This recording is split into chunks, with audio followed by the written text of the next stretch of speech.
Welcome everybody to Quake Pro League. I am 40 Lions, joined by the one and only Lethal on this day of love. Lethal, how you doing?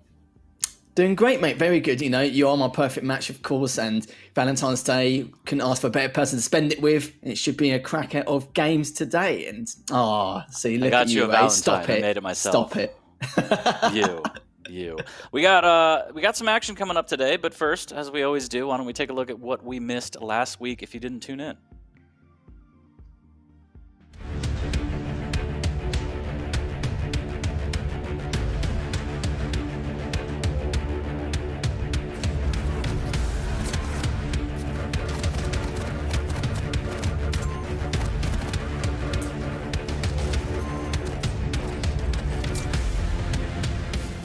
LG comes out from Maxter, but he just doesn't have enough to work with.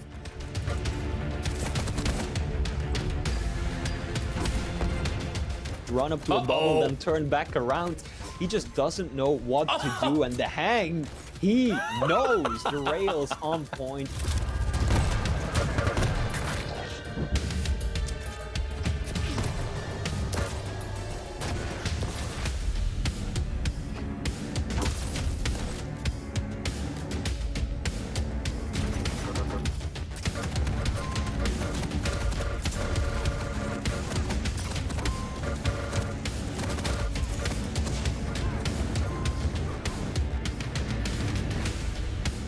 Has Effortless ever gotten a 20 frag game in the Quake Pro League before?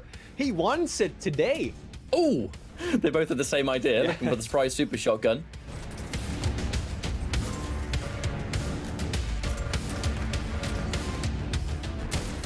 The shots are so good, and I feel like Dewey, almost seems... 3 berserks! Oh.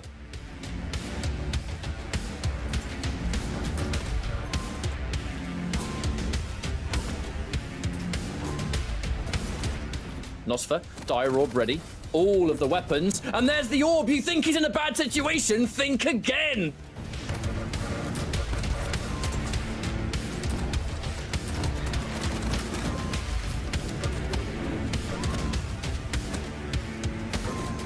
Sudden death. One person has armor, one doesn't. Enough time between the mega that it's going to be kind of tricky for Dramas to fight for it. Nosfer hits the rail!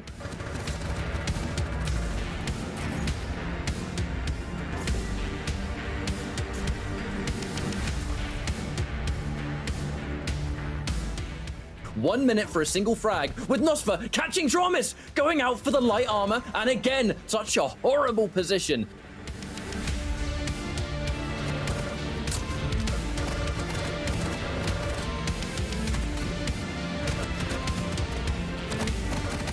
Pushing forward with the super shotgun. Oh, the rockets are so good though, and Venger's able to melt and delete. Can he find a direct rocket to the face? Both players low. Cypher might be able to get it, but no! Wenger, 17 points of health.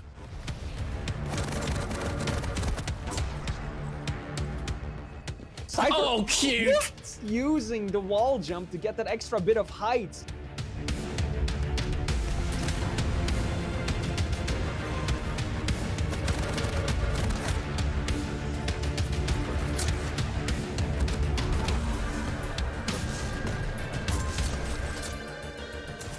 Keeping the rocket launcher for when he really needs it, but the LG is so good, but Zaniku does not have the option to it himself. A star machine gun, here comes it. Oh my god.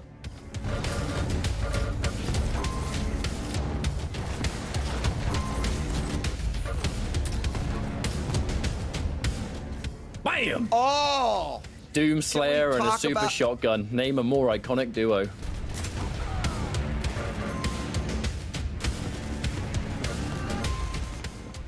This is interesting. He's gonna sit on top of it. Does manage to grab it off the map, lands a rail, but it's not enough.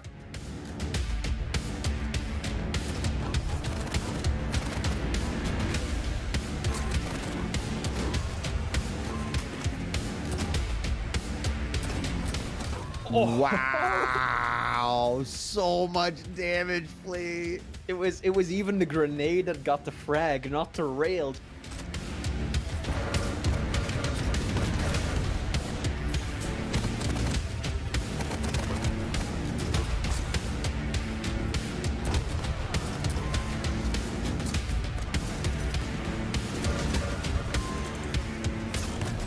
I wonder if maybe...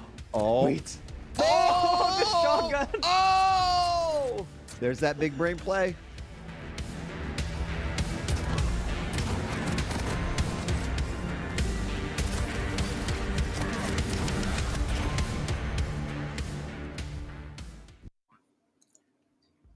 That sneaky, sneaky play from Cooler. I need to put that on a t-shirt, just a screen cap of that smirk. What do you think, Lethal?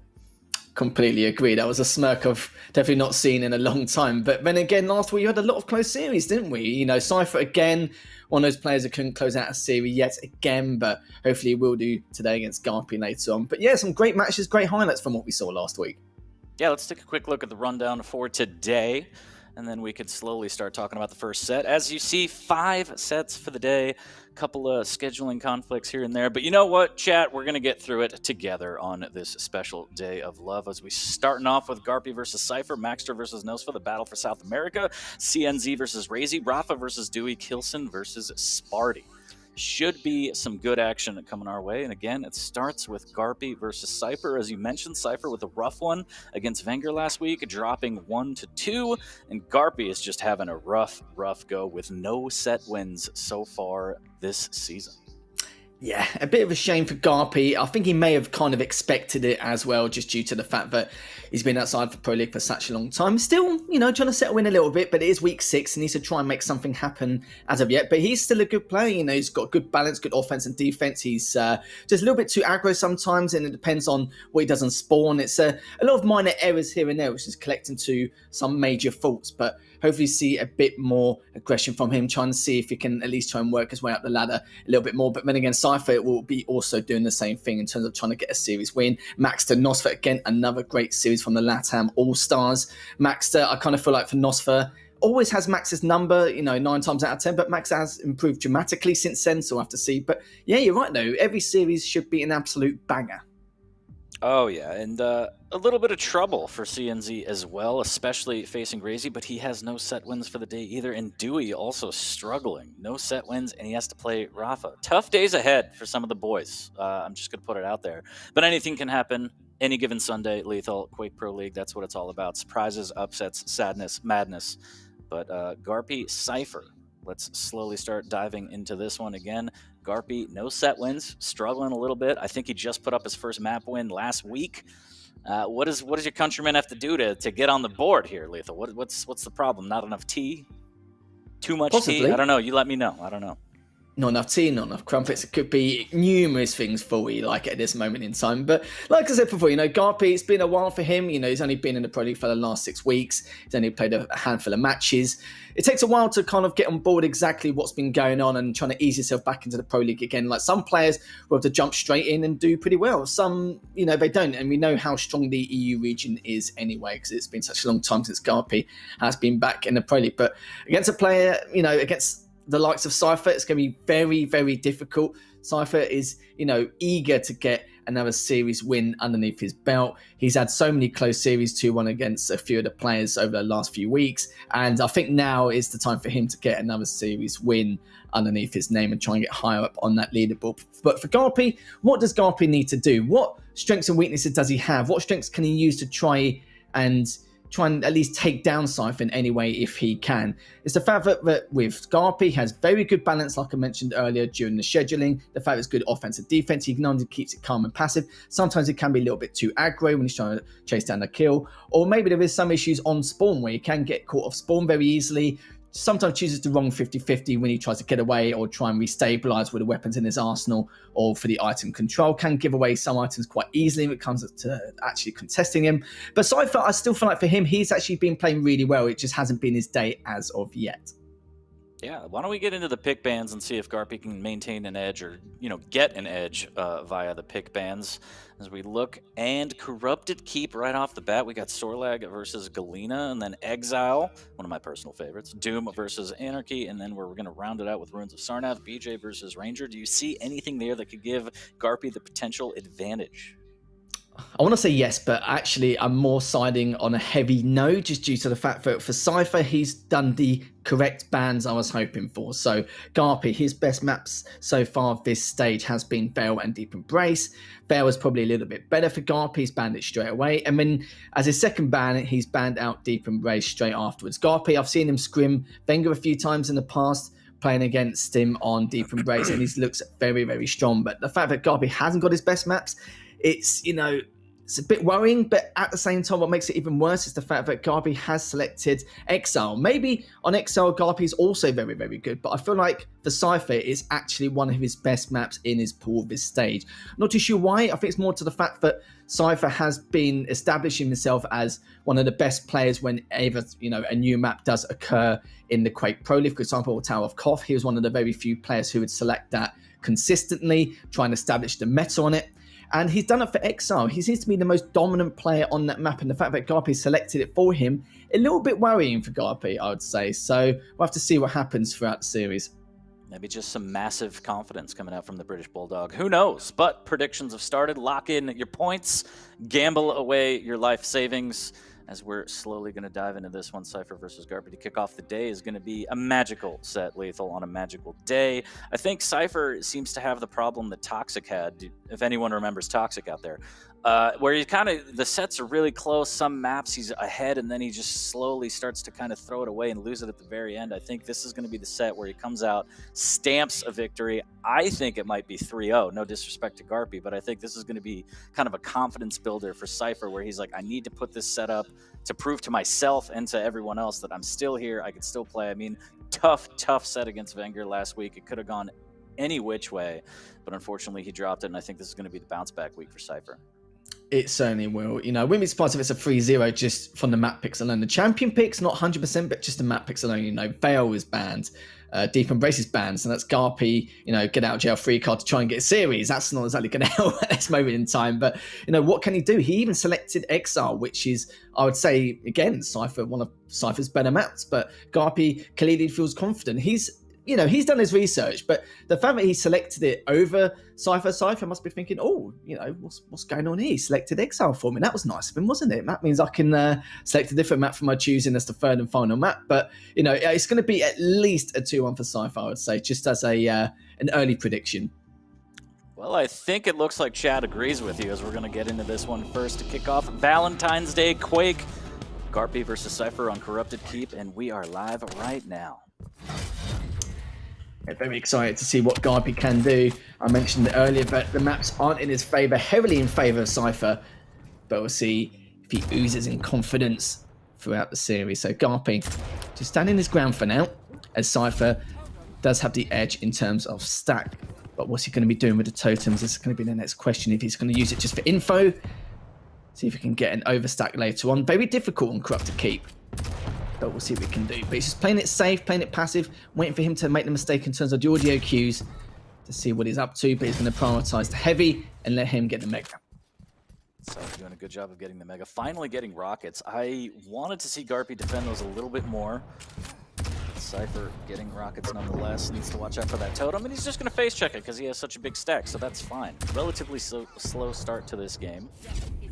But I think advantage goes to Cypher, just given the stacks being so close and that spit being so deadly. Get up close and personal, it might be real bad. A little bit of LG knocking Garpy down to the low ground. That's going to be bad as the drop happens. He pushes him into the Mega with his LG. Little Valentine's Day gift there from Cypher. As he goes through the telly trying to find some more damage. Up the jump pad goes Garpy. Good dodge there, making sure he doesn't take any unnecessary LG damage. So again, a bit of a stalemate as Cypher doing a good job of controlling at least one of the small armors. Oh, speaking of the LG, Cypher has had a fabulous LG consistently last week against Wenger. He was unstoppable. His tracing aim was really, really good. Just couldn't close it out, but looks like it's equally as good during this game. But Garpy's been caught off guard from the side. So he goes up banana, but he's going to try and get away. As you can see, this Cypher goes into the red room. He knows how weak Garpy is. He's going to try and close out here. Nice direct from Garpy to maybe get a trade frag, but I don't think that's going to happen. This Cypher's already recuperated, almost back to his default stack. and realise that Garpy could be around that LG spots. Throws on the totem down to see if he gets some info. He does get a little bit of info. Desperately needed that, as Cypher is going to back away and go for the heavy. Very, very clean Mega for Garpy. It's a big pickup, good cess damage there from the machine gun, but Cypher has one of his own firing back, LG on LG. Garpy doesn't want it. 50 HP, is going to grab 225s and drop down. Dire Straits right now needs to be careful as Cypher still has a pretty good stack to work with, but he's going to get floated by Garpy. Good damage coming out. Cypher trying to battle for this Mega. Doesn't want to give it up for free. One rocket will miss, and he has to concede. 77 HP for Cypher. Very weak. 41 down to the heavy, and Garpy right on time. Steals it away. 1-1. Well done to Garpy. And look at this. The items are segregated. This is perfect for Garpy. As even though he's tied things up, he can definitely contest this Mega with ease. It's not come up in the next 10 seconds. But it does have him trapped. He could switch to heavy machine gun if he wants to, but no, he's going to choose the LG anyway. Takes him down. Mega will be for free in the next 3 seconds. I think you can see Cypher's going to try and trade that, but he has gone for it and manages to get it. So Garpy, not in the best of spots here, only an 8 with that shotty. He needs to back away. The heavy is up though, but look at this. Already things have turned around completely in the opposite end of the spectrum as Garpy's trying to do everything he can to get away. Only on 27 HP. The totem will help a little bit, but it needs to pick up these lights as there's one in front of him, may be able to get away. And as I was saying that before, I was thinking Garpy was doing okay for the first few minutes. You know, he had a very good defensive posture, just waiting to see what Cypher was up to and what his next plan of action was going to be. But now Cypher has tied things up and has a fantastic stack to work with to try and take Garpy down for his next frag. Just a really good stack there. These rockets from Garpy just not quite defensive enough, not getting the damage he needs to deny the push from Cypher. Cypher denying the lower armor, then going to the heavy, and he has the upper armor at his back if he wants it. He's going to drop down, get the Mega, so full item control for Cypher, just taking complete control of the map as we get closer to the midway point here. Going through the choke point, does get some rocket damage. Garpy almost hits a beautiful midair, but he's so weak after that engagement. He can't do anything, and Cypher can just run these items for another cycle, and this might be really bad as he has time to hunt, catches out Garpy in the red room, almost paints that red room with even more of his blood, catches him outside of Banana, takes the frag lead, off the spawn. Garpy in dire straits again, going up the jump pad into the shotgun, forced back with the LG. 4-2. Cypher looking to open this up even more. But Garpy is in a bad way right now, dodging that rocket pretty well, but the LG is going to be too strong. Good direct rocket, needs more of that. Cypher's going to maintain position and grab that heavy, but Garpy just trying to hit and run, stay alive right now. It's not looking good. Does get the upper armor, but Cypher just dominating right now. Cypher's taking down all the totems, keeping Garpy on the back foot. Now the problem with Garpy now is with the saw lag, he needs to be careful with the mobility. He can definitely come up behind you very quickly from the flanks. He's not really expected it a couple of times, and that's how he's lost a couple of those frags beneath him. Cypher though, going to be picking up the heavy, still looking very, very healthy. He can take him down at any means necessary. He's trying to find out where he could be as he's going to be eating up the light in the red room and realise that there's a potential chance that Garpy could be top mid. He finds him. Still has his active ability. He's just going to try and keep him away to basically say to Garpy, this is my Mega. There's no way you can contest it. And if you do, then you're just going to get taken down straight away. But good heavy machine gun from Cypher. Just keeping him at bay. As Garpy tries to heal up. Still no armor to his name as Cypher's just been eating up all the lights. He's going to be leaving the heavy though. A little bit too late for it, but I don't think it matters too much here as he can back off for the light anyway. He could try and go for the one in red room too, which should be coming up quite shortly. There it is. And we'll have to see what Garpy could do now. The stacks are almost equal, so this could be Garpy's opportunity to try and make something happen. But as I say that, Cypher has already picked up the Mega. So again, not looking too good for Garpy. Tip down below. Trying to rain down rockets from the top of the jump pad.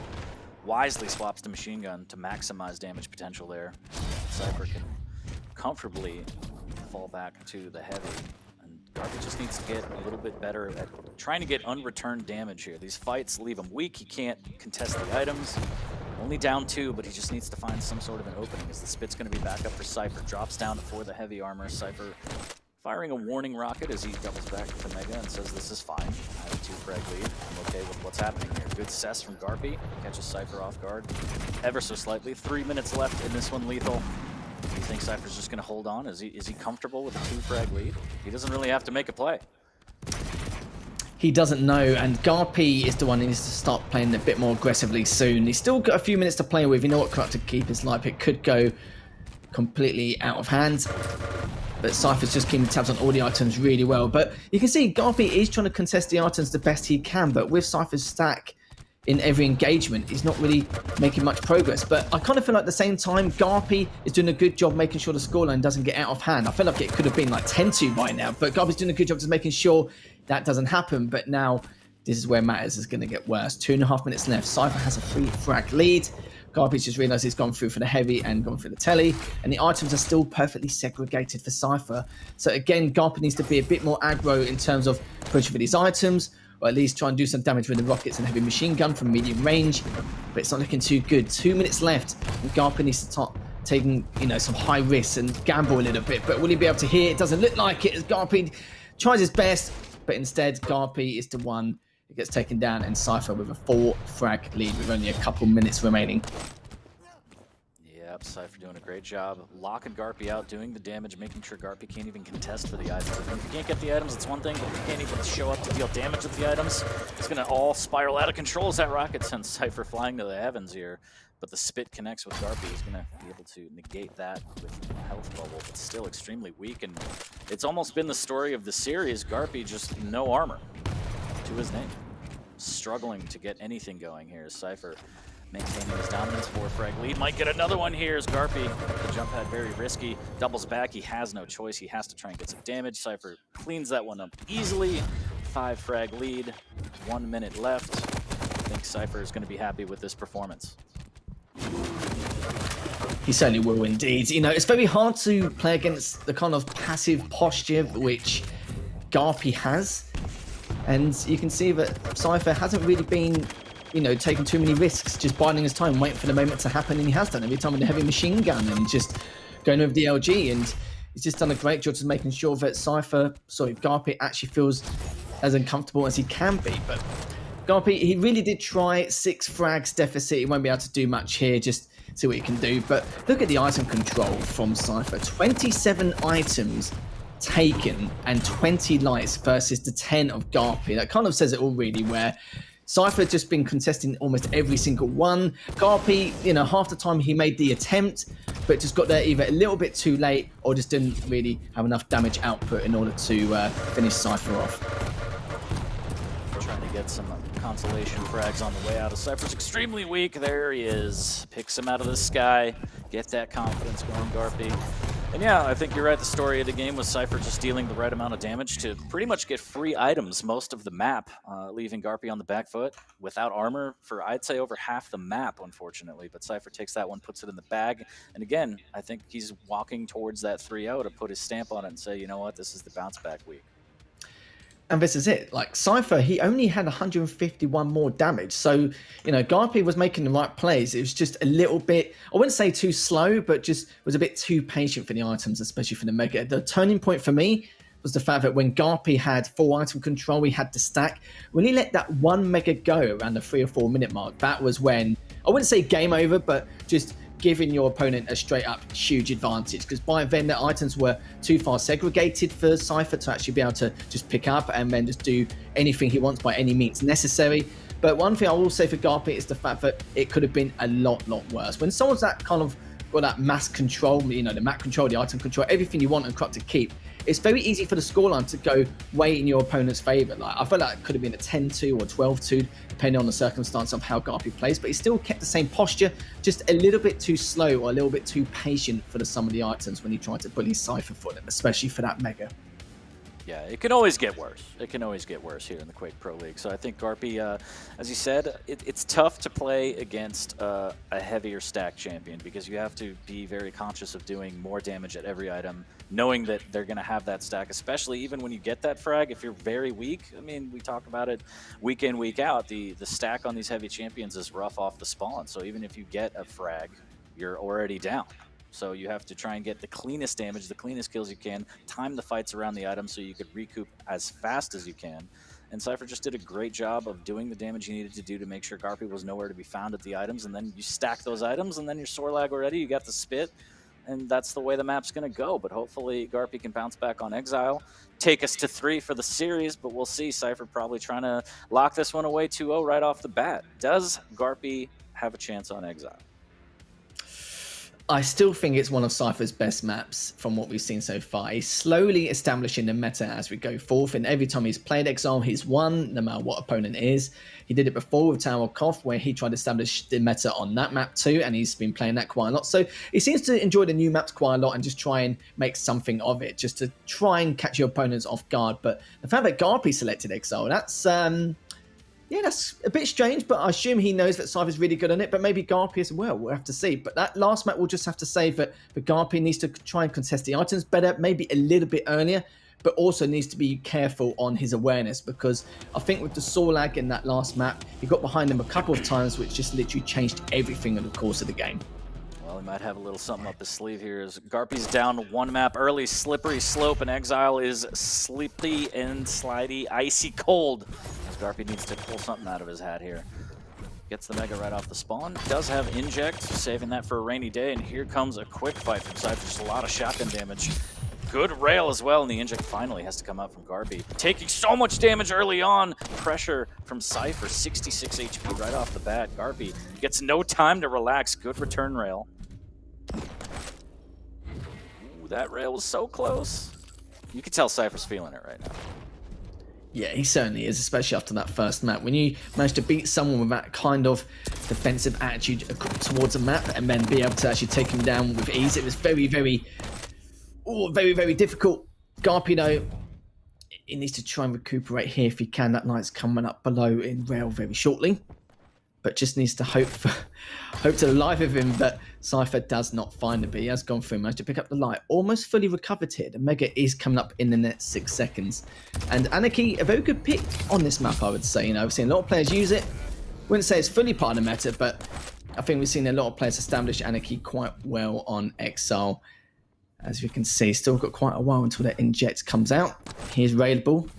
Let's watch out in case Cypher does drop down. But look at the stack advantage Cypher has. It's huge. Comparison's just trying to wait for the next light. Hopefully get the next one if you can. But Cypher's already waiting for him to go through that telly. And Garpy's just done a great job just trying to recover, making sure that it doesn't take him out so early. And it looks like we'll have to see what Garpy could do here if he does try and attempt to contest that Mega, as the Heavy won't be up for another 20 seconds. Hats off to Garpy for staying alive, not giving up the frag. Great rocket to getting closer to evening up the stack.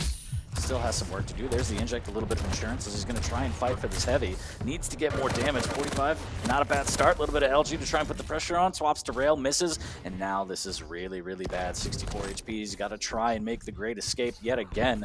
As Cypher putting on a little bit of pressure, but he's just going to maintain map control. And it's just a matter of time. You can't help but feel like Garpy's getting zoned out of these items. He's taking so much damage. And Garpy, oh, he gets caught out in the Batcave, and Cypher says, no more. I've let you live long enough. I want that frag. And at 230, he takes it, almost attacks on another one right off the spawn. These rails from Cypher, relentless. Oh, Garpy. Oh, yeah. Very scary. Very, very scary. It was for me. I'm scared for the life of Garpy at the moment. He was stuck in a bad place at a bad time, and with Cypher having height advantage, he can either stay there where he likes, or, you know, you can just push straight in and try and catch him, which is what Cypher wanted to do. He wanted to be the one to force out the first mistake.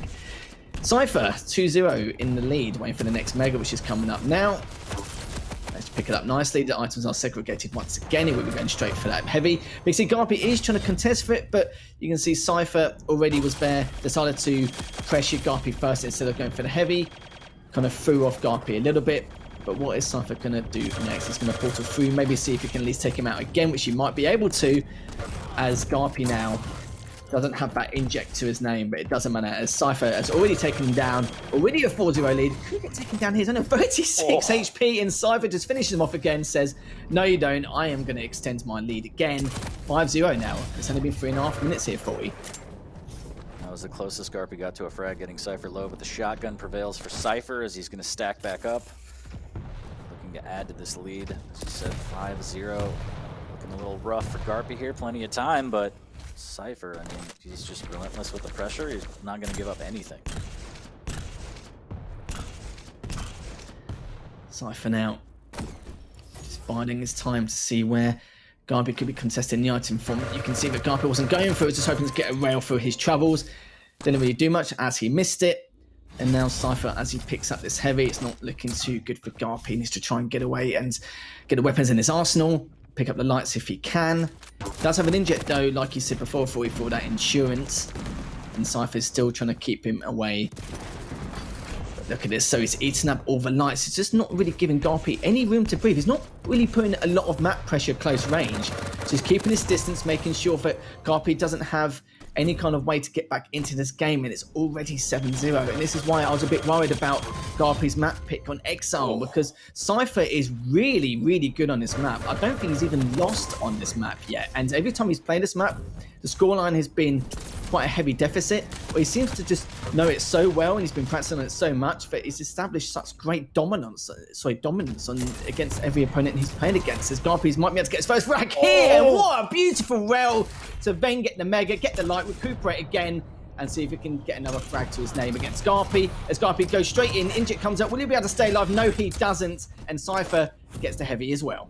And this is just so frustrating. Garpy's got to be thinking, why won't you die? Is the inject, as we said, a little bit of insurance, but it looks more like American healthcare as it's just costing him way too much. Garpy, again, already off the spawn, so weak. 12-0 for Cypher, just throwing it on. He's going to go for 20, Lethal. He's going for 20. Yeah, Garpy needs to be careful with his movement. It's become a little bit more predictable in the later stage of this map.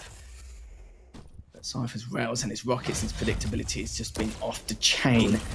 But then again, Garpy gets one of his own, but it's not going to help that Cypher just retaliated with that rail as well. And Cypher just being patient, biding his time. He's got 12-0 lead. Doesn't really need to do too much as of yet. Just waiting to contest that mega. Just doing it from an obscure angle, which Garpy probably didn't expect. He's waiting to see if Garpy is going to push for it, but they're both going to push for it at the same time. I'm not sure if Garpy actually managed to get it. Yes, he did, and Garpy is the one who got that first frag to his name. But 40, he's got a lot of time to try and work with here. 3 minutes and 40 seconds. It's looking quite difficult here. Oh, but this is it. This is where champions are made, as the rocket won't land in time. He does get the damage, but I thought he was going to be able to make him crater a little bit more, and now he's stuck. This should be a frag. Easy. Good rocket on target. He's going to need to pick up the pace ever so gently here. Inject comes out looking for another rail. Does grab the mega. He's right below him. Misses with a little bit of damage, but he has positioning, and there it is, the drop. Good rocket damage. Following up with the shotgun. Not quite enough, but it will force Cypher away. And it's interesting. Garpy will be able to push on this. Is he going to be able to make it back here a little bit early, but he just needs frags, and Cypher just making the best out of a terrible situation, hitting these rails. Almost gets another angle. Does Garpy, as he's going to lay an egg on this mega, and every second that goes to waste is in favor of Cypher. Fantastic rail from Garpy there, but he needs to close out, and he needs to close out quick. Quite the deficit. There's the LG tickle. 9 frags down, less than 3 minutes. Lethal, do you believe in a thing called love? There's the steal. Nope, it's gone. No. I was going to say no anyway, 40, don't worry. I have love for Garpy, but, you know, with this kind of deficit, you know, you could do it on a map like Exile, but I don't think so at the moment. You know, I think the trouble with Garpy, there's a couple of times where it wasn't that he mistimed the heavy, he just didn't know the exact timings, but he only had a rough inkling of what it could be. But Cypher's just been all over him here. You can see that Cypher just eating up all the lights as well, and we take a look at the item control. 22 items for Cypher, 8 for Garpy. Kind of tells the tale, really. It's been very, very difficult for Garpy to try and even micromanage some of these items, even with the mobility of the Anarchy 2. But 9 frags, you know, just under 2 minutes, highly unlikely. But we can see what we can do. We'll see if we can keep the score respectable. Garpy will do his damnedest here. As Cypher just finding these rail angles, just being a pest, and it's working. There's the inject again. Cypher wants the LG. Garpy trying to hold on for dear life. There's the rocket swap in the nicks of time. 5-13. I think this one is done and dusted, but Garpy could put on a show here. Looking for rail angles through the telly. Well done, but he takes one back, and again, Garpy's so weak. A little bit too early for the mega. Could have been punished, but Cypher, I mean, he knows he kind of has this one in the bag. All the pressure's on Garpy. He's got to make moves. He's got to try and find all of these frags. 8 in a minute 10? I mean, I'm a believer, but I don't know, Lethal. I don't know. Yeah, there's miracles, and when there's, you know, almost physically impossible at this rate. So I don't think it's going to happen. Garpy, like I said, massive stack. He can maybe try and at least keep the score respectable. He did his damnedest to at least try and make something happen, but he just couldn't. Even with the mobility of the Anarchy and, you know, the inject to try and push on through, didn't really make too much difference here. Cypher's just all over him. Like, what was the score at one point? Like, literally 12-0. It's just, you know, even with the heavy, it wasn't that he mistimed it. He just don't know the exact timing of it. He had a rough guess, but Cypher was just contesting the items so well throughout the entire course of the game. Good rails there from Garpy. Again, just too little too late, as he's just going to try and keep the score respectable. And looking at the item control, yeah, 15 for Garpy, 22 for Cypher, and Cypher's almost got 900 damage more to his name in comparison. But Cypher looking very, very good on Exile. If I played against Cypher, or anyone playing against Cypher, you'd have to watch out for him on this map. Yeah, brutal. A really, really strong display from Cypher on map number 2, following up map number 1. So the series, just like that, in Cypher's pocket, looking for that 3-0. Garpy, hopefully, he warmed up enough to put up a little bit better of a fight on Ruins. He could still get that map, put some money in his pocket, but Cypher's looking to dominate and press on for that 3-0. So, Chad, be careful how you predict the next one. Let's not get crazy. Well, this is it. 737 more damage compared to Garpy. I mean, you can see 58% rails for Cypher. Cypher was just in no man's land every single time. Was just going in with that rail, no problem. Close range, long range, medium range, any kind of range. Seemed to take him out with ease, even with the mobility of actually being able to get away. Garpy, you know, made a little bit of a comeback towards the end, but I kind of feel like it's more at the start, again, around the 2 to 3 minute mark, where you saw Cypher had a big lead. Garpy started becoming a little bit more predictable. You saw that on that rail spawn, he would just go straight for the telly for the mega instead of maybe dropping down for the rail and go for the light armor. It's those 50-50 spawn traps I was talking about with Garpy before. Sometimes he makes the kind of easy, quick decision, the predictable decision. It's like, for example, if you're on Deep Embrace, you know, the predictable decision would be to go straight for the rail, or instead of going, you know, bottom mid, or maybe like for this, in this instance on Exile, instead of going for the rail and going for the lights, at least you've got a weapon to your name and the light armor. He decided to try and go for the telly and having a potential chance of contesting the mega, and then Cypher was just every single time top mid. And, you know, being top mid around that mega area, he can see the entire part of where he's going to spawn. You know, if he wants to go for rail, he's got eyes on him. And the makes matters worse is the fact that if he's going to teleport up top for the mega, he's straight in front of him. He's already got the weapons in his arsenal. Garpy hasn't really got anything to work with apart from maybe going back and then trying to contest a heavy, which was never up at the time. So, you know, some decisions which could have been different. You saw Cypher was always hovering around that rail room first and then would pop down and get it. So just a few decision-making problems here and there and positioning. But apart from that, trying to make a little bit of a comeback. But I always even said it before the series started, you know, choosing Exile against a player like Cypher, you know, it's not good. Not good in the slightest. That's a rough one. But Garpy, you know, in chat, is Garpy's biggest fan, so he believes in himself. He said he's going to put up this last one, and we'll see on Ruins if he could put this one up and put some money in his pocket. Cypher again looking for that 3-0 to kind of bounce back and establish himself, gain some confidence. We'll see if Garpy can put up this last map for himself. Last chance saloon kind of situation here. Cypher's looking strong. Garpy's got a lot of work to do on this one. He certainly has. I would say Cypher is still quite good in Ruins, but then again, so is Garpy. Depends on the scenario of the champions. We've got Garpy, who's going to be using the Ranger. Cypher with the BJ. No Eisen or Sorlag or any of those kind of champions, so that's going to be a little bit of a surprise.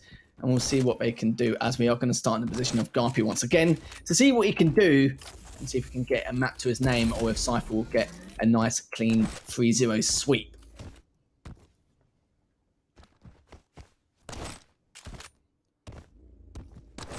Garpy making his way over to the Rockets, has all the weaponry he needs, as does Cypher. It's just a matter of time before we see bloodshed here. There's the drop down, rails exchange from both players. Cypher wants to pull out another weapon just to give himself a little bit of an edge here, and that's going to scare off Garpy just enough for the time being. So knowing dual wield is down gives Garpy an opportunity here, but Cypher doing a good job of grabbing the vials that are closest to him to try and get that dual wield back up as soon as possible.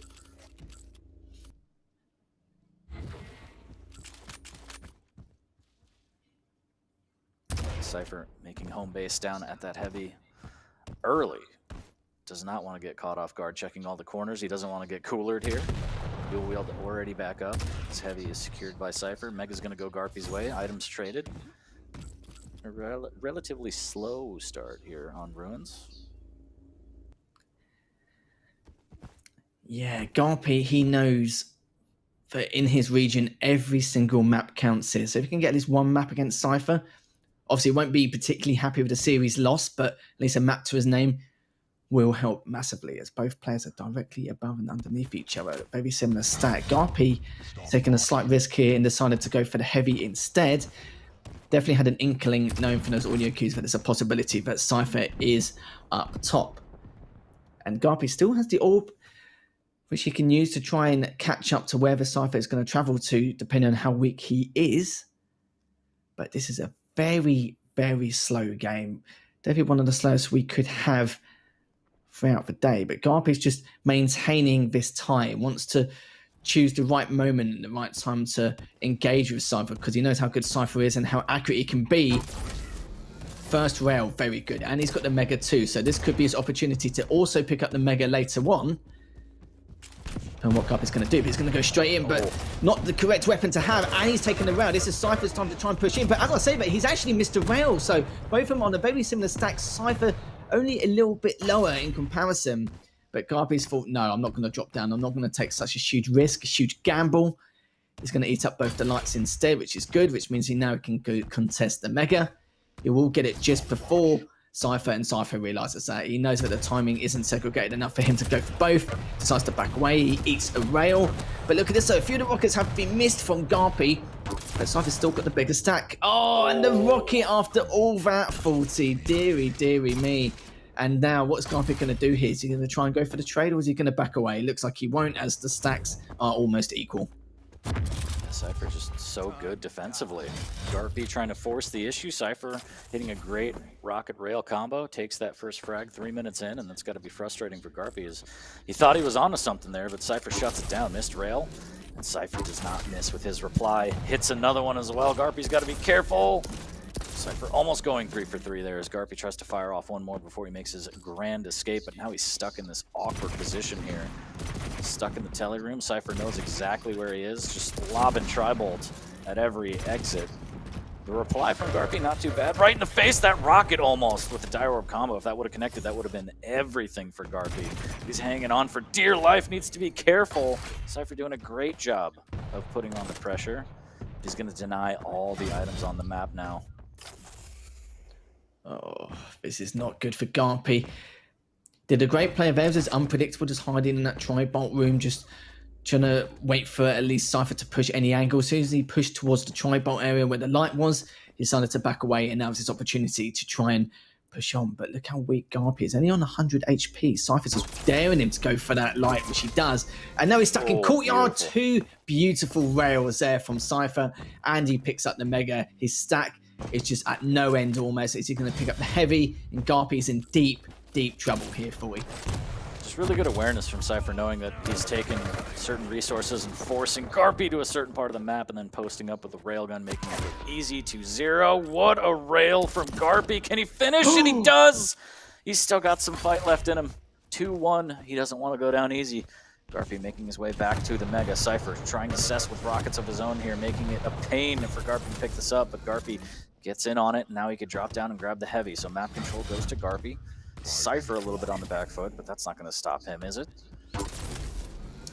Wouldn't think so much. But after that rail, I don't think he will, as he's dropping straight down. Garpy's going straight in after him. He's going to see if he can stop him from going up the staircase.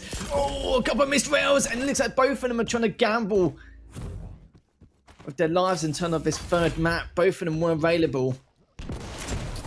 Both were missed, but the orb comes out. He was going to try. Oh, wow. Look at that rail from Garpy, you absolute fiend. As he picks up the Mega now, he's going to try and drop down and see if he can get another one to his name. But Cypher's already managed to slowly get away. But Garpy can't fight this fully. He needs to try and back off and get a few of the lights if he can. A little bit of improv there from Garpy. He wanted to Dire Orb in and close out the gap, but the rocket sends him flying. The rail bails him out. Tied at 2. Cypher gets him down to 10. He does hit a rail on the way out, but Cypher will pick up that frag. Garpy doing good damage on his way out, but the Mega's going to be up, so he can't really push off the spawn with LG. And he's going to wait with arms wide open, but that rail, Cypher's just too smart. Takes the peek, nails the shot. Dire Orb and rail in Garpy's hands. Can he make the combo happen? A little bit of LG. Is he going to finish with the Dire Orb? A little bit of distraction. That's going to be enough. 22 HP as Garpy takes back that frag, but he's so incredibly weak. That distraction for the frag. Perfect Rail. for Garpy. Yeah, he's just trying to get one more if he can, but no, he won't. Cypher says, no, that's it, mate. You've had a few too many rails to your name. I'm going to have one to myself. 4-3 now in favor of Cypher. This is definitely a game I did not expect. There's a few times where Cypher had a huge advantage and managed to just, let it go so easily, and Garpy's also done the same thing, but both of them have some great rails, but Cypher's got to be careful. He could get trapped in this courtyard if he's in deep trouble. But it looks like it's going to try and rocket him away if he can. Just waiting for Garpy to push on. But Garpy's done a great job just being so patient here with the LG. He's taking so much damage. All comes out. Garpy manages to tie things up with 3 minutes left remaining. Picks up the Mega. And this could be another fracture. His name if he pushes on. Great first rail. Needs to try and capitalize on this if he can. Garpy, a man of his word, making things interesting on this last map. 4-4 with a little under 3 minutes remaining. Ooh. Garpy sensed a disturbance in the force there as he hits that flick rail. Very weak. Could take one more rail and then a tickle. Needs to be careful on this fight for Mega, and there's the rail, and now he's just waiting on the tickle. 2 HP. That's going to force him down. Can he grab the heavy in time? Cypher dropping. Doesn't want to give up anything. Missing with that rail as Garpy with fancy footwork, but he's still so weak. Needs to be careful. Doubles back to the Mega as Cypher left it up, and this is all gravy for Garpy here. Does miss out on the heavy, but he spots out the light armor. Through the telly goes Cypher, and he finishes that off rather quickly. Just a glimmer of hope there for Garpy, but 2 minutes left, down by 1, and now he's given up map control. Does double back, picks up his own rocket, and grabs that waiting armor shard. Can he make a play on the Mega here, Lethal? Big rocket from Garpy. The follow-up is good. Into the Dire Orb is going to be enough, and it is! And the Mega pickup on the way. Garpy fearless right now as he has to be. Ties it at 5, but he takes the rail right off the bat. He needs to try and maximize damage. He might not live for long, and he can't even deny the heavy, but the rockets are pretty good. But Cypher just pushes him right back down. The minute Garpy looks like he's getting any kind of momentum, Cypher shuts it down and says, I'm getting my 3-0. Oh, that was so close. And Garpy has some great rockets there. But Cypher's just way too stacked in that predicament. Cypher now only on 100 HP, but is trying to restack the best he can. Still got 1 minute and 5 left remaining in order to try and keep away from Garpy and close out this series. Garpy is to 1 with the stack advantage, and he has the orb in his back pocket, so he needs to be very wary of where Garpy could come from. He needs to be super aware on the positioning of Garpy. Cypher now just staying on his toes. He knows that he's directly above him towards the Mega. He knows at some point Garpy will have to prioritize the items first. 40 seconds left here for we. And Cypher now doing a great job just keeping his distance, keeping away from him, just making sure he can rail him back when he sees fit. Could be a close one here. 30 seconds left to see if Garpy can tie things up to make it sudden death. Oh, he catches him out, Cypher. This is bad. Does hit a good rocket, but Garpy has to chase. There's the Dire Orb for a little bit of insurance, and Cypher had nowhere to go. Garpy tying it at 6 with 15 seconds left. Is he going to go for the kill? There's the Mega pickup. Does he hear Cypher down below? Cypher gets that rail. He can play defensive here. So we're going to go into sudden death, just barely missing out on that rail. Almost hitting a follow-up, but no dice for either player here as we're going into sudden death. Big trouble here for Cypher as Garpy is stacked up to the eyeballs. Cypher now just down below, just waiting to see what Garpy could be planning and what his next instinctive is. As the items are perfectly segregated for Garpy, for plenty of opportunity for him to make a counter-attack on any of the items to contest it. Realises that Cypher's down there, but this could be his chance to actually push in and try and make something happen here. It all comes out, so does the rockets, but the duel comes in. Will he be able to take down Cypher? He's so weak, he needs to try and push on and finish up the... Yes, he does. Just manages to clean Cypher up as he went up the jump pad into the courtyard. GG's from both players. 2-1 in the series for Cypher, but at least Garpy got a map to his name. That was very, very close, and that could have been one-sided if Garpy didn't stop him so early on, getting out of control. But damage as well, not really too much difference there, about 160 roughly between the two. But Garpy always kept it close in terms of the damage output, just could never get the items. But his defensive posture worked to his advantage on numerous occasions. Sometimes he just got away with murder, like on some of the times that Cypher had such a huge stack. But great play from Garpy, but also great plays from Cypher throughout the entire series. And the confidence, coming in chat saying, I'm the man, I got this. Shouts to Garpy for putting up that map. But shouts to Cypher for taking the series 2-1. That's going to be good for him, building that confidence back. But yeah, great display from Garpy there, hanging in there, not giving up, taking it into sudden death, and handling his business, earning that cup of tea. Shouts to Garpy. I mean, how can you not love that guy, right? How can you not love both these players? But Cypher comes out on top. That's going to be huge for him. Very, very close set. Very, very close map on that last one. Just so close to his 3-0. Unfortunately, Garpy steals it away. And yeah, a hell of a first set, Lethal. Hell of a first Valentine's Day set. It was. It was great. It was very good. We're a little bit worried about the 3-0, but I'm glad that Garpy managed to get the third and final map to his name in EU region or in any region, really. Every single map counts in the Pro League. It can be a matter of relegation or staying in. It's a lot of things to take into account. But look at the item control. You can see Garpy has contested the items much better this time around in comparison. I know Ruins is, a larger map, but they are directly underneath each other. It can be a little bit easier to segregate the items, but he did a much better job at making sure to contest them, bully them compared to what Cypher was doing. And there was a few times where Garpy could have easily been taken down, like when he was in that tribal room with 25 HP, something like that, and still managed to get away and just been an absolute pain in the backside for Cypher. So well played to Cypher for winning the series, and yeah, good job on Garpy taking that final map. Yeah, and shouts to everyone in chat who bet on Garpy on the last one. You're very, very rich right now, but we still have a full day of love coming your way. The prop bet is, are we going to see the love launcher? We'll see. We're going to take a quick break. We got more Quake action coming right up.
Welcome back, everybody, to Quake Pro League Week 6. I am 40 Lions, joined alongside Lethal.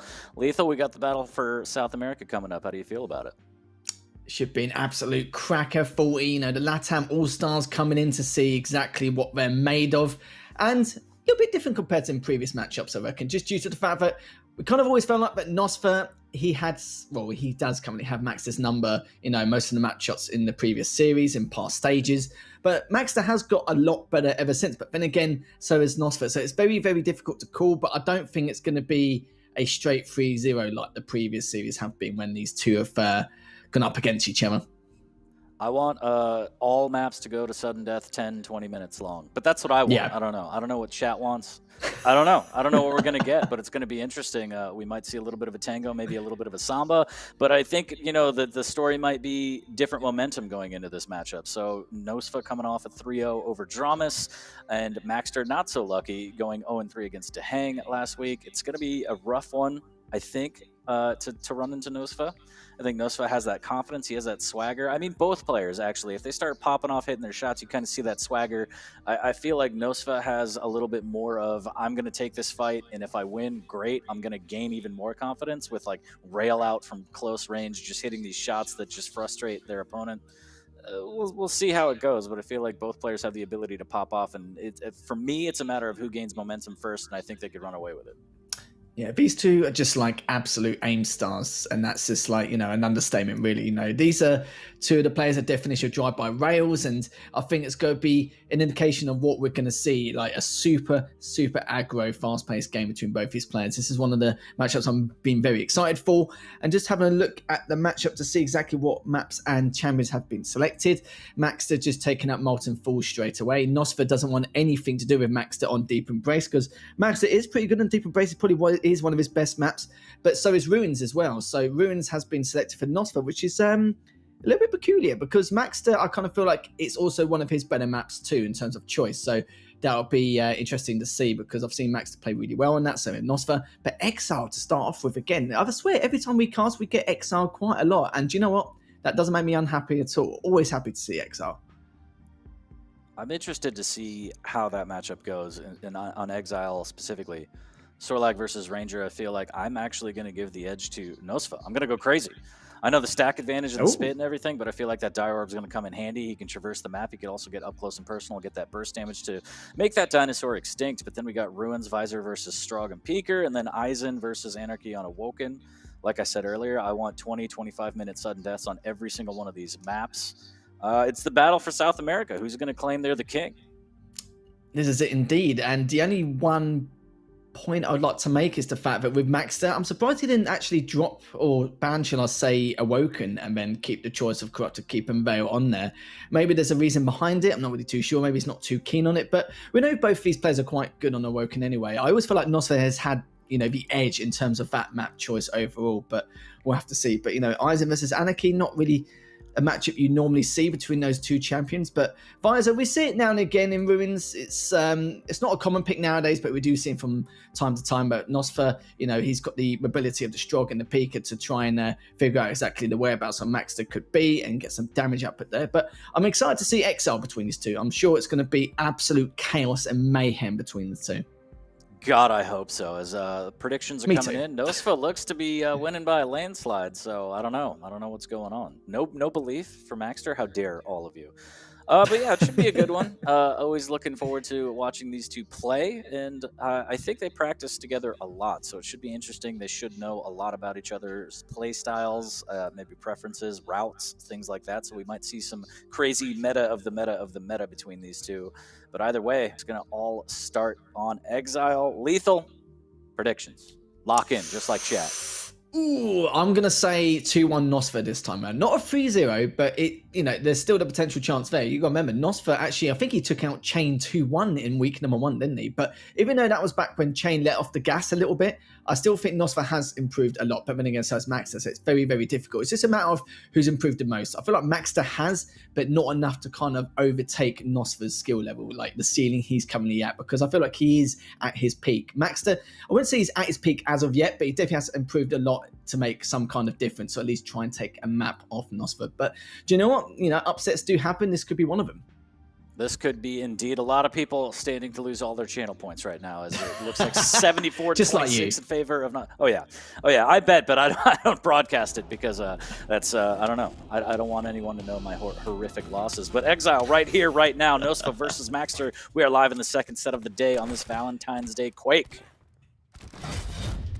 Right then, second series of the day, map number 1. Let's see what Maxter can do here to try and topple the juggernaut that is Nosfa in this LATAM region, as Maxter now has that top control.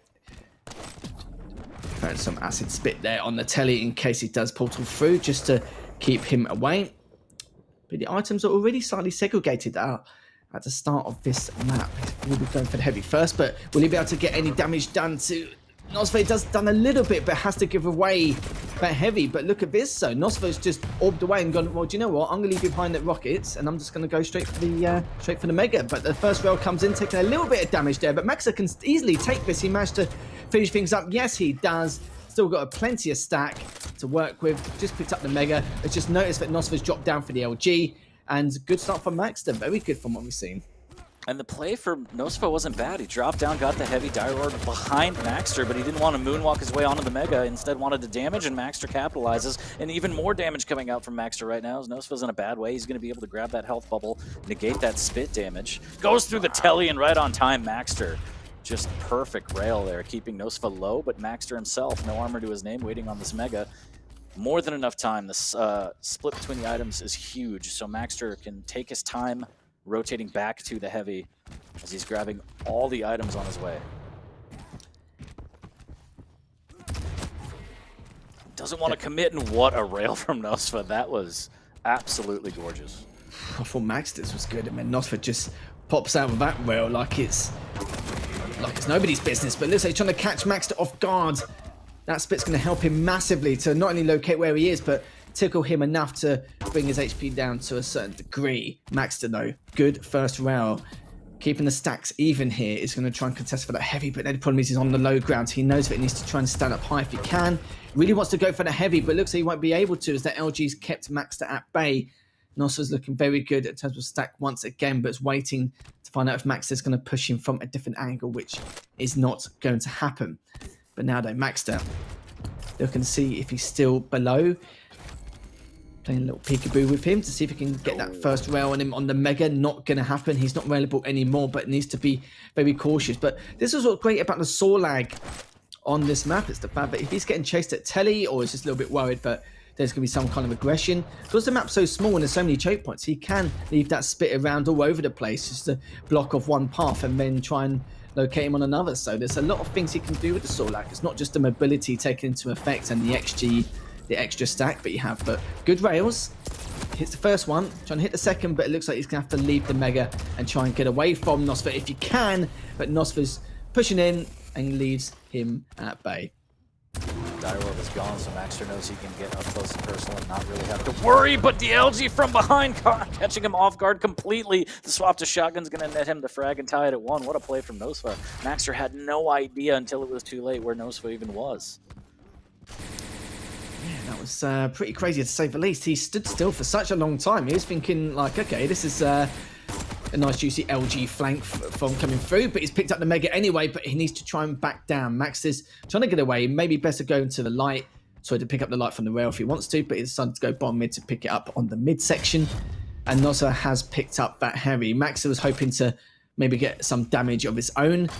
He knew that he had no chance of being able to contest that heavy in any way, to maybe do a little bit of damage, but good rail there from Nosfa.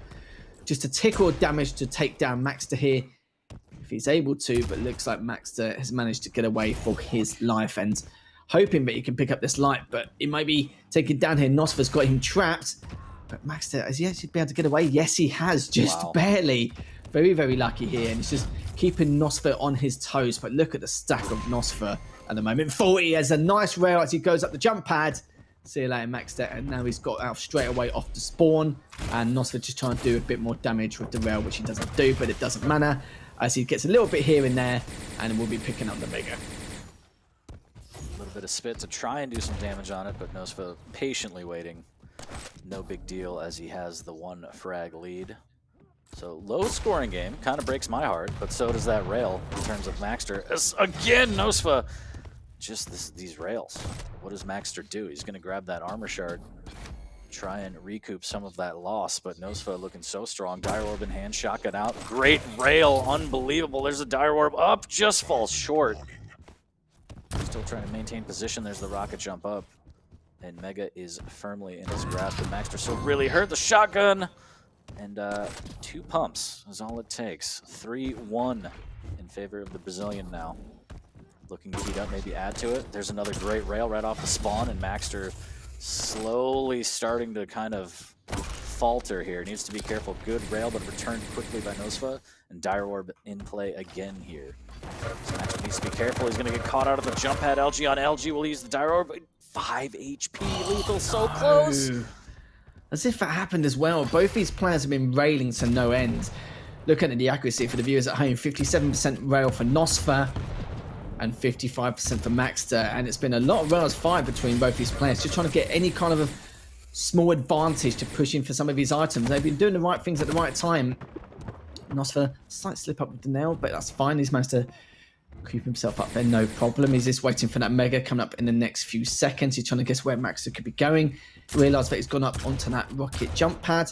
He has back to way again, but can't really do anything to contest this Mega. But Maxter, even though he's not getting there early, he's still trying to get a rail for his troubles just to keep Nosfa on his toes and keep him guessing where he could be. But that could spell trouble for Maxter here, as will he be able to clean him up? Yes, he does. Nosfa up with a 5-1 lead and is equal to stack again of Maxter with another good rail. Trying to hit the second, just barely missed. Almost another good rocket there from... Oh no! And as I was saying about Nosfa, it's fallen off of such a huge stack. That could be the turning point here for Nosfa, as Maxter could make a comeback here. Nosfa's having a few giggles. He knows that he kind of gave away such a huge advantage here for why? But it's Valentine's Day. He gave him a little gift, didn't he? Yeah, just a little Valentine. Here's a freebie. But I really wish he would step back from that ledge, my friend. Tries to make the jump, but no dice. Still up by 3. 3 minutes left. Maxter needs to make some magic happen. Rocket into Dire Orb combo is going to do a lot of damage. Both players, stacks about even, very weak here. Nosfa trying to make his next move. Mega is up, and Maxter with a perfectly placed rail takes that frag, and this could be bad, Lethal. 2 frags, plenty of time. Maxter has momentum as Nosfa spawns in. Somehow that rail doesn't connect. Very fortunate for Nosfa. It's Maxter waiting on this heavy, and now that is 1 stacked dinosaur as Nosfa looking to try and chip away as best he can. Rail around the corner, he's going to miss as he goes to the telly. A little bit of a warning shot, and there's up close and personal again. Nosfa has to grab the health bubble to try and stay alive, and he hits a rail! Balls of steel, but the spit is going to take him out. My God, this game has just been absolutely crazy, and the sad thing is for Nosfa is the fact that when he fell off the map, both players were heavily stacked, so when he was on the respawn, it didn't look too good already. You got Maxter with a huge stack, he had the weapons in his arsenal already, but Maxter, look at the stack, what a huge advantage he's got to play with, and he's still got plenty of time. He's got 2 minutes, he has the mobility as well, but he's got to be careful with the orb of where Nosfa could be going in the future. But Spit comes out, so does the LG. Beautiful LG shots there, but needs to be careful on the drop down. Great rail there from Maxter. And waiting to go for the telly, but it doesn't matter. The Spit's already done more than enough damage. Good. Spawn rocket, good rail, and Nosfa's fallen off again. But by all means, this is due to Max's rocket's going to try and extend his lead if he can. Oh my God. Get the lead if he can. And trying to hit that second rail, but didn't get the opportunity given. But Nosfa's so weak here, Full. He's got to be so careful. Only a minute 20 left. He needs to restack, needs to get the weapons in his arsenal once again. But Max has just absolutely just been so aggressive on every approach that Nosfa tries to make. Oh, he's peaking at the right time. He's heating up. This is insane. He's going to grab the Mega for free. 1 minute left. All the control for Maxter as he denies that lower health, or Mega, or Armor Shard. It's an Armor Shard, Lethal, but he's going to make his way back to Heavy, and Nosfa doesn't want to risk it at all. He's going to Dire Orb in, actually, and that's going to trap him, but Maxter doesn't want to take that fight. Had the height advantage. Didn't like it. There's the Spit, a little bit of Rocket, nothing will connect, and Nosfa's just trying to slow this game down. A Spit and Dire Orb gone for both players, respectively. 40 seconds left. Maxter just lying in the way, just waiting for one slip up. Nosfa let him get back in this game. Maxter doing a beautiful job of getting back in. Up the jump pad goes Nosfa. This could be curtains. A lot of LG coming out. Maxter, is he going to chase? Gonna secure the heavy as Nosfa needed to get out of there. Maxter trying to make the right read, and he does. A little bit of LG. Nosfa hits a rail, hits another one. Maxter can't find it, and Nosfa, he wants that frag. Stacks even. So many rails coming out from the Brazilian. Maxter actually worse for wear now as Nosfa's able to grab that armor shard, rocket jump up to deny the mega, but he's early. Maxter could have gotten a rail. Things getting tense and sudden death. My wish is coming true. Took the words right out my mouth there for you. I was going to say this is one of 3 potential sudden deaths that you wanted, and you know what? It is Valentine's Day, of course. And what you said could come true, so we'll have to see. But Nosfa still has that slight stack advantage. You've got to be very careful. Will he pull through though? Surely not, no. Like I said earlier, Maxter, with that spit, he can spit on the telly and just let him go through. And if he does go through, he has to take the tick of damage and as well as the rocket. So luckily for him, Nosfa's not stupid. He knows just to be careful. He's railable now, needs to try and get away. But he's not going to take the risk of dropping down for the light in case he's still on that top mecha spot. He's going to fall away to end it. No way. So we saw, what, three fallouts? Something like that, 2 from Nosfa. But that is not a way you want to end the game. Unbelievable. But that was a great match apart from the very last bit. Oh, dear. Poor Max. He's going to be kicking himself. He had such good tracing, didn't he, throughout all of that? And then, yeah, that was weird. You can't help but feel like that's going in the highlight reel in the worst way. He was one step closer to the edge, and he broke. Yeah, so I want to say it was a fantastic set, and it just ended poorly. But that's unfortunate. That's unfortunate. I mean, Nosfa will take what he can get. Maxter did a beautiful job of getting back into it, had the momentum. I don't know if, I mean, who am I to say, but I don't know if I agree with Maxter taking his foot off the gas. So the one fight over heavy where Nosfa dire orbed in, about 20 seconds left, stole the heavy, but then Maxter had height advantage. He could have rained down some rockets. He could have tried to do more damage, but instead maybe a little bit too much respect. And again, who am I to say? But I feel like that was the turning point where he let Nosfa get the heavy for free, didn't do any damage on it, and kind of maybe he just wanted to, okay, I'm going to take it into sudden death. And then to end it like that is just rough. But a fantastic first map in this set. I thought that was brilliant. These are 2 players I love to see go head-to-head all the time. Looking at the statistics, 206 more damage for Nosfa. Had a little bit more item control, not a huge amount, but the rails were just back and full. 59% for Nosfa. Even against a Sorlak, that's still very good, considering the size of the champion. 50% for Maxter. And I really felt like Maxter was going to have that then. Like, his tracing with the LG towards the last 30 seconds was just phenomenal. You had Nosfa, who went 2 for 2 with the rails as his way of, retaliating. It was just ridiculous. And I think at some point, I think we're going to need a definitely a highlight reel of all the times that someone's fallen off, and we definitely need a top 10 on that, because there probably will be 10 at some point. Sometimes you got a crater, Sometimes you got a crater. But I wonder, chat, how upset are you if you bet on Maxter and you're like, he's doing it, he's coming back, and then he just falls, and then that's it. There go your points. Poop.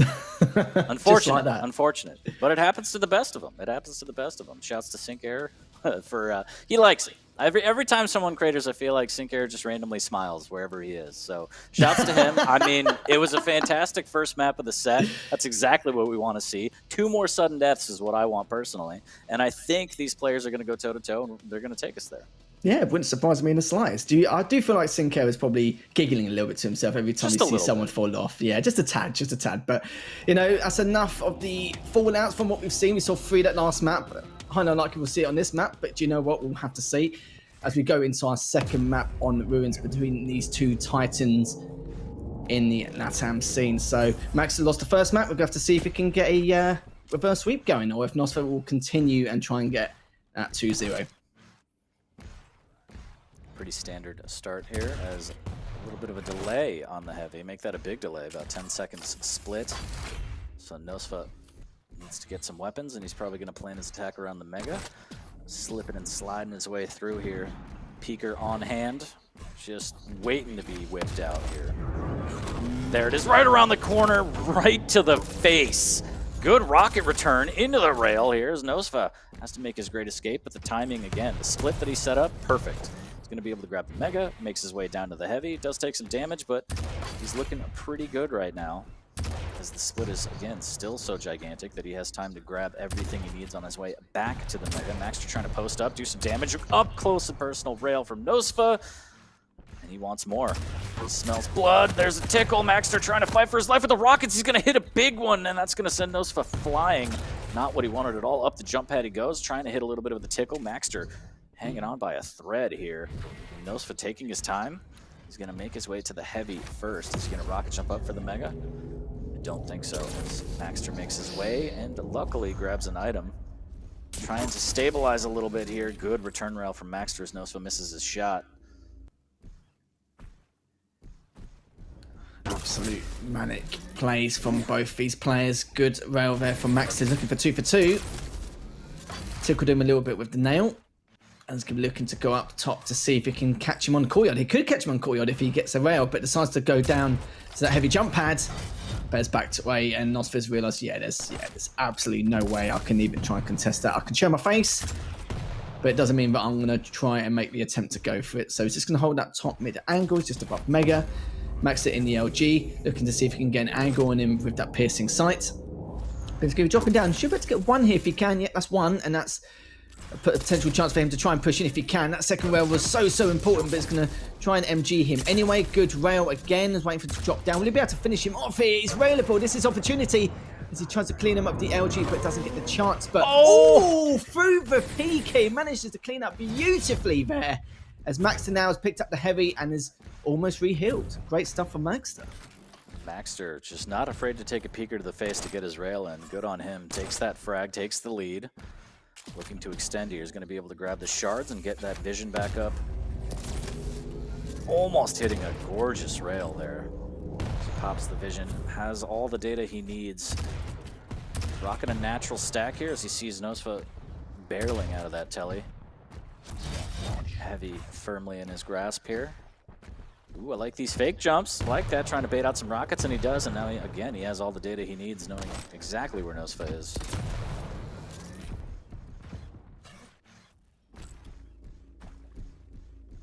Maxter though,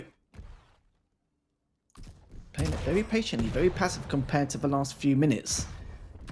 Or the slowest we've seen this entire map, or maybe this entire series, shall we say. Is Maxter still keeping that top control as Mega is up in the next 5 seconds. Nosfa does have time to try and contest it if he wants to, but even with the piercing sight, Nosfa probably feels that he's at such a huge disadvantage he will not be able to try and even make the attempt to contest that Mega. But he hears out exactly where Nosfa's going to be, directly underneath on that rail. Misses the first one. Just sad to say, if he hit that first one, there could be a chance for him to drop down and at least make the attempt to contest that heavy. But Max has just decided to leave him, get the hourglasses just so he can get the piercing sights once more.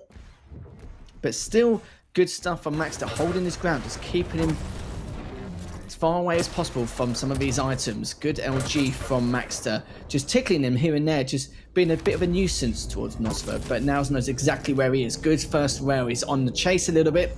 Could he drop down here? He was contemplating it, but decided to back away and maybe just go and see what Nosfa could be doing here from the rail room. Isn't going to go for the telly yet, but he's going to get heavy and prioritize that first. Yeah, so Maxter denying the outer armor shard and then gets heavy. He's going to rocket jump up. He has that extra stack. Nosfa trying to play defensive here. No push from Maxter, but full map control as the rail from around the corner will hit. Maxter replies nicely. Nosfa doing what he can to try and chip away at these items. That's the best he can do, as he just doesn't have the positioning to try and fight for the item. Missing with that rail from the outer courtyard area as Maxter drops down to secure yet another heavy. Ooh, shoulder peek in that rail. And Vision's going to be up in just a moment here. Missing with that rail. Nosfa doesn't miss with his. 1-0 halfway through. Very, very slow game of ruins from both these players. Maxter, he doesn't want to let this one go like he did the last one, Lethal. Yeah, it's kind of hit him a little bit, hasn't it? It's not demoralising. You can see he laughed it off on that last frag, but this is a chance for him to try and extend his lead if he can. That heavy's helped out massively to absorb that last rail shot, but will he be able to clean him up? Yes, he does. Good second frag there from Maxter. Now he's using that piercing sight to find out if he's going to try and get traded out by Nosfa, but realizes it's not going to happen. It's his chance, his opportunity to try and go for that Mega. Takes out the Pika. Beautiful stuff from Maxter. But what is he going to do here? He does have the stack advantage. He is tempted to push in. Will he be able to push in successfully, though? This is going to be another question. But Nosfa surely is going to get taken down here. Good LG, but he's available. Doesn't get time to get that second shot off. And Maxter is the one. The 3-0 lead. Picks up the heavy. Looking good here with 4 minutes left remaining. Yeah, Maxter recognizing Nosfa didn't really have many weapon options, so he closes in to extend that lead. 3-0. Nosfa in a bad way here, needs to be careful. He's going to try and swap to the rail again. Does have rockets, can't really find the good angle here, and he can't find the rail as well as Maxter just absolutely pummeling him with rails. Nosfa's going to be able to escape by the skin of his teeth. 71 HP after all is said and done. Maxter heating up right now. Nosfa extremely weak. Maxter just wants to take full map control. Nosfa in a bad way here. Has to play it really slow, playing above that giant jump pad, just trying to play off sound cues and stay the hell away from Maxter. It's going to be very difficult for Nosfa. With the Strogg, anything you can do is test the patience and the awareness of Maxter in order to get a successful flank round. But this item control from Maxter is just absurd. It's perfect for him at literally about an 8-9 second difference between both his items. And Nosfa can't really do much here. He can't really drop down because he's going to get trapped from the rockets. He can't really go up top unless he gets a couple of chip damage rail shots. So what can he do here? The only thing he can do is trying to take him off guard on other areas on the map. And you can see he is trying to do exactly that. He is trying to get some chip damage with the rail when he tries to contest a Mega, but can't really do too much as of yet. He did a little bit of damage here, don't get me wrong, but you know, if Maxter keeps picking up the Mega and heavy, it's not really going to help out too much. But Nosfa does have, for the first time in the last couple of minutes, a slight advantage in terms of stack and has picked up the heavy for himself. So tables have completely turned, but Nosfa needs to be quick if he wants to try and tie things up. Time against Nosfa here is rounding the 2-minute mark left in the game. The rails coming out missing. He hits up with the follow. Maxter with a good reply here. Just trying to keep it as even as possible. Max damage on his way out if he's going to find an early grave here. Still up 3-0. So he's ready to play this defensive, slow style as all the pressure on Nosfa to try and make some magic happen. Does he have a little bit of that lightning in a bottle left here? Minute 40 remaining. As that rocket was almost pretty. Nosfa has to drop down, make something happen. He's going to ride a little bit of the lightning here. 64 HP from Maxter. He gets through the telly. Fantastic rocket. Oh, that was so close. I think Maxter knew there was a good chance that Nosfa would have taken him up with that rail, but luckily for him, he had the eyes but didn't have the angle for him to go for it. But Maxter, though, what he's done is the fact that he's actually managed to, in the last engagement they had in Courtyard, he delayed Nosfa so much that the items aren't as segregated as they once were. So now he can have more opportunities to go for these items, but using that piercing sight to his full advantage here. And he will have one more before this match ends. But he needs to be so careful. There's nowhere for him to go. There's no way out. Nosfa has the ability to try and stop him. But look at this. He's actually left him, decided to prioritize the Mega, which is understandable. But Max just needs to be extra cautious now. Needs to play a bit more passive. Needs to try and decide how he wants to go about this. He's got 35 seconds left. Nosfa still has the opportunity to try and make something happen. So that's the first frag. What can Nosfa couldn't do here? Can he at least try and pin him down on spawn? It looks like he won't be able to. Is Maxter just going to play slow, passive game, be a bit more defensive, and just hope for the best here? Nosfa's just trying to look everywhere, left, right, center for him, but I don't think it's going to happen here fully, as he's only got 13 seconds left remaining. And that's pretty much it. Maxter will be taking the second map to tie things up, and we'll be going to a third and final map. So Maxter not kicking himself so much, because he could be up 2-0, or, you know, the potential chance of 2-0, but Maxter played that very, very well. Quite slow in some areas, but definitely abused the audio cues to its full advantage. Yeah, just really, really good visor use. Using the sound, using the vision. Solid game, nothing too fancy from either player. 3-1, relatively low scoring, to be honest, even for Ruins, but a solid play from Maxter, bouncing back after that horrific trip and fall. But yeah, ties it at 1. We're going into the third map. No sudden death on this one, breaks my heart, but maybe on the third one. Well, you've got to give them 1 out of 2 so far, haven't you? So even if it's 1 out of 3, they've been kind to you, really, haven't they? That's true. That's true. Awoken is going to be the one we go to. Eisen versus Anarchy. Any thoughts on that matchup specifically? Well, we haven't seen a Doomslayer, which is a little bit of a change on Awoken. So, hard to say, really. Depends on the target position of the Eisen and where he's going to keep in place to feed himself information. With the Anarchy as well, with the mobility and the inject, he needs to really be cautious to decide on how he wants to try and approach the Anarchy.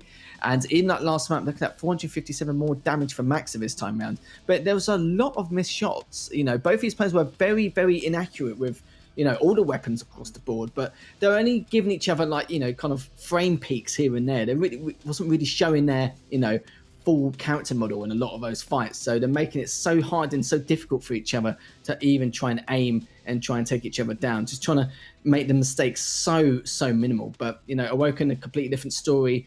This is Nosfer's pick. Nosfer's very good on this map, and Maxter I do think is pretty good on this map too. But I know it's not his, you know, his cup of tea in comparison to Nosfer. Well, we'll see. I still think that even though the flub on the first map happened, I mean, the second map, solid play from Maxter. I feel like he might be able to edge this one out. Nosfer just looks a little bit off. Good display on the first map. Second map, he was just kind of choked out. Didn't really get any momentum going. The start of this one's going to be very important for him, but I feel like Maxter is cool, calm, and collected and ready to take this set.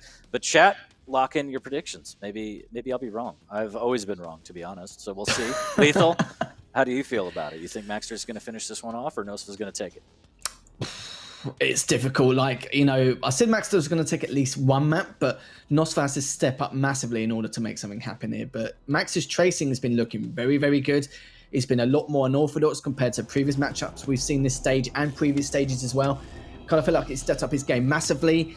And it's nice to see that Nosfer hasn't really fully got Max's number yet, but it is 1-1 in the series for anyone just tuning into the Quake Pro League. This is the third and final map of this second series of the day. And we're going to see if Maxter can topple Nosfer for the first time in the Quake Pro League, or if Nosfer will be the one to try and finish the series up 2-1. Both players going for the series victor here. Is a little bit of a skirmish right off the start. Is Maxter going to go through the telly? Nosfer making sure that if he does, he's pre-aimed correctly. The rail landing, a little bit of nail to return as Nosfer will finally claim a rail of his own. Inject on hand. Timmy deployed. We'll see how big of a factor Timmy is in this one. Maxter just waiting to peek around the corner. Almost catches a glimpse of Nosfer. Just a peek forward, just, you know, nothing serious here. As top mid control has been given away by Maxter, but Maxter's fighting back for it. Good rocket there from Maxter. Kind of keeping him at bay for now. Another good rocket. This is opportunity to try and push in if he wants to, but then the problem is the stacks are very similar. Even if he takes him down, 2 beautiful rails. Are you going to make it a third, Maxter? No, he does not.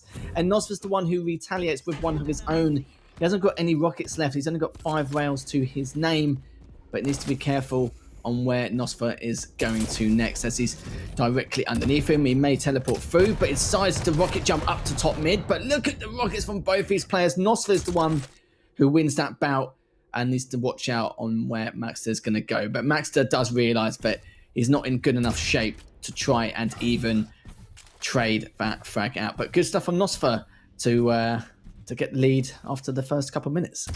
Yeah, what a bounce back. He was on death's door. Now he's got full map control and a frag.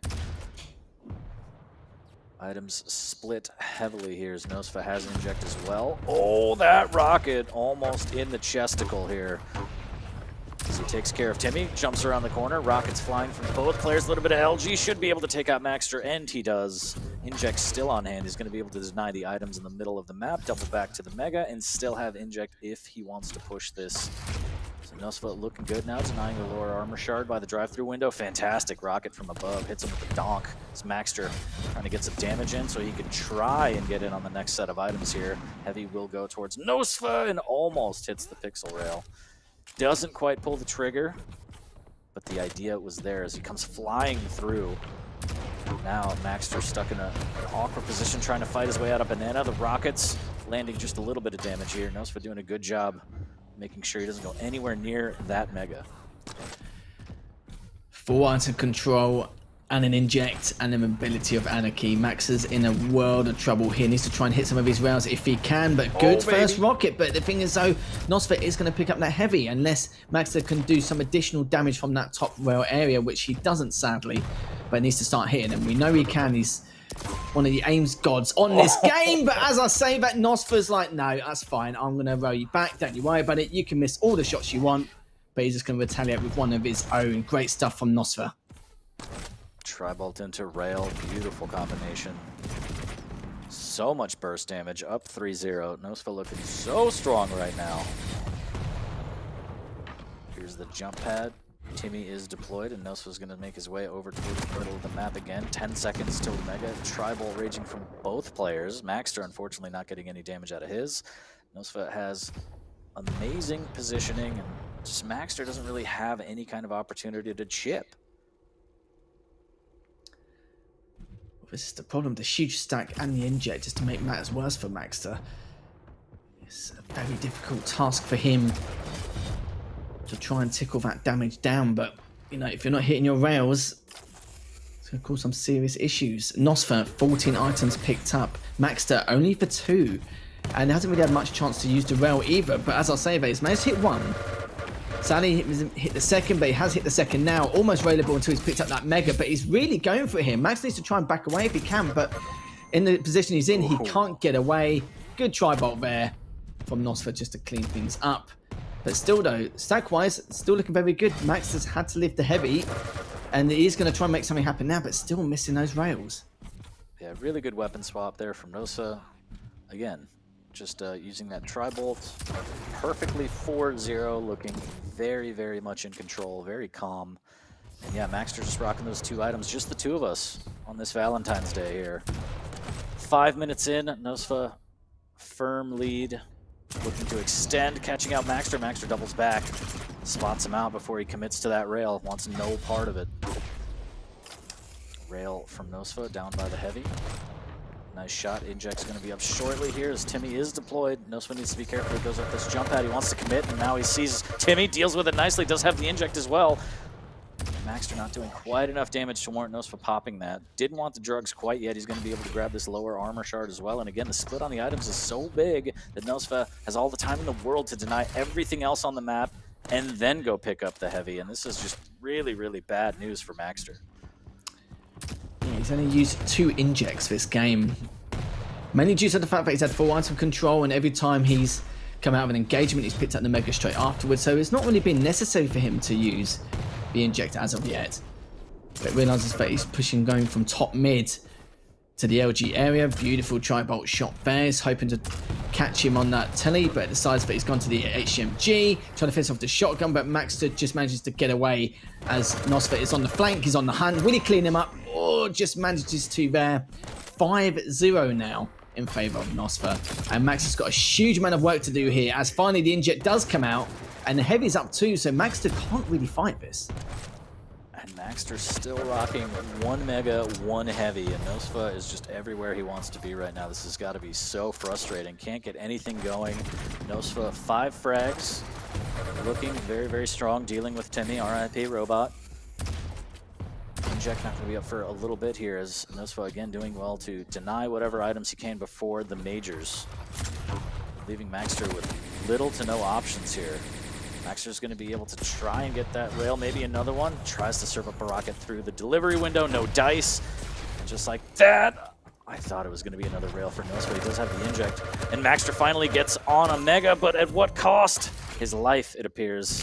First item he gets after all of that leads to his death right off the spawn as well. Nosfa pounces 7-0, and he's just kind of sombling all over Maxter's face right now.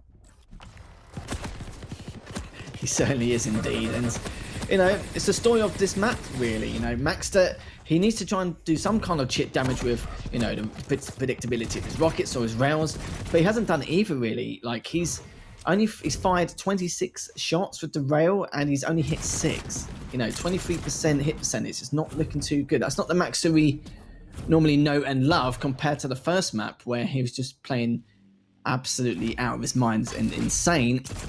But Nosfa's looking very good here on this map. Very dominant compared to the previous 2. still up 2-0 and 7-0, and it seems like Nosfer now just got to try and wait out these 2 minutes, or if Maxter can make something happen. It would take a miracle, absolute miracle here. So that's not how you want to start a comeback either. Look at this dodging from Nosfer. He will take a rail, but avoiding most of the damage coming out from Maxter. There's the rocket jump back to middle, the cutoff for the Mega. Deals with Timmy, but Heavy's going to be first. So Nosfer actually just flying around the map just to try and get some frags. Showing off a little bit here. Maxter trying to fight back. LG keeping him at bay, but the time is just against Maxter. 8 frags to tie it in the minute 30? I don't think so. Nah, that's all said and done there. It's got absolutely no chance, especially if Nosfer does a full circle and starts to play more of the passive approach to this map. And you can see there, that's the good position on this map too. And even if you're a little bit unaware and you miss out on, you know, maybe like some kind of timing in terms of movement of your opponent, at least you've got so much space and you're so far away from your opponent that it should be quite easy for you to get away, especially with the Anarchy.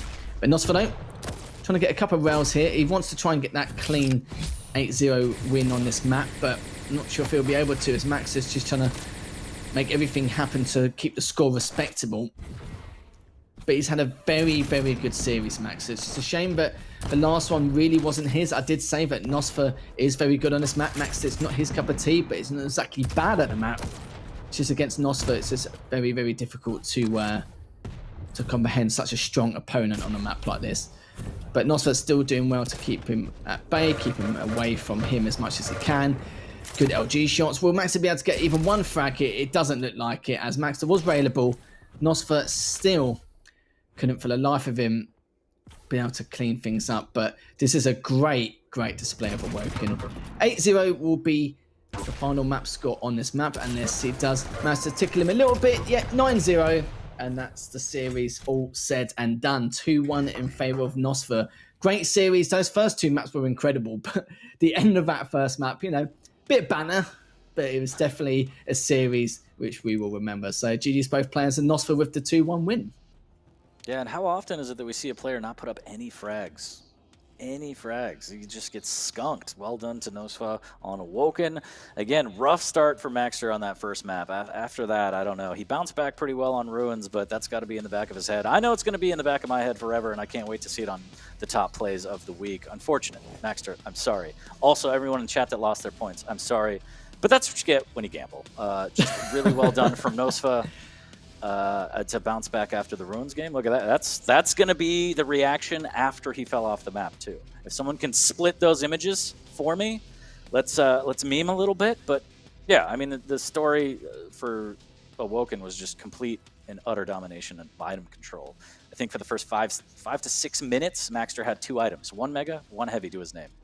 And you can't survive off the armor shards. You just can't, especially when Nosfer's dealing this rail damage, rocket damage. Just really, really solid play from Nosfer, shutting him out on map 3, taking the series, and for the week at least, claiming his King of South America title. Yeah, that facial expression of Max is just going to make me think that if there's something a bit weird or I'm confused about how dominant someone made, yeah, that's literally the face I think most people will pull. But yeah, again, great series, great first 2 maps. Third map, Maxter couldn't really find anything. It's just missed too many rail shots, not enough damage across the board, not enough map presence. But yeah, congrats to Nosfer. 2-1, it was a lot closer than we expected, and nice to see Maxter make a lot more improvements just to see what he can do on Awoken in the future. Absolutely. Well, that's 2 down. We got more on the way. Don't go anywhere. We'll be back with more Quake action on this Valentine's Day.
Welcome back, everybody, to Quake Pro League Week 6. I am 40 Lions alongside Lethal.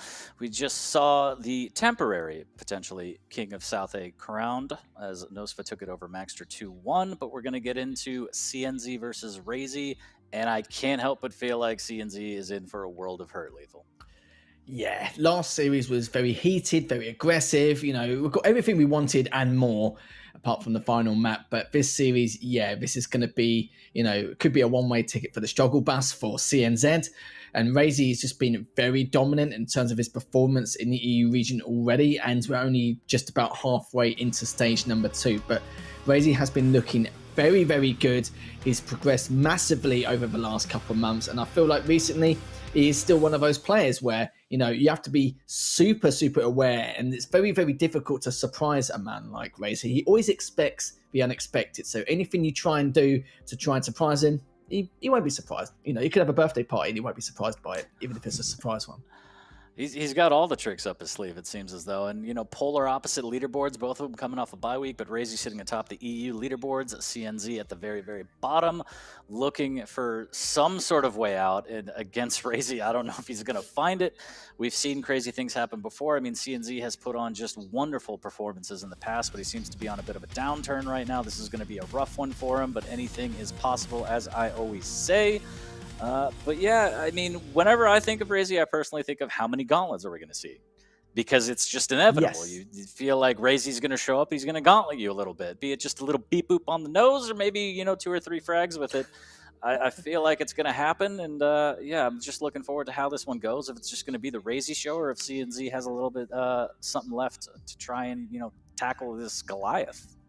Yeah, you know, Razy did it for us, you know, in week 3, even on that final map against his opponent. I think he's trying to gauntlet them within 90 seconds, I think around the 80-second mark on Molten Falls. And against CNZ, it's going to be a bit more difficult than that because we know CNZ, he's more of a very neutral kind of player in terms of how he tries to figure out his opponent. He doesn't really have a particular style. He kind of molds into what he wants to be throughout the entire course of the map or the series, depending on who he's playing against. But, you know, he's going to have to adapt very, very quick and decide how he wants to play this series out because Razy isn't really the kind of person who will kind of steadgate his position on the map and how he wants to try and position himself and flank. Because as soon as he sees even sniffs out the opportunity of trying to push you, he will go straight in, no holds barred, and he'll make sure you're in a world of trouble. But it's like I said, it's very, very difficult to try and surprise Razy. And what CNZ going to do is he's going to maybe have more of a passive defensive style and play it more like chess and try and see what Razy can do to try and figure him out. Or is he going to be super aggro and try and throw Razy off? It's very, very difficult because Razy has such a solid aim, especially with his tracing. Absolutely. Let's take a look at the pick ban, see if CNZ can get any kind of advantage going at all, because it all starts with the pick ban. So we take a look. Molten Falls right off the bat. CNZ's pretty good at that map, but Razy's no slouch. Sorlag versus Anarchy. Then we got Corrupted Keep, Galita versus Strog and Peaker. And finally rounding it out with Runes of Sarnath, Athena versus Nyx. Thoughts on this one, Lethal? I'm surprised Razy didn't ban Molten Falls instead of Awoken because I still feel like that's one of CNZ's better maps, unless, you know, CNZ is actually also quite good on Awoken, but I know that Molten Falls is definitely in his top 3 in this map pool. A clutch ban, 40, lol, you know, not really too so much of a surprise there. Razy always normally is the one who goes for that no matter what chance he gets, depending on which map, so he's perfectly fine. So the Anarchy versus a Sorlag, I'm sure that's going to be an absolute slobber knocker to start things off. And Corrupted Keep, Galena versus the Strog, we'll have to see if Razy can keep his tabs on those totems.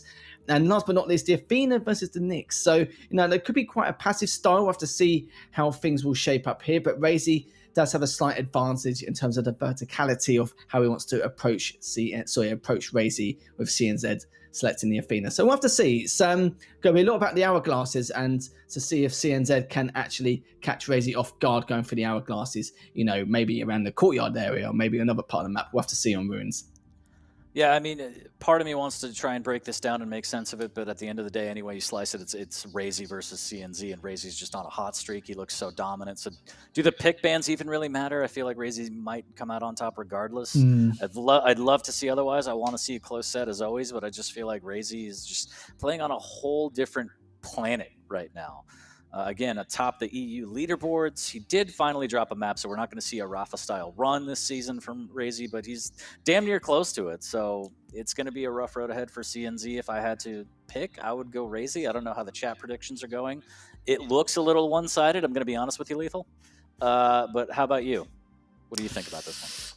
I'm still going to say, I think this could be the first clean sweep of the day. I reckon Razy will be the one to 3-0 CNZ, but it just depends on how CNZ plays. I think he needs to play a little bit more of basis style in terms of his passive aggression and how he wants to counteract anything Razy does. But at the same time, if you play like that, it's very difficult to also try and contest the items. So it depends what CNZ wants to do. If he plays very aggressively, then I think Razy's going to easily 3-0 him. If CNZ doesn't take extra caution, then Razy's still going to win, but I think CNZ will just maybe take a map. We'll have to see. Yeah, it's going to be a rough start on Molten too. Anarchy versus Sorlag, you got to do so much damage. You have to be at the items to at least chip, if not steal away, because if you let Sorlag get that stack and get out of control, it's just going to be curtains. So a rough road ahead for CNZ right off the bat, but, you know, thoughts and prayers in the chat. Let's see if he can make some magic happen. On the other side, if you want to see some gauntlets, maybe make some noise in chat. I mean, I know that's selfish, Lethal. I know, I'm sorry. But it's just, how can you not? How can you not? This is going to be it to kick off the set between these two. Again, top of the leaderboard, top of the pops versus the very, very bottom. CNZ has a tall, tall mountain to climb, but we're going to be live on Molten Falls, map number 1 between these two live right now. Maybe we need a new prediction as well. Will Razy gauntlet his opponent? So that'll be maybe another one to add in the future. But CNZ, we are going to start things off with him. Is going to be waiting to see if Razy comes past what he has done, both of them with the trade on the rail. But CNZ is playing it very cautiously, but you know, maybe a bit too cautious here. The inject comes out, but he's already taken up on the spit damage. Razy just needs to wait around and see if he does get taken down, which he does, because he won't have enough time to get the health bubble to clean up from the acid spit. But now Razy already with a huge stack advantage, map control, going straight for the heavy, doesn't get it in time, but should be able to take CNZ out here. Wow. Only trades, okay, so that's, you know, a bit peculiar, considering we thought that he has the weapons in his arsenal, he should be perfectly fine, but CNZ, will he be able to take him out here? Razy has a slight advantage, but CNZ is the one who cleans him up with the LG. Good stuff from CNZ, and this is a map CNZ needs to try and win on, because this is probably one of his better maps out of the 3 in this series. CNZ just ice in his veins, taking down Sorlag twice. His LG's so good. I know she's a thick girl, but still, Razy just not finding the beat that he needs. He is going to concede the mega as CNZ rotates back towards the heavy. The spit comes out from Razy. CNZ able to get that heavy and get out of there. Great rail as well. Keeping Razy low. Can he find it? Just misses out. Razy trying to maximize damage with that machine gun. CNZ keeps missing. Finally finds his target, up 3-2. And this is the CNZ we want to see here. Doing good damage. Great LG work, and taking every opportunity he can to chip away at this gigantic dinosaur. Again, doesn't want to let the stack get too crazy. He's going to miss out on that rail. That's essentially a free mega for Razy, and could be the start. And get back in on this here. Here's the play on the heavy. LG versus LG. Is CNZ going to do it again? Inject for a little bit of insurance. The shotgun blast to try and finish it. The spit isn't going to save his life, and Razy floats him. CNZ saw the spit. He's like, I can't land down there. And Razy with a great play to tie it at 3. Oh no, I didn't expect him to miss that shotgun shot. You know, like I said, Sorlag, she's a big girl, and you know, it's not only hard to miss, but you know, literally tickled him with the shotgun at that range and didn't clean him out. That was bizarre to say the least. But Razy still needs to be careful though. He is railable. He needs to stay on his toes. The heavy is up. I don't think really gonna have much of a chance to contest the heavy here, so he needs to try and eat up the mites when he gets the opportunity. And this has got an acid spit to keep him away. If not, he would have had to possibly be curtains for him, but he's only on 28 HP. He's going to see if he can contest this mega, but it's going to go straight into CNZ there. The CNZ will pick up the mega. Does have the inject to his name. And the heavy will be picked up in the next 5 seconds. So CNZ's just trying to get there ASAP. We'll find him. So will Razy, but uses the inject. He should be able to clean him up here. But the LG's not looking too good for CNZ. But the rocket's about to finish him up. Yes, it does.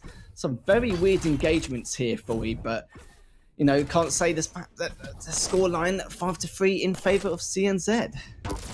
And it's just rare that you see these kind of, not really flubs from Razy, but he's just his LG is just not strong enough right now. CNZ taking advantage of that fact. 2 frag lead.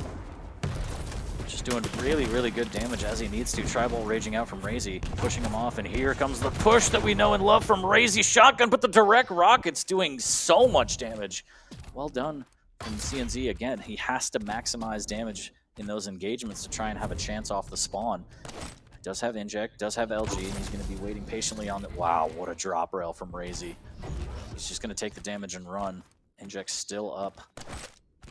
CNZ trying to get some armor here. There's the LG from above. Razy in a bad way here. A little bit of inject for insurance, and he melts him before the heavy. Big plays from CNZ. That was a real shame there, but coming straight in, dear darting Lord. through the rail, and look at that, CNZ is stuck through the portal. Didn't manage to get through. That was such bad timing. And now Razy with a nice stack lead after that first rail on spawn on the LG staircase, dropping down for the Mega. But CNZ is back to a healthy stat. That was a lovely rail there again onto CNZ. Trying to go 2 for 2. Not going to happen, but the rocket should help him a little bit more. Good rocket to rail combo. And Razy has now tied things up 6-all. And that is just brutal. Internally screaming, maybe externally screaming, door stuck, door stuck. If you know, then you know. CNZ comes back with a vengeance, but the spit melts him 7-7, and we're starting to get a bloodbath on our hands here, Lethal. We certainly are indeed, and Razy, huge stack to work with. Let's see if he can cut off the rotation, which he has done, but the shotgun comes out, but CNZ's the one who wins this. Just don't know what's going on here. I'm just gobsmacked with some of the situation they put himself into, and Razy again has tied things up. Back and forth between these two juggernauts. But CNZ still trying to keep it as close as he can, but wants to contest the Mega, but knows that the possibility of him being able to make something happen is unlikely. Takes a rail for his troubles. Razy looking very good after that Mega. Going to try and get a heavy if he can. Up in the next second, but can Razy be able to make some work of this? Good rocket, good acid spit from him as well, and it needs to try and flank around. Will he be able to get with the rail? Yes, he does. So now he's got to try and rotate round and contest that Mega again. Just brutal. CNZ already using his inject, getting out of rail range with those 225s, but still very weak. Both players are very weak. Is Razy waiting above, trying to land a rail? Ooh. Good rocket after the Mega pickup, just right in the old breadbasket here. CNZ railable at 75 HP, needs to be careful. He's going to have 225s to work with. Decent rocket on the fadeaway here, but Razy again has the verticality, jumps over, eats a rail, and somehow CNZ gets out alive and turns it around. Razy's so incredibly weak right now. There's the inject, and CNZ wants to chase this. He has to know that Razy's weak. Can he catch him out? This is a much more aggressive style of Molten Falls we've seen compared to previous matchups. But Razy, just gets cleaned up with that long-range shotgun. He was only on 4 HP. And this could be CNZ's time to now extend his lead. He's got the heavy, he's got the stack. Will he be able to clean him up? Razy's LG is much better here, but doesn't finish with the LG. Sorry, with the shotgun, it's Razy's the one who cleans him up with the LG. Razy had a much better tracing aim there with that LG in comparison to what CNZ has had in the past few engagements with the LG on LG. But Razy does have that acid spit. He's going to be using it to see if he can do a little bit more damage to CNZ, but has to let him get away with that Mega. He's going to see if he can contest the heavy, but misses the first rail. Maybe not the best weapon of choice, but now CNZ is the one who takes the lead. 3 minutes left remaining here, 40. And this has been an absolute bloodbath between the two players. Can Razy do something? Wow. No, he won't. And CNZ first time in this game to extend his lead. Oh, needs to be careful. The rocket jump off his face. Sends him flying, actually. 11-9, CNZ very, very weak. Razy's going to be able to grab this Mega. He's going to go up the jump pad for the armor shard. He will. This should be a free rail for CNZ. Indeed it is. Converts that nicely, but he's still in rail range. Needs to be careful here. Razy doesn't have a rail yet, but any machine gun will do, or make that some LG. Trying to light up the night sky here. CNZ still so weak. Does have inject back up. He's going to hold on to it for the time being. 91 HP after that health pickup, which puts him out of rail range, which Razy now has. Needs to be careful. Fantastic defensive rail. Risking it all for the biscuit. Trying to get some more damage here.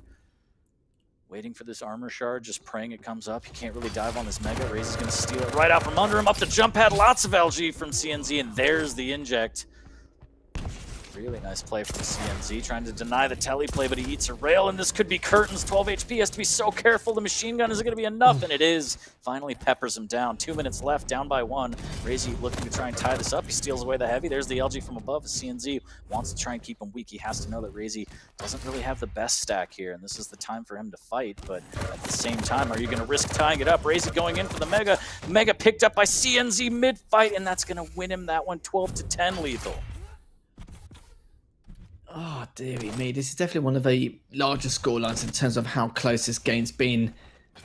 And on this map in particular, CNZ has that inject again. Heavy is up, but it looks like Razy decided to prioritize going for the frag rather than actually going for the heavy, which is a great stuff from him. He just needs to try and clean up CNZ. He's only on 52 HP, but that direct is not going to help in any way. Just enough.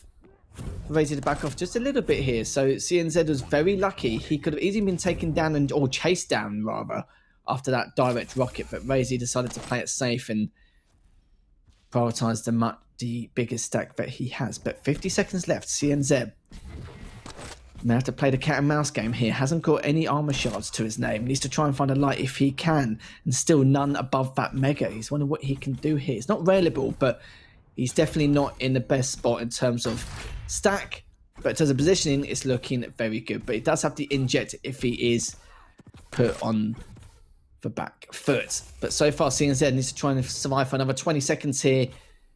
40, but looks like Razy isn't really going to get given the opportunity to even take him down once, let alone twice here. And right off the bat, CNZ shuts all of us up and takes down Razy on Molten Falls, and I think that's a testament to how strong CNZ is on this map. He does get caught out, but it's too little too late, even with the inject. Can he even get this frag? He does, but at the buzzer, so Razy actually falls at the hands of CNZ, and I think everyone's predictions are wrong. Shouts to those who predicted, CNZ. You've just won a lot of channel points, I feel like. Yeah, there's going to be a lot of channel points won, I think, or lost, shall we say, from a lot of these matchups today. You know, as these matches we've had, considering the opponents we're actually watching, I think we've assumed that some of them are going to be a lot more one-sided than they actually are. But this is almost close to upset city. You know, Garpy taking that map on Cypher earlier. You know, Maxter almost toppling Nosfer. Apart from that third map, this could be another potential upset which could occur. You know, CNZ winning this first map. It is a Molten Falls. It is one of his best maps in the competitive pool in the Quake Pro League. But what can Razy do here? He did a phenomenal job in a lot of those engagements, but a lot of them were very messy, very chaotic, and it was very hard to kind of establish what both players wanted to do. You know, we saw that Razy tried on numerous occasions to try and trade off CNZ after some of those bouts, but it just wasn't meant to be. And Razy was the one with the larger damage count there and map presence, an extra 215 more damage. Razy did have the better rail, but you saw there, look at CNZ, the amount of shots he fired with the LG and still hit 44%. Very well played there from CNZ, but Razy's rail against an Anarchy, especially on that speed and pace on a map like that, again, very well played from both these players. But we'll have to see if Razy can at least make some kind of two-map comeback, see if he can get reverse sweep going, or if CNZ can continue to pressure on. Yeah, the conversation has changed from will CNZ get a map to will he beat Razy in the set and go 2-0, and that's quite the conversation to have.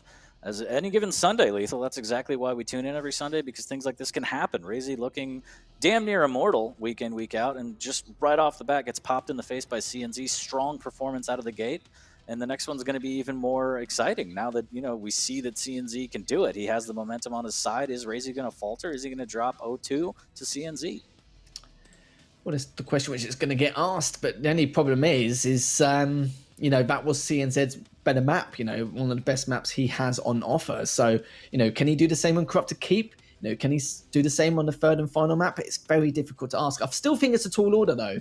But the only thing I'm happy about is the fact that the only worrying issue I had with CNZ is if he equals the aggression of Razy, I kind of feel like, you know, 8 times out of 10 that Razy will probably win those engagements. But it was actually CNZ winning most of those engagements, which is a little bit of a surprise here. So it gives me more, you know, comfort in knowing that CNZ could take the series. And even on a map such as Corrupted Keep, where you have to put on a lot of pressure, you know, the only range you can kind of have is with the heavy machine gun or, you know, long range rockets and keeping at bay with the LG. There's a lot of small minor errors you can make, we can lead up to major faults on the Corrupted Keep. But from so far, what we've seen, you know, CNZ is looking very, very good, and Razy just needs to be a little bit extra cautious on which fights he wants to take in comparison to that last map. Yeah, that first map, I mean, Razy's LG looking a little shaky. It's hard to track down that Anarchy. He needs to put some meat on his bones, but that's neither here nor there, as we're going to get into the second map, Corrupted Keep, live between CNZ and Razy right now as we start off on CNZ's point of view. Galena versus Strogan Peeker, and Razy gets caught out, tries to get a little bit of damage with that Peeker, and very fortunate that CNZ didn't just light him up right there. And he still has that totem whenever he wants to use it. Doesn't need it as of yet. But he's going to keep it with him anyway. At least he's got some info along that banana corridor to rockets. So if he is there, he can now trap him when he sees fit. Beautiful LG. Nice rocket there. Doesn't really do too much, but will he be able to clean him up before the Mega comes up? No, he does not. Razy just manages to pick up that Mega before he gets taken down. And CNZ is trying to do his best to recover as well. But items aren't fully segregated, but almost enough for both items to be contested at some point in the future.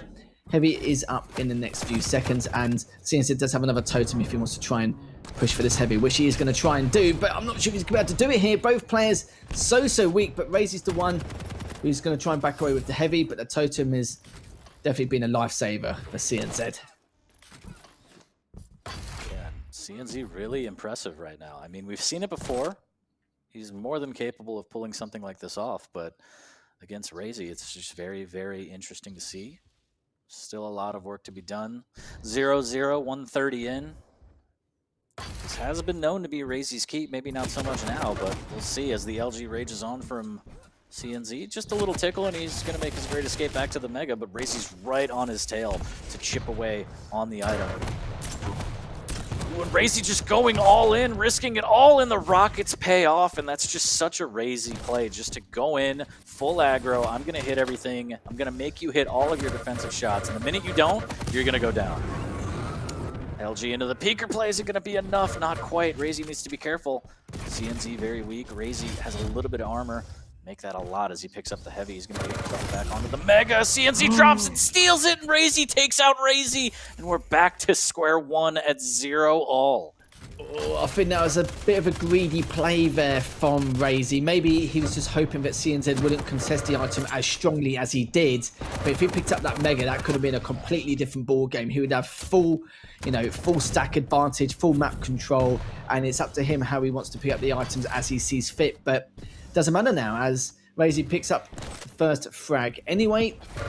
Does have that pick if he wants to use it again. Picks up the Mega, and CNZ is in a little bit of trouble. But as I say that, Razy's the one on 10 HP. That health orb may have saved him. The Peeker could finish him off, and yes, it does. Wow. Absolute madness as Razy's the one who manages to win that fight, but he could still get finished off here or traded out, but he just manages to get away with his life, only by the skin of his teeth.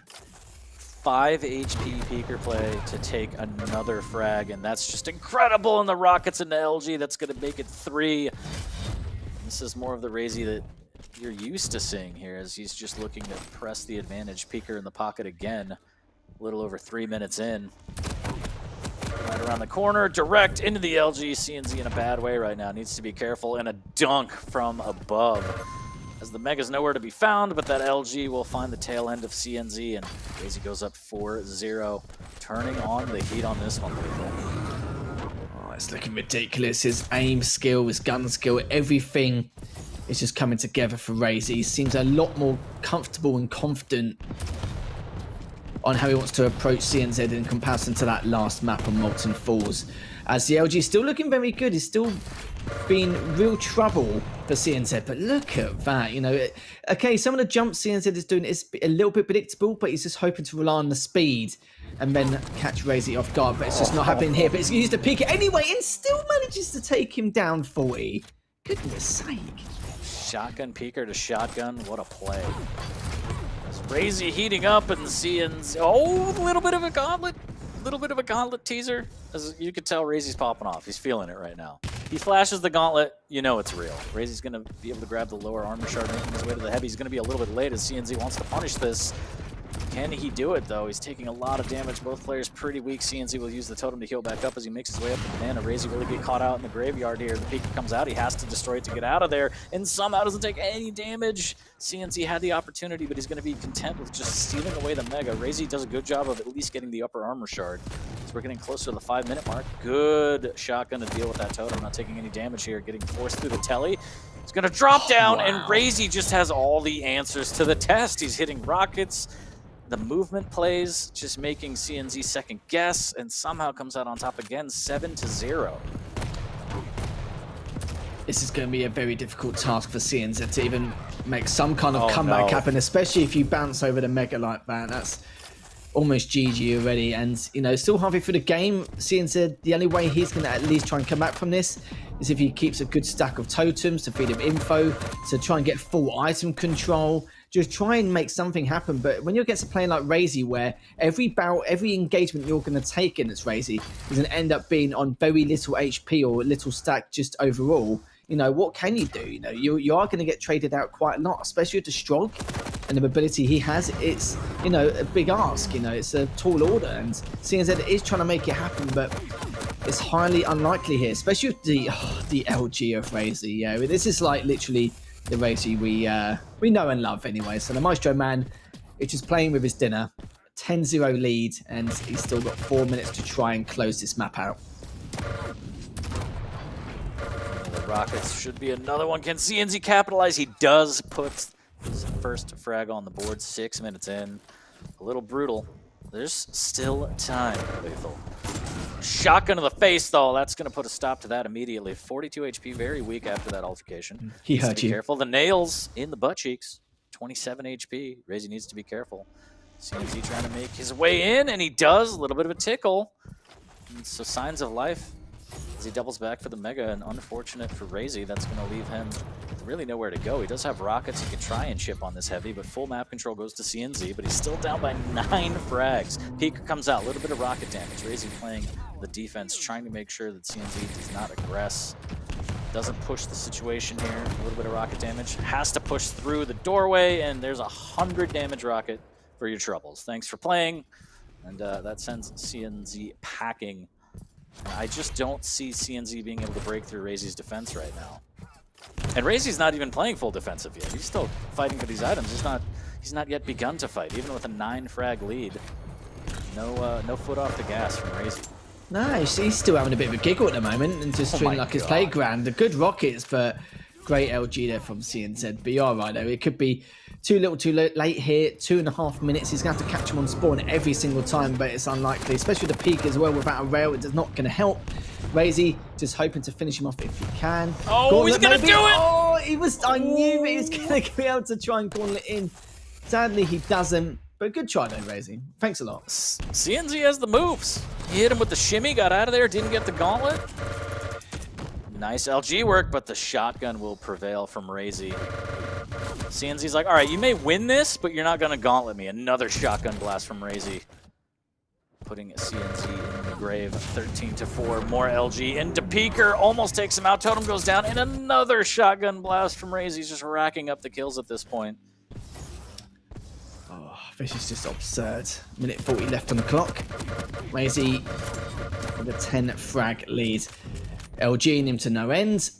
CNZ manages to get away only for a small amount of time. Razy's just sitting there waiting like a hawk, just waiting for it to approach him up top, which she managed to clean up nicely. 15-4, completely different opposite end of the spectrum from what we saw in that Molten Falls game. And it's what I mentioned earlier, and the great Pika play again.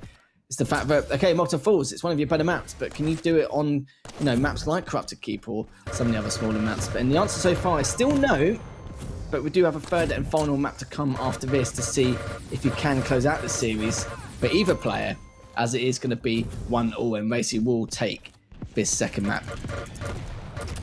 Yeah, this is looking like Razy's keep again here. He's just tacking him on. Good machine gun work. CNZ can't land the damage. He needs 19-4. Razy wants to put up a clean 20. You could tell as LG on LG. A little bit of peeker action as well. CNZ trying to get around the corner to do some damage while he was in the peeker. Really good LG from CNZ. Razy's going to escape for the time being, 75 HP, as CNZ will take the upper armor shard. Heavy's not going to be up for another 12 seconds. This is an opportunity for CNZ, but is Razy going to put up his 20th? So close, one more tick. Oh, and the rocket doesn't land, and again, Razy with the shotgun, somehow dodging that rocket. Looking like Neo out here, and we have our 20th frag. 20-4 for Razy. Much more of that classic Razy performance. We saw the flashes of Gauntlet, didn't convert, but the scoreline is probably more so what people expected. But we are going to the third map for the decider of the series. CNZ taking the first map, Molten Falls. I mean, his playground maybe is still a lot of work. He still barely got out of there alive, but 1-1 for these players as we're going to go into the third map, Lethal. Yeah, 6,354 damage for Razy, just under 2,300 more than CNZ. And CNZ was the one with more item control, which, well, when I say more item control, I only mean by like 2 or 3. It wasn't a huge amount, but CNZ just couldn't really do much, you know, became a little bit more predictable during the second half. I think he kind of knew it was over by the 5-minute mark anyway. Some great Pika play. Yeah, you can see there, you know, a little smirk on his face. He knew that it was pretty much over. It's just a matter of trying to keep the score respectable. He couldn't. It was still 20-4 after all that. But it didn't give Razy a gauntlet kill. So, you know, look at that could be play, worse. though. Slick to get out of the corner. CNZ was like, ha! And Razy was like, a hey, I'll winner? get him next time. I'll get him next time. He's like, I don't need to posterize every person I play in the pro league, okay? But he's gonna look, you know, he wants to. You know he wants to, especially on this third map. He's not done with the gauntlet. He's not. But 20-4, what a scoreline in favor of Razy. The interesting part, again, the series is tied 1-1. That was not a 2-0 if you're just tuning in. CNZ actually taking the first map, Molten Falls, against Razy. Razy clapping back, quite a statement with 20-4. But third map, Lethal, this is for all the marbles. What do you think? I still think it's going to be Razy winning 2-1. It's like I said earlier, maybe if he can equal the aggression or if he plays a bit more passive and cautious, then you could take him down. But even then, it's just by like, you know, taking one map. I think for Quake to keep, we kind of knew that was going to happen. But me personally, when I saw the aggression and the flair we saw from CNZ in terms of actually trying to flank Razy and trying to at least keep him at bay or just equaling the aggression overall, I thought, well, okay, if he's doing that at Molten Falls, surely he'd be able to do that in Corrupt to Keep. But there's a few times as well where Razy was playing, you know, very greedy, but he got away with it. There was only one time he didn't when he picked up the heavy. It was on very low HP. He just bolted straight in for the mega, but he still manages to go for the trade and then keep CNZ guessing where he's going to be all the time and just making sure that there was absolutely no way that CNZ could come back any way, shape or form. But on this third map, again, it's going to be a little bit more tough, but then again, CNZ is a larger map. He is better on these larger map pools in the Quake Pro League, but for Razy, just needs to keep on his toes and making sure that he doesn't give away that first frag, because you know what CNZ can be like on Ruins. But we are going to head into the third and final map. We'll be starting with CNZ's POV to see if it can close out this series or if Razy will continue his streak. Well, the channel predictions are in, and I hate to break it to you, surprise, surprise. It looks like people are going to try and side with Razy on this one. CNZ trying to make something magic happen. Athena versus Nyx should be interesting. Those hooks can help him traverse the map and hopefully get the hell out of there in case Razy has some phase-shifting plays up his sleeve. Coming out of that Ghost Walk could be absolutely a nightmare for CNZ. He's waiting down below, checking his corners. I'm sure after the cooler play, everyone's going to check those corners. There's the two hooks to get up close and personal and steal away the mega. That rocket would have been dead on target here. Razy with a good Ghost Walk, but he backs that ass up into the rail. Razy takes the first frag a minute in. Beautiful stuff there from Razy. CNZ guessed wrong. Razy just stood his ground to make sure he can do his duty and clean up that first frag, which he did perfectly. Only 1 minute has passed and already we've seen quite a bit of action compared to the previous matchup on Ruins. Beautiful rail there as he was trying to use that third to go up to get the mega. Still manages to survive. CNZ looking for the spawn. Guessed wrong. Only slightly though. Razy's come up for him to say hello. Clean him up nicely with the LG. He's going to try and finish him off. Yes, he does. And Razy is the one who gets his lead. But already CNZ is pushing him to try and get that trade frag. And Razy decided to go straight past him, go to the courtyard, get the hourglasses, get that light armor, and realizes that CNZ is directly underneath him. Needs to be so careful here. Takes one rail. Surely CNZ's going to at least try and clean him up here. No, he doesn't. He picks up the mega. Then he commits suicide straight afterwards, 40. And now the scoreline as tied, and CNZ needs to recover from that last engagement. Just massive amounts of damage from CNZ. Razy has to aim the rocket at the ground because Athena can get up in your face so close, and he takes himself out, ties it back at 2 minutes in. CNZ holding his ground. He's not going to make this easy for Razy. He's going to shock the world if he can take this 2-1. So I think he heard the jump pad, so he should know. Ghostwalk is right on his heels. Razy trying to do some damage on this Mega. The Mega's picked up the swap to rail as he runs out of LG. Needs to back away. Barely staying alive. 17 HP as Razy will miss that rail. A little bit of chip damage will give him the information as CNZ's still so weak. And Razy smells blood. He just wants this frag. He's going to keep chasing. CNZ trying to do defensive damage as he can. Almost hitting that rail. Somehow staying alive for the time being. Razy's still on the hunt right now. Wow, dance with the devil from CNZ, but he will survive. Razy, however, will grab the heavy. CNZ wins out on the Mega and does. I thought there was going to be some damage from down below, but Razy, no dice on that one as he tries to thread the needle with the rail. And so CNZ gets himself out of quite the sticky situation here and looking decent again as he grabs that outside armor. Yeah, during that last minute, it was great to see how proactive Razy was. Like, you know, keeping him at bay whilst he's getting a health orb. As he's going towards him, trying to pin him on the staircase whilst he's going for the light armor. Just being proactive as possible, just trying to time consume and try and recover whilst being a nuisance to CNZ. That was great plays there from Razy. Just making sure he's making as much use of his time as possible when he's trying to at least distract his opponent. But he's always taken one rail. CNZ looking for 2 for 2. Both miss, so both in either trade, but CNZ actually gets another one. He's looking for the 2 for 2 now, but Razy's not going to give him the chance. He's going to push him with the LG. He's actually Ghost walks behind him and goes straight past him anyway. Recovers a little bit, not railable yet. Definitely won't be, especially from the light. And now he's going to pick up the Mega in the next few seconds. And as you can see, but CNZ will not have time to contest it, but at least to try and make something happen. Probably not the best play there, as Razy already had the LG waiting for him. I mentioned it earlier before the series started, but it's normally highly unlikely that Razy will not expect these surprises. He had the LG out ready in case CNZ did try and approach him. And now Razy's just waiting for him to drop down that jump pad. Great prediction there and good rail from Razy to keep him at bay in the heavy and keeping that high ground. Still 1-0 here, 40, and there's been a lot of action, but not really too many frags. Yeah, this is a very close one. So we're rounding the halfway point here, still tied at 1 as you mentioned, and I'm just really impressed with how CNZ is playing right now. I know he was capable, but I feel like Razy would have kind of asserted dominance by now, but no, CNZ holding his own. He's going to drop down, and that's going to be really a nightmare as he has to pop the Ghost Walk. Huge rocket from CNZ as he comes up the jump pad with a surprise. He's going to be able to grab the heavy. Can he rotate back to the Mega? He does have hooks, but as we saw before, when he tried to hook up, the LG was waiting, so he thinks twice. Going to delay it a little more, maybe chip damage on the way out, but no dice. Razy's in and out. Almost connecting with that pixel rail through the crack there. CNZ with a reply of his own, can't land it. 5 minutes in, still tied at 1 all lethal. And Razy hasn't had rockets for a long time now. He hasn't really been able to get the opportunity to grab them. As it seems like CNZ, every time he pushes for the Mega, CNZ is there on that rocket bridge to make sure he can't get him. Finally, Razy manages to get him, so this could be a completely different change of pace. We're going to see a lot more stalemate situations going for these items. And Razy just purposely delaying it as much as he can, hoping that if he doesn't hear CNZ, then there's a good chance he could pick up without CNZ knowing the timing. But CNZ was right there and then waiting for him. He's got the flank on, but the LG comes out for CNZ. That would have been great, but the Ghost Walk comes through the Razy. He's got directly behind him. Good rockets. But look at that, though. CNZ escape plan. Gonna have that jump pad from the heavy worked wonders for him.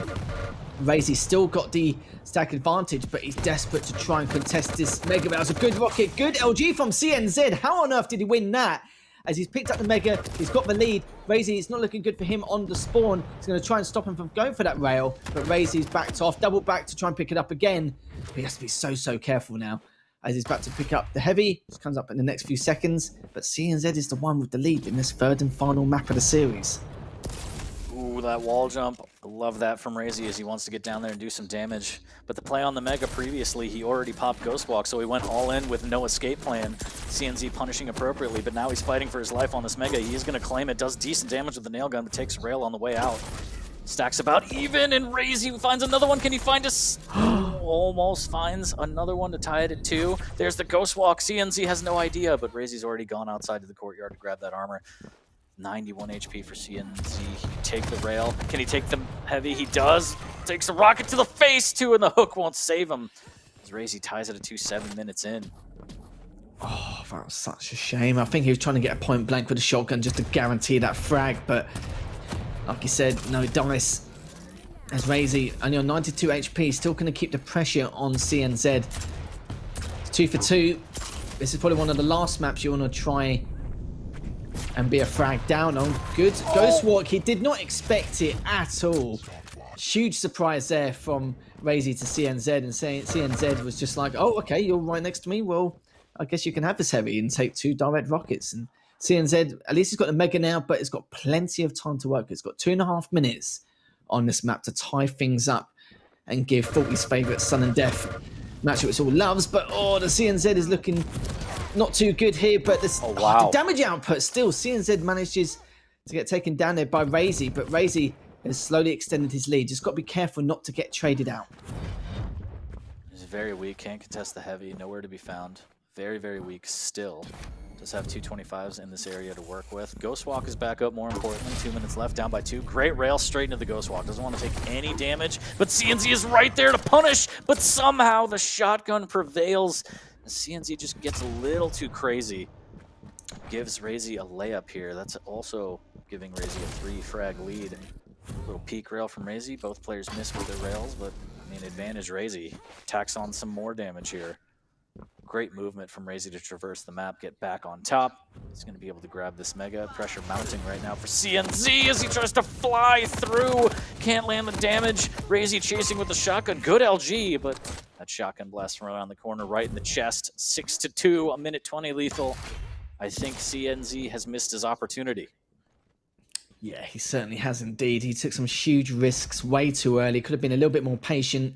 And he's become a little bit predictable as well. Like, you know, how many times he's used that verticality to try and get up to the mega from downstairs? Like, you know, he's done it quite a few times now. It's understandable. It's only one of very few ways you can do it with Athena, but he's done it on so many occasions trying to contest that mega, but it's just not worked out for him. And Razy's just always there, sitting with the LG, waiting for him to come up to say hello. It's pretty much a disadvantage, really, for him. But in his 3 frags in 45 seconds, it's not going to happen. CNZ can chase him down all he wants. He does have the speed and the pace, but eventually Razy's going to have that ghost walk in the next 20 seconds, depending on what hourglasses he picks up over the course of the map. But yeah, very unlikely here for you. Yeah, Razy just trying to stay alive. I think the only opportunity CNZ had was to try and push when he saw him out in the courtyard off the spawn, but playing it a little bit too safe. Now with 20 seconds left, he has ghost walk, and this one is going to be in Razy's hands, 15 seconds and counting. But I would say a phenomenal performance from CNZ on this series, taking map number 1. This one was close, but Razy just had a little too much. And there it is, a little bit of gauntlet. We knew it was going to happen. We knew it. But hats off, Razy. Stabilizes after the first map loss, takes the series 2-1. Second map in true Razy fashion. I mean, huge scoreline.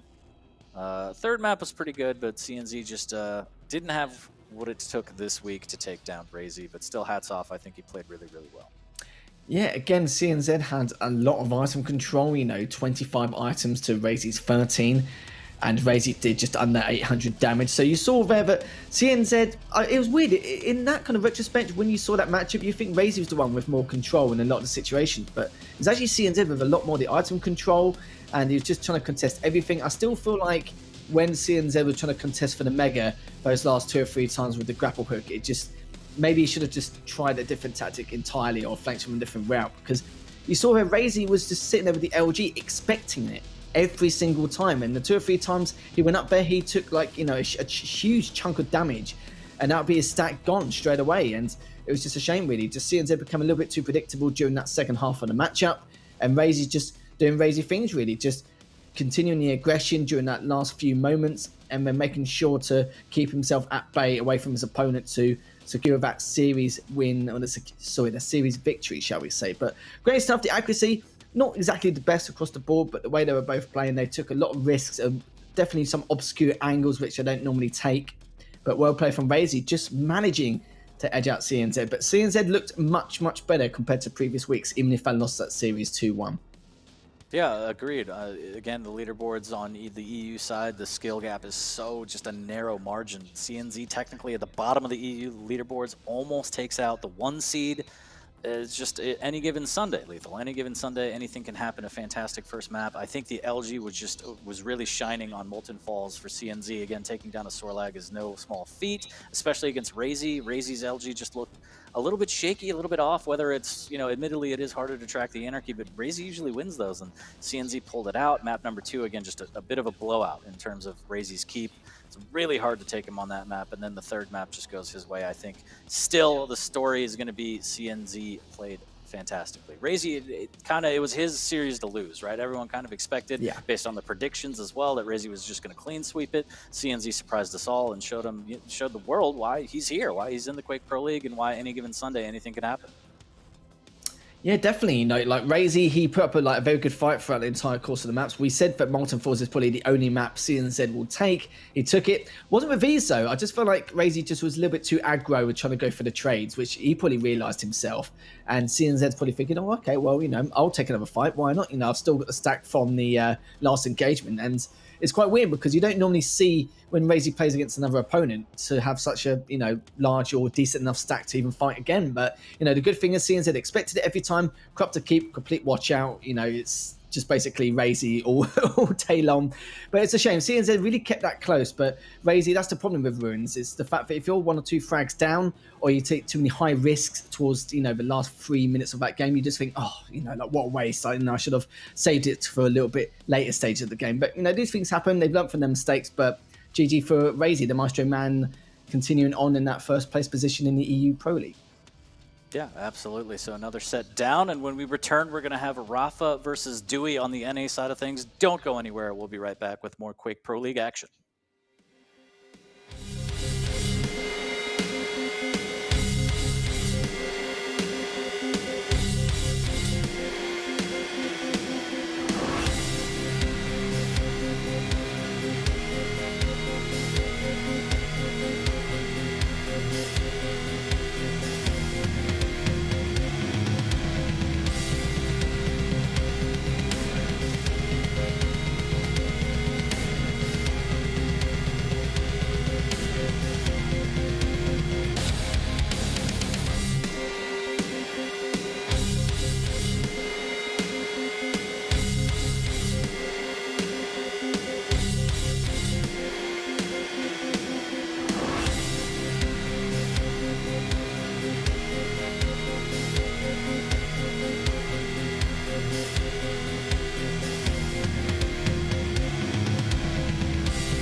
2 sets left for today. And usually this is when we bring in DJ Wheat, but since it's Valentine's Day, Lethal, I want you all to myself.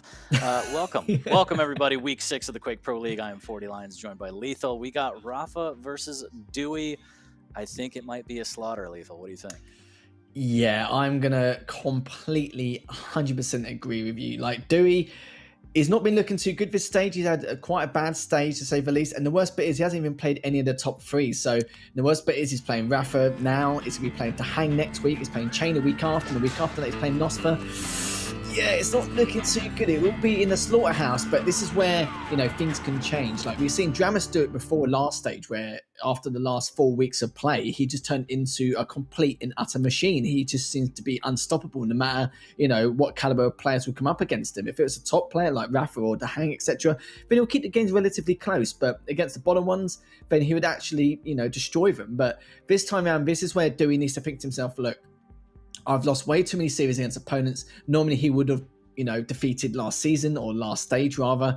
And this is it, really. You know, if you've got Rafa, Tahang, Chain, Nosfer, and Dramus left, you know, there's a very good chance that there's a possibility where, you know, you could get relegated because of the fact that you've already lost, you know, so many matches against opponents where he would normally have defeated them. So this is his time to try, and at least if he loses, then at least take a map or keep the scores respectable, because that way he's going to be so, you know, demoralized afterwards throughout the future weeks. So I am very worried for Dewey, but, you know, I'm not going to count him out just yet. Yeah, it's going to be a tall order. I mean, the stage finals does creep up on us. It's not quite there yet, but given the track of opponents he has in his way, he's got to make something happen. Whether it happens against Rafa, I mean, he's not undefeated this season, but if that's the talk of the town that, oh, he dropped a map, I mean, that just is a testament to how good Rafa is when dropping a map is a big deal. Just it might be absolute slaughter. We'll see. It's this series is similar to what we just saw, kind of CNZ versus Razy. I mean, Razy actually has dropped a series, but he's at the top of his game, the top of the leaderboard. Rafa, top of his game, only dropped 1 map, damn near undefeated, and Dewey's, you know, down near the bottom, has to win his first set. Is it going to be against Rafa? Any given Sunday, Lethal, but it is going to be a rough one. It is going to be a very rough one. I think this is Rafa's to lose, and he doesn't like losing. So let's take a look at the pick bands. Corrupted Keep right off the bat. We got Blazkowicz versus Ranger. We got a little bit of Awoken, Doom Guy versus Nyx, and then rounded off with Deep Embrace, because what would Valentine's Day be without a Deep Embrace? Death Knight versus Sorlag. Rafa pulling out the Death Knight. I mean, that's interesting pick. Interesting pick for sure. What do you think? Yeah, it's a tad weird, but what also makes things even more weird is the fact that Dewey seems to be a lot better on the smaller map pool in comparison to the larger scale maps. So Rafa's actually decided to ban Molten Falls anyway, but I don't think that's more because Dewey's good at it. It's just more Rafa isn't too comfortable with it. He's comfortable on all maps, don't get me wrong, but, you know, in terms of percentage chance out of all the maps, I've always noticed that he seems the least comfortable with Molten Falls. It's very hard to make a comeback if, you know, things don't go your way. It's completely understandable. Dewey has actually taken out Exile, maybe because he knows that Rafa is the kind of player like Cypher where he wants to try and understand the nitty-gritty of everything apart of that map, like in trying of the meta and try and establish it for yourself. So Dewey's decided, you know what, I'm not going to have any of that. But Corrupted Keep, Awoken, Deep Embrace, I think Dewey's not going to be, you know, too unhappy with it. I think he's going to be okay because one of his better, you know, some of his better maps in this map has been Corrupted Keep and Awoken. So even though Rafa's done him a favor to say, I'm going to choose Corrupted Keep first, that's also Rafa's testament to say, well, do you know what, I'm so confident I'm better than you at one of your best maps that I'm just going to choose it for you. Like, he actually doesn't care in the slightest. The only thing Wheat's probably unhappy about, but the fact that Wheat's probably happy is not his, but Scale Bear has been banned every single time without fail. So, and yeah, like you said, the Death Knight as the final map, it's a weird choice, but, you know, we'll have to see if Rafa's got something up his sleeve against the Sorlag from Dewey. I'm sure he does. I mean, it's Rafa. Everything is calculated down to the millisecond. Every decision, every play. We'll see. Again, this is Rafa's series to lose, in my opinion, as the predictions are rolling in, and I feel like they might agree. Chat might agree. I don't know if you've had an eye on it, but there's a lot of points going towards the Team Liquid player. So big mountain to climb for Dewey. We'll see if he can Frank Thomas this way and put a little big hurt on Rafa. Corrupted Keep is going to be a rough start.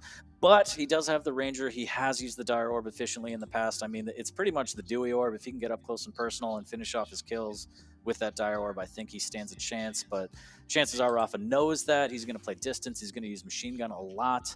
I'm looking forward to seeing how this plays out, but you know, my gut automatically tells me Rafa's going to take it, be it 2-1 or 3-0. I feel like it'd even be surprising if Dewey puts up the map. No disrespect to him, but Rafa is just playing on a different level as usual, and Dewey seems to be in a bit of a slump right now. And whether you gain your footing against the best player in the world, the reigning champ, tall order, but any given Sunday, Lethal, so we'll see. Yeah, he needs to pull his finger out literally now. Like, there's normally small indications you can see with a player if they're not playing up to scratch. Like, normally with Dewey, he'll win a lot of the matches which he normally would have won previously, but by very small scorelines, by 1 frag or 2 frag. But because people who would normally have defeated have actually beaten him by like 10 frags, 15 frags, you know, players like Effortless, etc., who've actually defeated him very comfortably, it makes you worry as to what's gone wrong. Like, why has Dewey gone into such a massive slump? And the worst bit is the fact that there's now a good chance, I know it's very early in the stage, but there's a very good chance he could be in that relegation spot with his future matchups. So if he at least, you know, maybe if he doesn't defeat Rafa, but at least keep the scores respectable, maybe even take at least a map, we'll have to see. But against a player like Dewey, you have to be a very strong, adaptable opponent. Rafa is the definition of that. So like you said, tall order, 100% completely agree. And we're going to start off with Rafa's POV in this first map in the series to find out what is going to happen here. Live right now, and we'll see exactly where Dewey's finger gets placed here as Rafa, a little bit of tribal, wants to try and get in on this rocket, but just so cautious, and that's why he's such a great player. Doesn't give anything for free, so much damage right off the bat. There's the dire orb to the heavens, and actually wins him the Mega. That's a fantastic play from Dewey, as Rafa is extremely hurt off the bat. Dewey's going to be able to steal away both items, it looks like, and leaving Rafa down to 50 HP and an armor shard at best. So Rafa on the back foot early.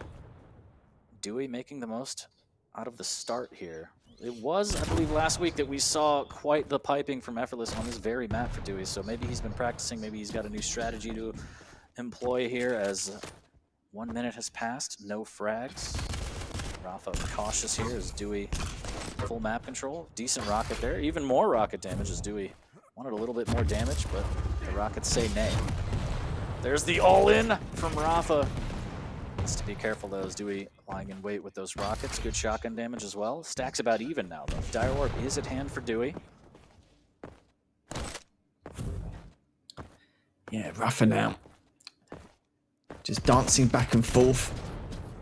Keeping him guessing whether that Mega is coming up or not, but Rafa knows he hasn't got the stack to initiate any kind of offense here. He has to let him both grab both of the items. As Dewey now, he's got a massive stack behind him, as Rafa needs to try and do everything he can. But what can he do? He needs to try and back away with the heavy machine gun, pick up all the lights he can before Dewey starts to eat them up. So there's a lot of things he needs to do, but he needs to really keep himself away from Dewey until his next items come up, so we can do some chip damage with that heavy machine gun. Maybe catch him off with a direct rocket. There's a lot of little things he can do here and there, but he does have that dual wield ready to use when he wants to go on the offense. But he sees Dewey there, rocket jumping up, hoping to go for a flank on Rafa, but he realizes that, yeah, Rafa is more than ready, more than capable of waiting for that approach from Dewey. But Dewey's just going to go around to see if he can get the rockets. Great tri-bolt shot. That was the damage he needed to equal the scoreline in terms of stack. And Rafa's just sitting there waiting patiently for that Mega. Again, good tri-bolt, but he's not in a position to go for that Mega yet. Yeah, Dewey's doing a great job right now. 3 minutes in, 0-0. Map control in his favor. Rafa playing as patiently as he needs to. He's not going to force anything. There's the dual wheel to try and bully him off. The rockets into the air. Will the Dire Orb land? And Rafa, just like that, sees his opportunity, traps him at the heavy, and Dewey just can't land the shots he needs to. There's a rocket jump around the corner. LG out from Rafa, trying to push this lead, keeping Dewey at bay here as we want to try and get that refrag, but he can't force the issue. He needs to be careful. The rockets raining down, won't land. Does get one during the Mega pickup at 16 HP. Dewey's so extremely weak. What a fantastic defensive rocket to keep Rafa at bay. There's a rocket jump up. He's going to go crazy, and a little bit of a tickle is going to be enough to take him down. Dewey gambling it all there. Yeah, that was a huge risk. I kind of felt like that he would have got there in time for the heavy anyway. I think he just wanted to be extra careful. He's assumed that Rafa wasn't going to contest that heavy, but he was just sitting there right there waiting for him outside Red Room. And Rafa now picks up the Mega. It's looking very good now for Rafa. Dewey had a very strong start and a strong opening, you could say, in terms of like what he wanted to do. Like, he seemed to be, keeping Rafa engaged at all times, being very proactive. But Rafa's the one with the big stack advantage, and eventually he's going to get out of hand if Dewey doesn't make any kind of decent attempt to stop this. But he's now eating up the lights. It's going to make matters worse for Dewey. He's still got the dual wield, but Dewey's so weak. He needs to try and get away and make something happen. But Rafa's just going to go for the mega and then contest the heavy straight afterwards. And just seemingly in the blink of an eye, it goes from 0-0 to 3-0 with Rafa in control, but Dewey's still doing a good job of trying to stabilize here. Rather weak. He's not going to be able to get in on the heavy. Rafa's so good at just denying every item on the map, making sure Dewey has nothing to work with here. Dewey just needs to stay out of sight, try and time these items, find some sort of way to claw back, whether it be chip damage on an item, maybe a nice trap, but it's going to be a gamble, especially with just 100 HP and no armor. Sees that armor shard, he wants it so bad, he's going to inch his way to it, and Rafa might be there to defend there. Right around the corner, and good play from Dewey there. Waiting patiently, and that's exactly what he needed. He does not want this scoreline to get out of control, and now he has 2 armor shards, and now Dewey has a sufficient stack to work with. Even though both majors went to Rafa, this is the best Dewey can do at the moment, and that's going to give him enough of a stack to potentially do damage at this next mega if he wants. Just needs to be very careful on what routes he wants to take in order to pressure Rafa here. He's got a heavy machine gun and the tri-bolt should be fine, but I don't think he's going to expect that. He tries to orbit away.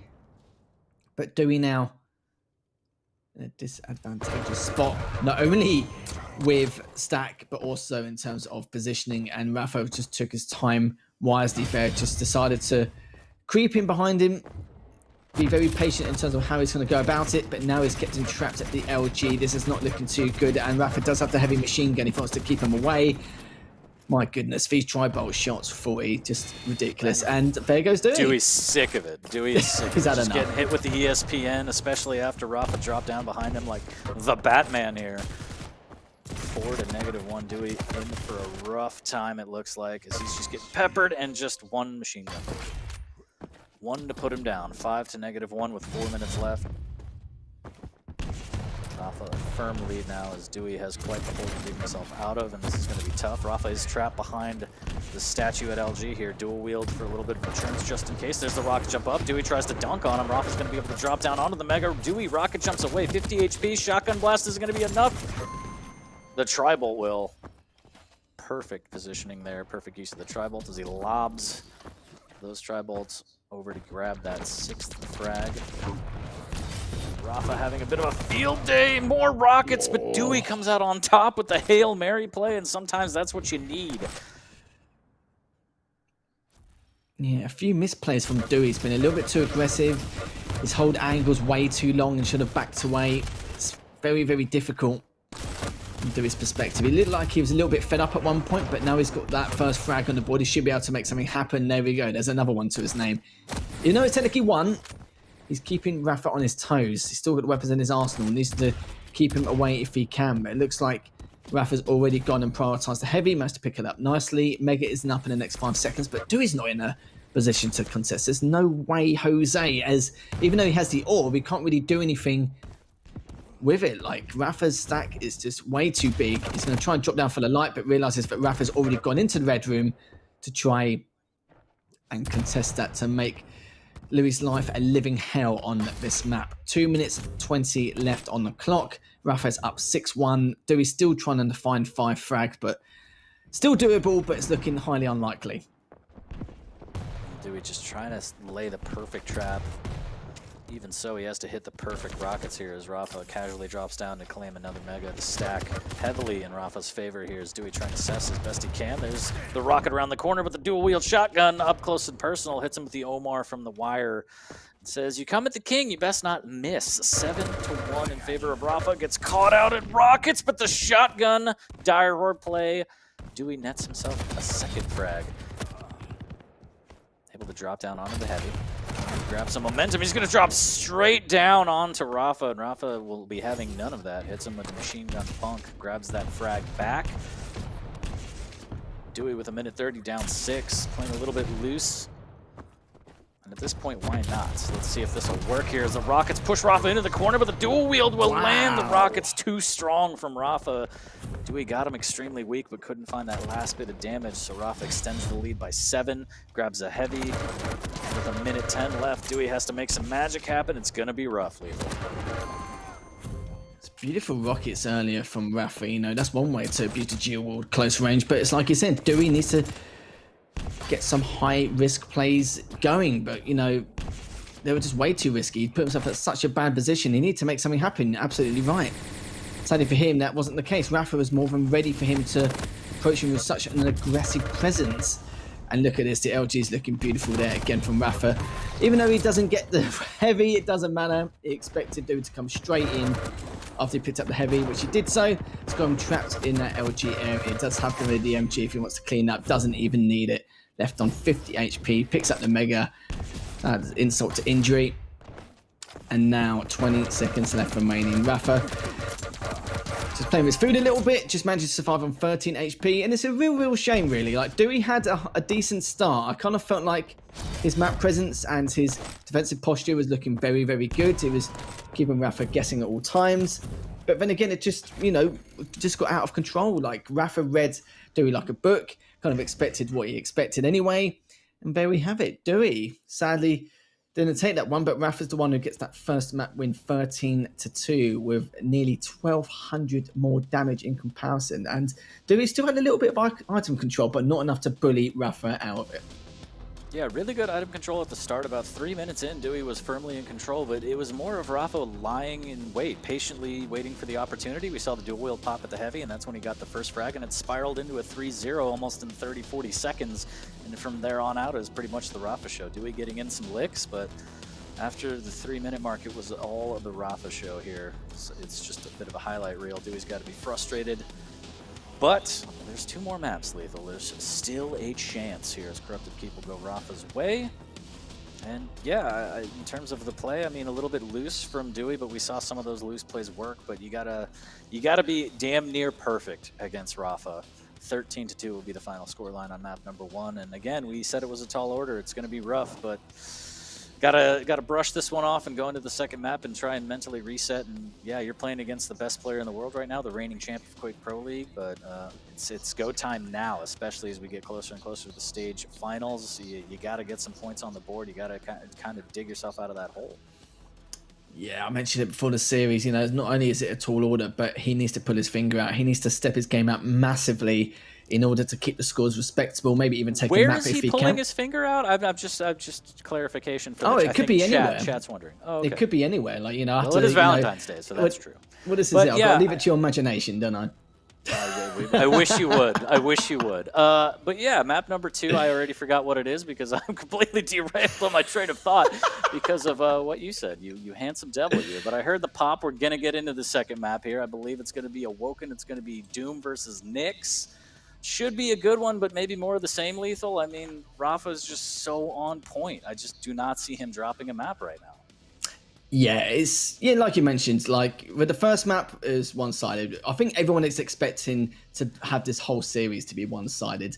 And it's a shame, really, because even halfway through that first map, you can see Dewey felt, not sure, just a little bit fed up. Just like, oh, like, you know, it's same thing, different person, you know, different series. But he's got to try and reset his mentality. You can't have that kind of mental, you know, fortitude going in after like halfway through map number 1. I could be completely wrong, but it did seem like from his positioning and the way he's a little bit too over-aggressive, even with a much lower stack, he was just like, oh, do you know what, I'm just going to go for it anyway, like, you know, that kind of attitude. But we'll have to see what he can do here. He's going to be on Awoken. He is pretty good on Awoken, but then again, you know, Rafa's pretty much good on every single map, bar Molten Falls. So we'll have to see what Dewey can do here to get some kind of comeback going, or if Rafa will continue what he does best and close out the series almost going through the second map.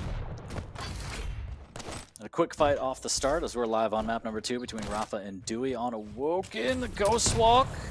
Okay, good damage, good trap with the shotgun there. Is it going to be enough? Dewey looking for any kind of damage, the double jump, and Rafa with the Devil's Dance somehow survives. That's got to be so frustrating. Dewey had the jump on him. He's going to try and hit it with a gauntlet, and Rafa casually rocket jumping off his face and saying, what are you thinking? How dare you? Missing with the second rail, needs to be careful. Dewey's able to cess down to 22 HP. Can he just find that last bit of damage? Rafa double jumps his way back to mid, and Dewey is getting in the licks to keep Rafa low. But explosive start. Doesn't really go Dewey's way. It's only 2-0 in favor of Rafa, but he's getting in the damage. He's showing that I'm not afraid to play you. I know that you have the belt, but I don't care. Rafa trying to get this frag on. He does. I thought that extra rocket was going to do a little bit more damage. But yeah, Dewey's not afraid to establish the playstyle that he wants, taking aggressive fights, getting up close and personal, getting in Rafa's face. But again, Rafa, time and time again, has all the answers. Only 100 HP, a little bit of armor right now, needs to be careful. Somehow dancing through those nails, grabbing the Mega. Heavy does go to Dewey right now as he wall jumps over that rocket. Beautifully done. A minute 30 in, but scoreline is still in favor of Rafa, 3-0. Yeah, Dewey was a little bit careless at the start on a number of occasions, only when 90 seconds have passed during the second map. But I have to see what he can do now as Rafa on the back foot a little bit here, but wants to try and get that top mid control over Dewey, which he managed to get successfully with relative ease, I'd say. It's just leaving that Mega up just to see what he's going to do with the Heavy, and it seems like he wants to try and contest that and just be a bit of a nuisance to Dewey as he gets his first rail, looking for the second. Not going to hit it, but he needs to get away. He's only on 9 HP. That was such a huge risk, but the Mega is still up, and it seems like he will be picking it up, and both items will be picked up at the exact same time.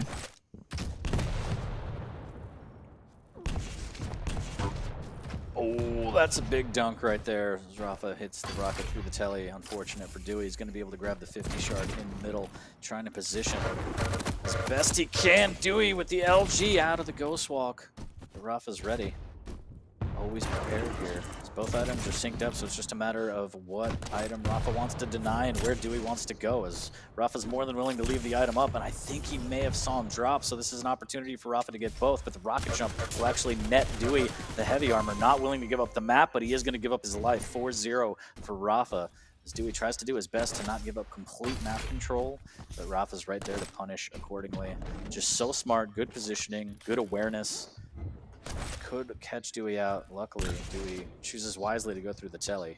But 4-0 lethal, I mean, this is all Rafa. It certainly is indeed. It's just a matter of time before Rafa gets that first heavy, once the items have been segregated enough, and this is his opportunity once he's picked it up. But it seems like he's just waiting for Dewey to pass through to top mid. Dewey's been very stubborn to make sure he can try and contest this, but Rafa's like, no, I'm going straight for you. And that was a lovely rail as Dewey was trying to get away from him through top mid, but that just wasn't going to happen as he's going to clean up with the LG for the next frag. Yes, he does. 6th frag on the board. This is Rafa's time to get complete full control and domination over this second map. It's just a beautiful rail, shooting love all over his chest there, as he does have the love launcher for the rail out. Dewey trying to fight from out of the corner with the rail. Mega goes to Rafa as he double jumps towards the mid area. He's going to be able to deny the armor shard as well as get the heavy. But again, this is what Rafa does. He leaves items up. He wants to take the fight. He can maximize damage. He knows the item's there waiting for him as Dewey's sub 50 health. Rafa casually deciding to grab the item whenever he wants, and this is just Rafa imposing his will. He's imposing his dominance. Full on aggro over Dewey. And again, another beautiful rail there from Rafa. Sometimes it just should be illegal for him to have this rail in his hands, but you know, what can you do, eh? As Dewey is trying to get top mid. Man. No, not going to happen, as Rafa once again cleans him up nicely with that rail shot. Rafa's putting on a show. He looks like a discount bargain bin of CDs I Love the 90s lethal. 8-0. He's just hitting everything here. Up the jump pad goes Dewey, tries to get a shotgun blast into the Ghost Walk, and he's just trying to do anything he can right now. And Rafa should be able to get this one as well. Good shotgun blast, doesn't get the damage he wants around the corner. 100 HP for Rafa, but gets the frag. 9-0 at the halfway mark. And just everything is going Rafa's way. Dewey hasn't gotten a single Mega yet, rocking 6 heavy armors, but Rafa's got full map control, he's got full damage control, he's got so much LG control, down to 29 HP, but he nets that frag yet again. Dewey's just got to be so frustrated right now. I mean, what do you do? What can you do? He's just sitting there on spawn hoping that he would make the assumption that he's gone towards the Mega, but Rafa still double checks. He double checks all his angles, all the possibilities all the time, just to make sure 100% that he knows the full whereabouts and location of his opponent. But these rail shots, can we, you know, just remembers the fact that, you know, Nick's been such, you know, like champion with her character model and everything. He's just hitting all these rails as though it's a larger champion. It's just been ridiculous. His rails have been 55% out of the 20 shots he's hit so far. It's just been ridiculous, and it's just going to get more and more out of control as there's 4 minutes left remaining in this map. And you can tell that Dewey is just so frustrated. I mean, you see it in the playstyle, and the beautiful thing about it is, unfortunately for him, Rafa won't stop playing. It doesn't matter if you've taken your foot off the gas and you're trying to mentally reset going into the third map. Rafa's going to play as if this is the championship series, and that's what makes Rafa so great. He's going to just lay it on. If he could hit 30 frags, he'll do it. Relentless is the reigning champ right now as Dewey jumps down through the telly. Just taunting Fade. He's going to get in on the heavy just barely, but it's going to cost him his life yet again. At least denies the item. But at this point, 15-0, I just do not see a way back. And at this point, I guess it's a matter of, is Dewey going to put up a frag, or is he going to get completely shut out? Again, the swap to rail right on point. Picks are perfect from Rafa. Oh dear, yeah, I think it was over after the second frag. He looked defeated.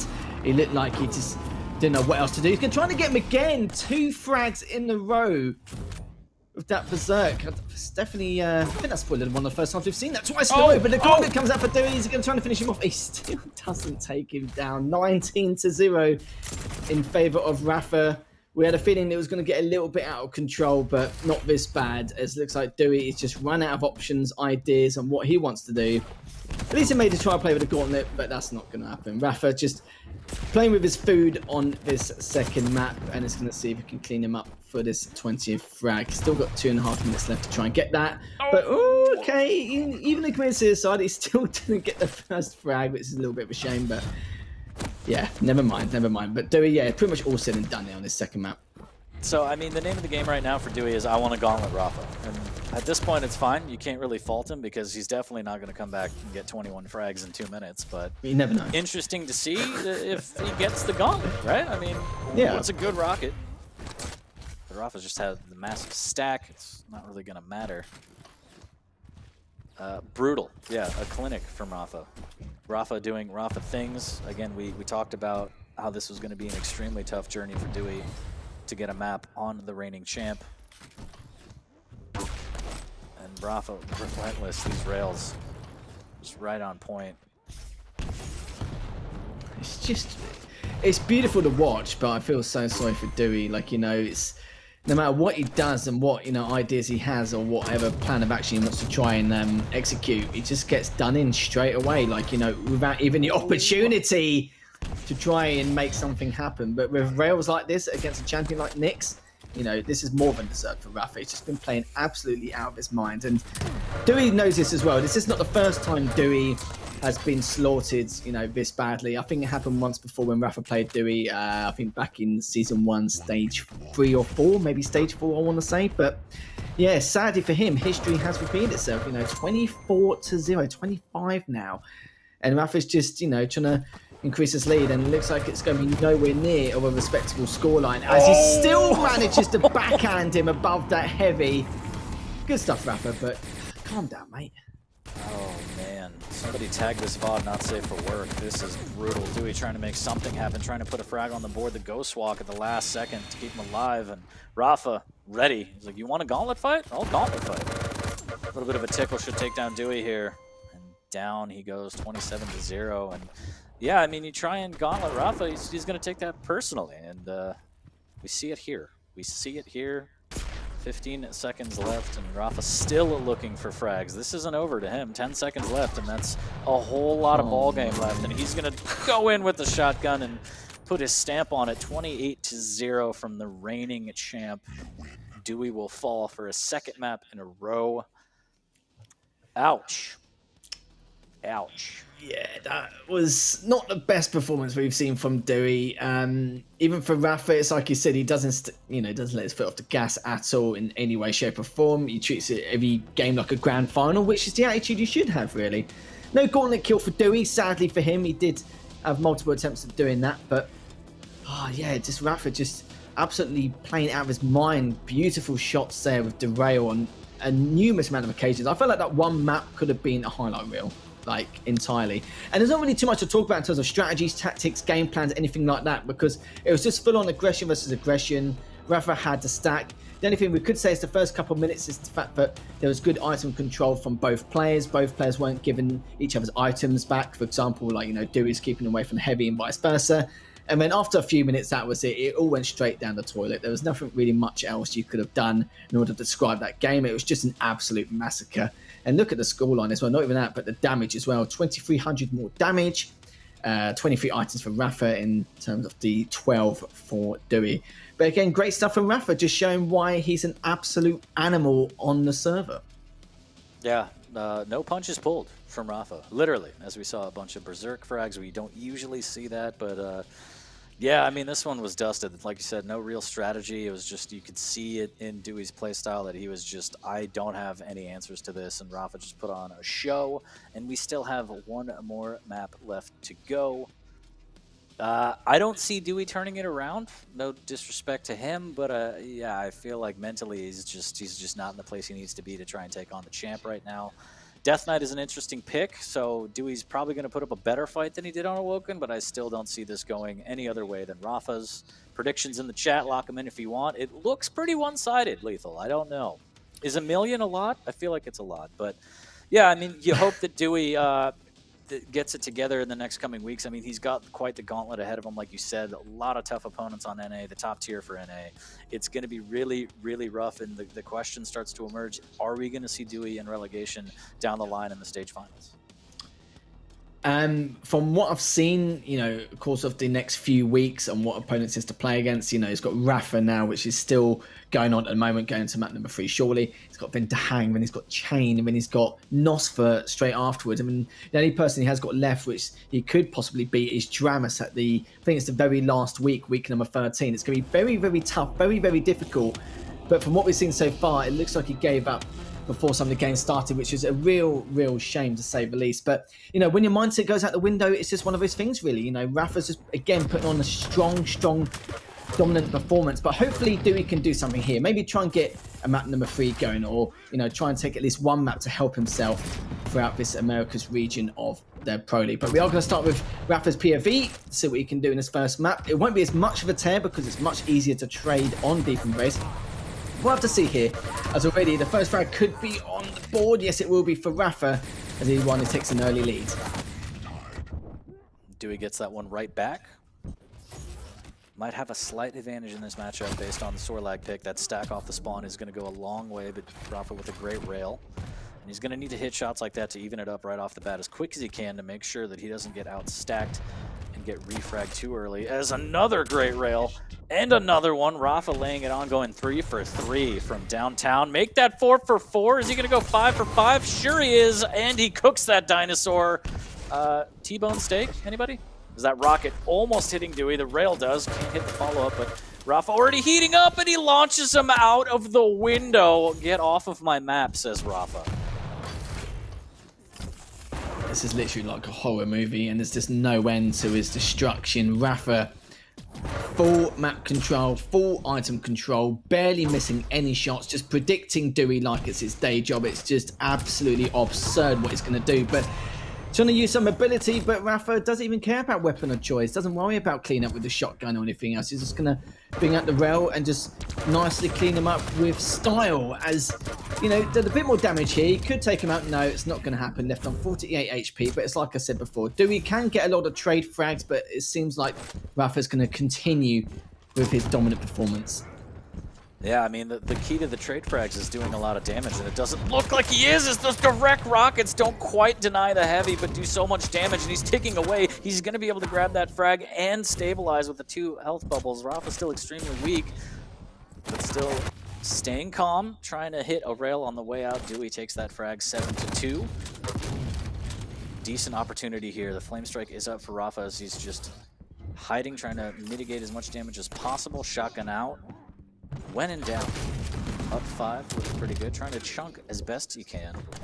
Gets that rail, beautiful jump to deny the heavy. Cooks that dinosaur and threads the needle with the rail. Rafa, so hot right now. The flames are brewing. Everything is going Rafa's way, and Dewey just cannot gain any momentum. He gets 1 or 2 refrags here or there, but you know, at the cost of what, 4 frags for Rafa? And on a map like this, you got to get that momentum going as fast as you can. Dewey trying to fight for this mega. He's going to take a lot of damage as Rafa in position to punish. Doesn't actually maximize the damage, but does instead get the heavy to deny that. Spit is gone. Another fantastic rail. Rafa just, his rails are nuts right now, Lethal. It's just ridiculous. It's like he's trying to do a speed run any percent through this series. It's just mind-boggling. But, you know, according to our maths, I'm sure both of us are pretty decent with our mathematics. The fact that he's getting a trade every 4 or 5 frags, it's just not going to help him in the slice. We said it earlier, like, even if he trades, it's not going to be, you know, a well thought out trade. You'll be able to get a few here and there, but rails like that as he's bouncing around top mid, still manages to survive on 35 HP. There's not really too much Dewey can do here, and it seems like he hasn't really got too much of a game plan, but it's a shame because Dewey is a fantastic player. When he plays his A game, he just looks phenomenal, but today it just doesn't seem to be his day, sadly. Rafa hangs in there to max damage, didn't have a health bubble, didn't want any kind of ability for Dewey to get back, so he steals the heavy, takes the acid damage, maximizes his damage, and the flame strike to get that one, and a little bit of a gauntlet, just a boop. And I'm pretty sure that flame strike made a heart on the ground. Maybe it's just the day. I don't know, Lethal. Maybe love is in the air, but Rafa is relentless right now, 12-3, and is on his way to the 3-0. And yeah, Rafa gonna do Rafa things. Again, Dewey, I feel like halfway through this set, he was just mentally checked out, a little bit just discouraged with his performance. Obviously, we know that Dewey can play better than how he's performing, and it's just frustrating. And oh, riding the lightning on the way down, and again, Rafa won't stop. So you got about 5:25 left of this. Shotgun into Flame Strike, tacking it on, and now it's just kind of, will Rafa hit 30? Will he be content with 20? Who knows? He's just showing no love for Dewey at all. He's just absolutely rampaging him like mad. You're right there, actually. You know, the 30 frag potential is on the cards, 15 on the 5-minute marker, and it depends on if Dewey can trade him out in any way. We'll have to see, you know, could see, not exactly a new record, because I think it's a little bit too early for that yet, but we'll have to see what Dewey can do and actually trade out for him. But that was beautiful. Cleans him up with the shotgun. 7. Can we just think about it for you? 17-3, and it's only been 5 minutes. This is the kind of scoreline you may be lucky to see after 10 minutes. Oh, and just the read from Rafa, staying very calm, knows exactly what Dewey might do and has all the answers. And yeah, there seems to be a bit of a dino crisis on Deep Embrace right now. As Rafa is just, this is why the dinosaurs are extinct. Rafa making sure that there's no way for, okay, all right. And now they're just having fun. Now they're just having fun. 19-4. And what do you do? What do you do against the reigning champ? I don't know. I don't know if there's any way that he can be stopped. Again, only dropping a map so far this season. Not quite the perfect season that we saw from Rafa last season, or stage, excuse me. But Dewey will get the mega into frag. And it's just the Rafa show through and through on this series. Yeah, it really is, but he's put on such an incredible performance. You can see he's oozing with confidence with his aim skill, just barely missing the rail, and not even, you know, prioritizing which weapons he should go for in certain situations and just sticking with the rail anyway. It's just been absurd.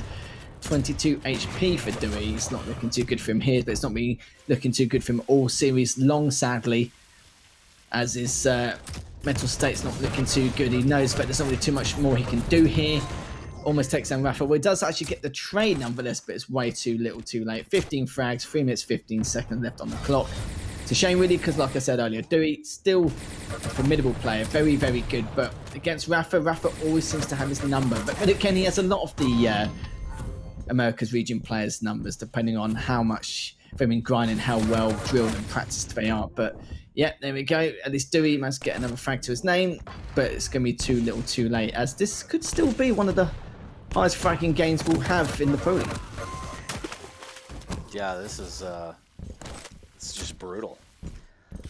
You can't help but think that, you know, if Dewey's manager or coach was present, they would throw in the towel and be like, please stop.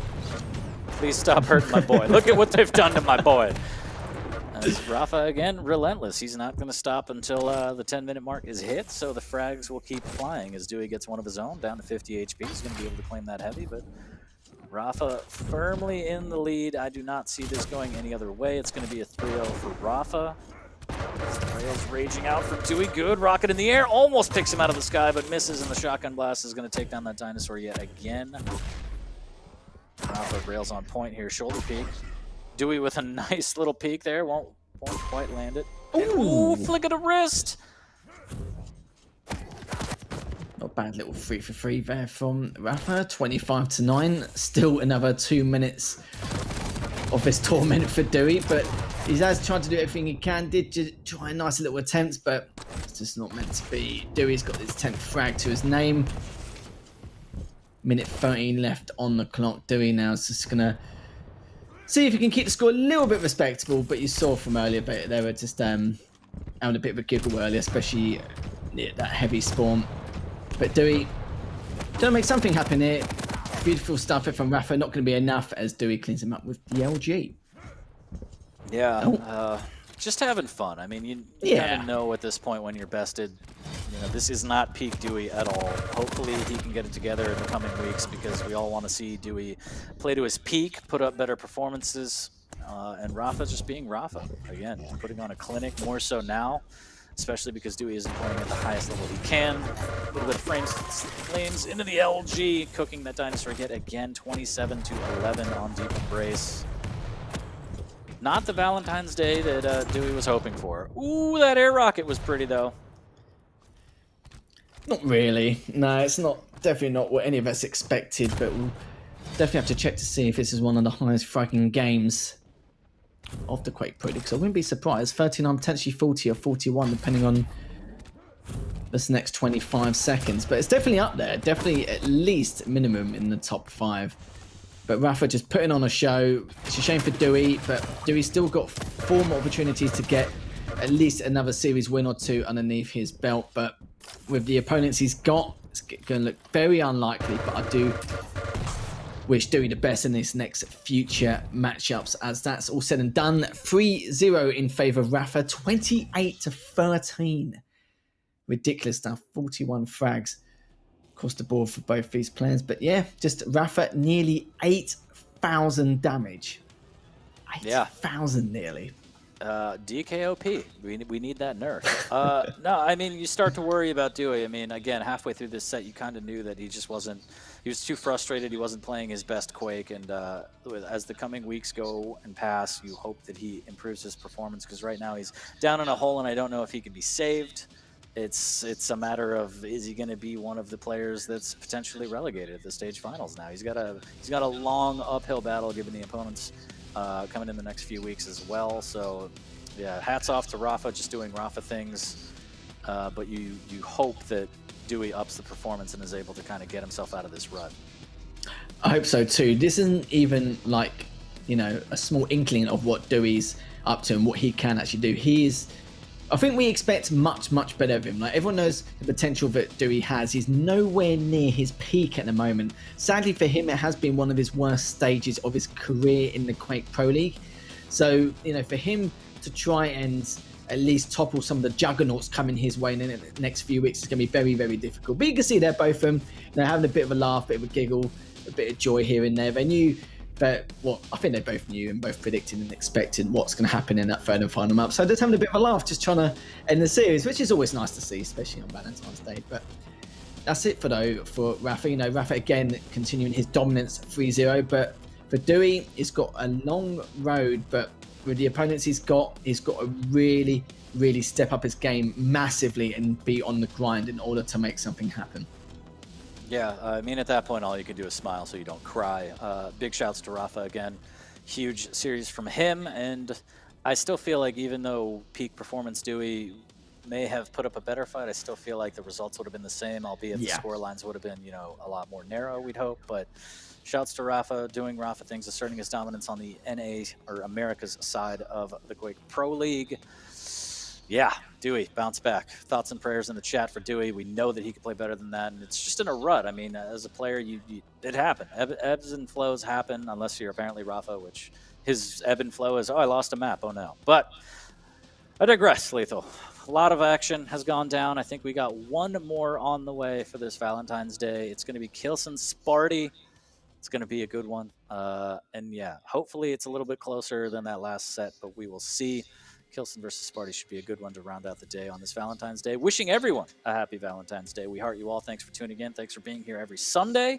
We're going to take, I think, a quick break, and then we'll be back with that last one. What do you say? Like 5 minutes? Grab a drink, grab some Valentine's Day candy, whatever you need. We'll be here. I hope you will be too.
Happy Valentine's Day once again. Welcome back to Quake Pro League Week 6. I am 40 Lions, joined by the one and only Lethal. Lethal, we got one more set coming up, Kilson versus Sparty. And I think the storyline here is that Kilson might be playing with like 1.5 eyes. He's got some eye issues going on, but he's going to try and fight through it. Yeah, he's going to try and do his best. We know with his high fragging ability and how aggressive he is as a player, and we call him Railson for a reason. He's got such great tracing aim, both his LG and his rail. It's going to be very difficult to topple here for Sparty. Sparty hasn't had the best of starts yet. He's only taken one series out of the 3 he's played, and he will try and look for another one.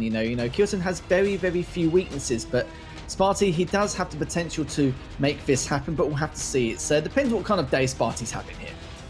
Yeah, I'm excited to see kind of the rails rage out. I hope it's going to be 3 maps that provide that service to us so we could see just a rail battle for the ages. Sparty, again, it's never a party without Sparty, and if he pops off hitting those rails like we know that he can, and Railson shows up, it's just going to be a fantastic showing here on Valentine's Day. But yeah, Kilson, again, fighting through some eye issues. We'll see if that affects him at all, or maybe just some mind games for Sparty. Who knows? Who knows? No, I think it's serious, but we'll see. We'll see. Kilson versus Sparty.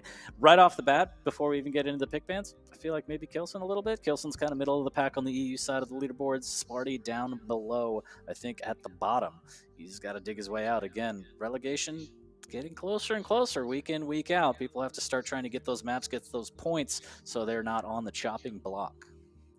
Yeah, even if you don't take the series, every single map in either Pro Leagues in the Americas or in the EU region is so important here. And, Sparty does have the potential to take at least one map. I think a lot of people look at this series and think, okay, potentially it should be a 3-0 or 2-1 for Kilson, but we'll have to look and see how the maps pan out. And speaking of maps, we've got another Exile. We haven't seen that since Series 1 and 2 earlier today, but some very fast-paced, quick, small map geometry maps to actually go through. Got Exile, got Deep Embrace, got Corrupted Keep. First one, Divisor versus the Doomslayer, which is going to be interesting pick. We haven't seen too much of Divisor on Exile, but he has banned the Anarchy. Anarchy's been a very popular matchup in terms of being used as a champion on Exile. Then we've got Strog versus the Kill. Finally, we see a Kill on Deep Embrace. Again, a common pick, but we haven't seen much of that today.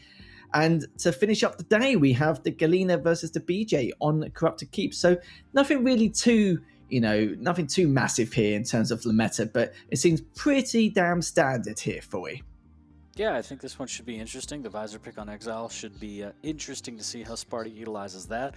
All 3 maps rather small. Deep Embrace, love to see it, especially on Valentine's Day. Corrupted Keep, one of my favorites. Looking forward to that.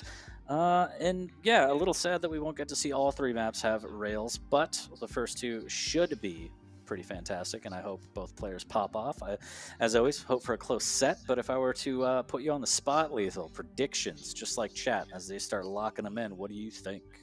Oh, it's very difficult. I think from those maps alone, I'll probably say Kilson will probably take this 3-0, possibly 2-1. It depends on that final map, because Sparty, feeling it is one of his better maps on the last one. We haven't seen these two play much on Exile anyway. It's still quite new to the map pool anyway, but we'll have to see what happens. Like, we saw the Nosfa versus Max the game early on Exile. That was just absurd. That was just ridiculous, to say the least. But, you know, we'll have to see what happens at the start of the game, see what happens and see what they can do in order to contest some of these items. But you can't let Kilson get out of control. And if he does get taken down in any way, then he needs to make sure to at least do enough damage to go for the trade and try and go for the item straight afterwards. Yep, we'll see how Sparty can play this. I feel like it's kind of up to him to make the move and maybe steal this one away from Kilson, but I feel like 2-1 Kilson might be what we see here. It's going to start off on Exile. I heard the sound of the ding, which means we're going to load up shortly, and this will be the last set of the day, so big shouts to everyone for tuning in and sticking around as we are going to round out the day with quite the slugfest. I hope to see, 95% rail from both players here. Starts off on Exile. Keep it icy and cool. Kilson versus Sparty right now. I wouldn't expect anything less faulty, as we are going to start off with Kilson's POV. Already gets the first rail. Very good. He's going to try and get the weapons in his arsenal, which he has managed to grab. And he's already trying to take him to the LG. Some good rockets there, but he is railable. Needs to be very careful. Sparty misses such two important rails in order to take Kilson down for his first frag, but it just wasn't to be, as Kilson has already recovered. Both items are roughly the same. I think he realised that, yeah, he has to let the heavy get away. There is no light, but it's delaying the mega just a little bit. So seems like Sparty has the same plan though. Took the heavy just a little bit slower compared to usual, but still not segregated enough to grab both these items for whichever player wins the next engagement and get that full map control. But Kilson just looking on the whereabouts of where Sparty could be, just on his tail, gets one good rail, another good rail there. That was phenomenal through the telly, and Sparty is on the back foot, but Kilson smells blood. He's going to go straight in, clean him up with the rocket. Great stuff from him, and he's going to go and grab the heavy, maybe the mega, depending on where Sparty's going to go here. Just insane flicks from Kilson. And if he's playing with one eye, maybe he just needs to play blindfolded because it doesn't show as he's hitting everything. Sparty finally with a reply of his own gets Kilson down as weak as he's ever been. 11 HP. Can the finish happen? The shotgun finally as Kilson actually chases through the telly, keeps the pressure on. Sparty capitalizes 2-1. Oh, just barely missed there. He had to get a point blank shot in order to take Sparty down. That's not going to happen. But oh, look at this. Sparty manages to tie the matchup. Great first rail on the spawn as Kilson's going for the rail. Good tri-bolt shot to feed himself info and get a little tickle of damage done there. Sparty is the man with the upper hand as he's got a decent stack to work with. Just needs to be a little bit careful with the rockets and the rails from Kilson as they're both playing very, very slow here. Good first rail from Sparty. He was looking for the 2-for-2. Not going to happen as he's going to not go for the flank around, but he's going to see if he can catch Kilson off guard a little bit, but realises that Kilson has backed away and dropped down, gone back for the telly again, and the rail would have possibly done it there, but Kilson's already got away. He's already got the mega. Sparty still hasn't picked up the heavy yet, just delaying it enough because he's in a good position now to whether maybe get full map control. Still got the piercing sight, so he can try and at least tunnel his way through into where Kilson could be. But looking good here for both these players. Both of them looking very, very confident with their rails. Yeah, really, really strong on the rail play from both players here as Kilson just lurking. Tracking Sparty. Here's the vision popped, and Sparty goes through. Full commit. The LG not quite enough, but he gets Sparty extremely weak. Sparty in no shape to contest this mega. Full map control might go over to Kilson here. So he's just waiting for Sparty to overextend. So he does grab the heavy. Full map control in his favor as Sparty's still hanging on by a thread. He does have a 50 shard to work with, but he's going to get caught out at the heavy. Almost hits 2 rails on his way out, but only the one. 3-2, and Kilson gets caught out with rail up close and personal. There is the rocket, 14 HP. Trying to make some sort of move and get out of there, please. Oh, the double jump saves his life, and everybody in chat puckered up for that one. Wow. Kilson's still extremely weak. There's the rocket around the corner. Somehow Kilson survives. 11 HP now. 50 shard again. The chase from Sparty, relentless. Nets him the frag with the shotgun tied at 3. Oh, I was hanging on for the edge of my seat there with Kilson dropping down for that light, but survived, but not really that much longer compared to when he faced up against Sparty, and Sparty managed to tie things up here on Exile. This is the first map of the series, the last series of the day. Sparty's looking very, very good, but then again, both players are looking phenomenal after the first 4 minutes of map number 1, as he's got some good tri-bolt shots. He's looking for that aggression, but Sadly fell down as he was trying to clean up a little bit with the LG, but the massive stack on Sparty. Killson's going to have to do a huge amount of chip damage in order to keep Sparty away. But Sparty does have that piercing sight, but he doesn't need it at the moment. He knows Killson's directly above him. Loses out on the Mega, but this is still an opportunity for him to try and clean up. Kilson, 50 chance there, manages to choose the right positioning. Needs to clean him up with the last rail shot if he can. Lets him get away. He's going to be kicking himself a little bit, but now he's got the heavy. This surely is his time to clean up. Kilson, great rocket. Good rail from Kilson just to equalise a little bit more damage in order for the next fight. And realises he's directly above him. Good direct. Nice clean-up combo with the LG straight afterwards. Sparty's looking very good. Again, another great spawn rail. 2 for 2. Will he go for 3 for 3 here? As he's going to try and get behind him with the shotgun. Doesn't really get it, but will he be able to clean up? Yes, he does. Sparty's looking very good here. Sparty's popping off, and he's like, I know people call you Railson, but I might just strip you of that title right now, as he's hitting everything. Kilson does swoop in and steal a heavy, but the shotgun's too strong. Sparty gets another frag. 4 up now. We're over the halfway mark. Sparty a little bit weak. He's going to grab a 25. It's going to be crucial here as he hits the rail. Gambles it all. If he would have missed that, that would have been curtains. The vision is popped as he goes through the telly. Grabs another health bubble to put him out of rail range. Missed with the rail. The Tri-Bolt is going to save him. Kilson smells blood. There's the rocket. Almost gets the follow-up. Still trying to go, and Kilson gambles! And he gets a rail for his trouble as he gets skewered on Sparty's rail. There's the drop down for heavy, trying to extend, and hits another one. Sparty is just putting on a show with this railgun. He's looking very good and using that piercing sight, not to the best of his ability, but he's trying to use it as far away as possible to not give any clear indication that he's using it against Kilson. But nonetheless, he's been pretty damn good with it. Loses out on the Mega, but he's already done so much rocket damage, he can just drop straight down. Cleans up Kilson. He's only on 10 HP, using the piercing sight to find out if he's going to get traded or not. Some good rockets, but it's not going to be enough. 11 HP. Needs to try and recover back to his default stack. Still got 3.5 minutes to play here for him. But with Kilson, you know, he's very good with his comebacks. Sparty knows this and how well drawn out he can be to try and recover from this matchup. That's already won. So only a 6 frag deficit. And Kilson has plenty of time to try and work with, especially on a map like this. But the way Sparty's playing, it's just ridiculous. It's still a tall order, I think, but definitely not impossible. When there's a big rocket, but Kilson gets in on that heavy, decimates Sparty. 5 to 10, 3 minutes left, and Sparty might start playing a little more defensive here and just use the clock to his advantage. Just have the vision up, only has a nail gun to his name. He's trying to make it rain here, goes through the telly to escape. Kilson has to chase as time is ticking. But also, for the positioning on the Mega, and that setup for that rail was absolutely fantastic. Vision still in Sparty's hands for a little bit of insurance. He's going to drop down. Great play to get away, but he sends him flying. See you in hell, says Kilson. 6 to 10, 2.5 left. Sparty finally popping the vision to try and get some data on where Kilson might be. And he's got to have his eyes on the clock. 2.5 minutes, just hug the ropes. 4 frag lead, and Sparty could walk away with the first map. Playing very cautiously now. Down from below, and there's the jump. Kilson, surprise, surprise, from the top. The German rains down the rockets, gets that frag.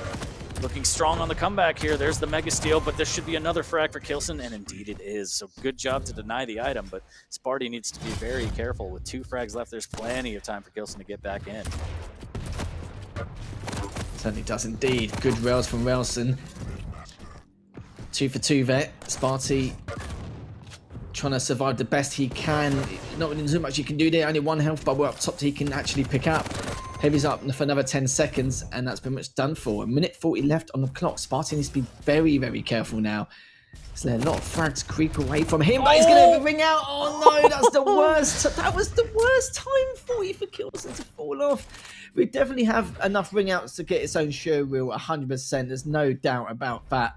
But that was just a shame, really. A little bit accidental. That LG just cleaned them off nicely. And if there's any way for Sparty to come back in this matchup, that was the frag. That was the way to do it. But Kilson still has enough time to make something happen. As long as he gets this next frag and doesn't take too much damage on spawn for Sparty, he should be okay. But the Mega is still up. It's going to be picked up now. And the Heavy has been picked up for Sparty. So Sparty just playing it very cool, calm, and collected here. He knows if he doesn't need to rushing in anyway. And even if he does a huge chunk of damage in this next fight, he can finish him off with ease, no problem. But he's used to piercing sights. He will have another one before the match ends if he finds the hourglasses. Good rails from Kilson. He's just trying to be very cautious here. He is. He's trying to like pick him off there, but no, Sparty's just still staying back here, boy. This is just really well played from Sparty. Just knows that he just has to keep his distance. Kilson has to aggress. There's a little bit of an LG, but 20 seconds, 2 frags. It's going to be really rough. He needs to get this frag like right now, and it doesn't look like he's going to be able to chase down Sparty. So Sparty puts up map number 1. And that was very close here, as it was kind of a battle of rails. I'd like to see a little more, but I'm selfish. What can I say? 11-9 is going to be the final scoreline for map number 1. And we got some ring outs too. It's dangerous on that map, Lethal. You need to watch your step. You certainly do indeed. I would say it's definitely one of my favourite maps in the map pool. Like, you know, every game has been close, and we've seen some of the best rails on that map too, and some escapades here and there, a little bit of banter with the ring outs. But, you know, sometimes it's their own fault, sometimes you just get LG'd or rocket off. It's just one of those things, really. Sparty, in terms of his performance, played absolutely out of his mind. Was very happy to see what kind of Sparty we'll be seeing today. It seems like he's absolutely on form. Progressed very well considering the comeback Kilson made. But that one ring out definitely changed everything. He's definitely, you know, probably annoyed him just a tad. You know, Sparty was trying to be a bit of a nuisance on a number of occasions. But that comeback, we seriously thought it was going to happen. And even in some of those bouts or some of those engagements he took, he was heavily damaged and still managed to recover. But the piercing sight definitely made a huge amount of work for Sparty alone, as there's quite a lot of high risk, high reward plays. But then again, Sparty with map number 1, something we did not expect here, 40, as we'll have to see if Kilson can try and get a reverse sweep to try and win the series 2-1, or Sparty can just go all out and try and make something happen. And there we go, another ring out. Yeah, he knew straight away that's costing the map. No doubt about that. 707 damage difference between the two. Sparty showing a lot more map presence, but a very good game from both these players. Yeah, I mean, that absolutely killed Kilson's momentum. It was a very unfortunate, really good play from Sparty there. And yeah, if that went his way, he would have grabbed the heavy, maybe even just done some damage, if not got the item. That could have been a completely different story, but the LG too strong, knocking him off the map, giving Sparty the gap, kind of the space that he needed to take that one. But we're going to map number 2. I feel like this one might be another close one, Lethal. Sparty popping off at the rails, Kilson right there with him. You love to see it. You love to see it. You know, mate, I always love to see it. And we're now going to have another, well, we could say a lot of chaos on our hands. It's going to be Deep Embrace, which will be the next map. You thought Exile was good. This one should just be even better, or maybe better. We'll have to see between these two players. Full on aggression. Both players' rails seems to be on point. Their map control seems to be very good. Just a bit more caution from Kilson needed. Sparty showed a lot more map presence. He seemed to be more aware of the situation on how he's going to try and take down Kilson. But there's a lot of those spawn frags on bottom rail on Exile, which really put Kilson, you know, on edge and kind of, you know, a little bit angry here and there. But we'll have to see as we go to map number 2, reset his mental fortitude. And now we're going to go to map number 2, Deep Embrace. It's going to start off with Kilson's POV. Onto that rail. Ooh, tri-ball right to the face here. As there's going to have to be a lot more of that from Sparty to try and chip away at this massive tank that is Keel. Sparty in a bad way here, getting caught out with the peeker. LG barely hanging on, 25 HP, 11 for Sparty. He's hanging on by a thread. Kilson just looking for that last bit of damage. Here's the armor shard pickup. Almost hits the rocket, but the LG should do it. Never mind, swaps back to rocket, but 25 HP. Sparty doing such massive damage. Mega does go to Kilson. Can he get back to try and chip away at the heavy? This should be relatively free for Sparty. The stack looks pretty good. Now Kilson just lying in wait, trying to set a trap here as he has no armor to his name. Yeah, Kilson could have picked up those 2 health orbs bottom middle, but he didn't want to take the risk depending on Sparty's spawn. But this is a very good engagement from Sparty. That was beautiful. He took that in a very clean fashion. Again, good first rail from Sparty. Trying to look for another, but he's missed way too many. The rockets come out, but Sparty's the one who's so weak, but the trades come in. Good rail from Sparty. Kilson just managed to actually clean him up with those rockets at the end. Kilson was a little bit tempted to charge in them, but decides to prioritize the Mega. Completely understandable. especially with that regular shotgun in hand. But still, Sparty still needs to be careful with the kill of Kilson, considering that if he does try and go for the heavy, he's got those pineapples. Very good choke point for Kilson to try and engage in. But the peak is still keeping him away just a little bit here, but both of them are still on equal stacks. That was so unbelievably close to another ring out, especially when he went into Peeker, and he needs to be careful. Kilson getting caught out at the armor shard, and Sparty comes out on top of the rockets. Just enough. Steals away the armor shard as well, hits a great rail on his way up the jump pad. Kilson's going to advance, trying to hit a rail of his own. He'll get a little beep boop on the way out and almost gets shot in the toesies.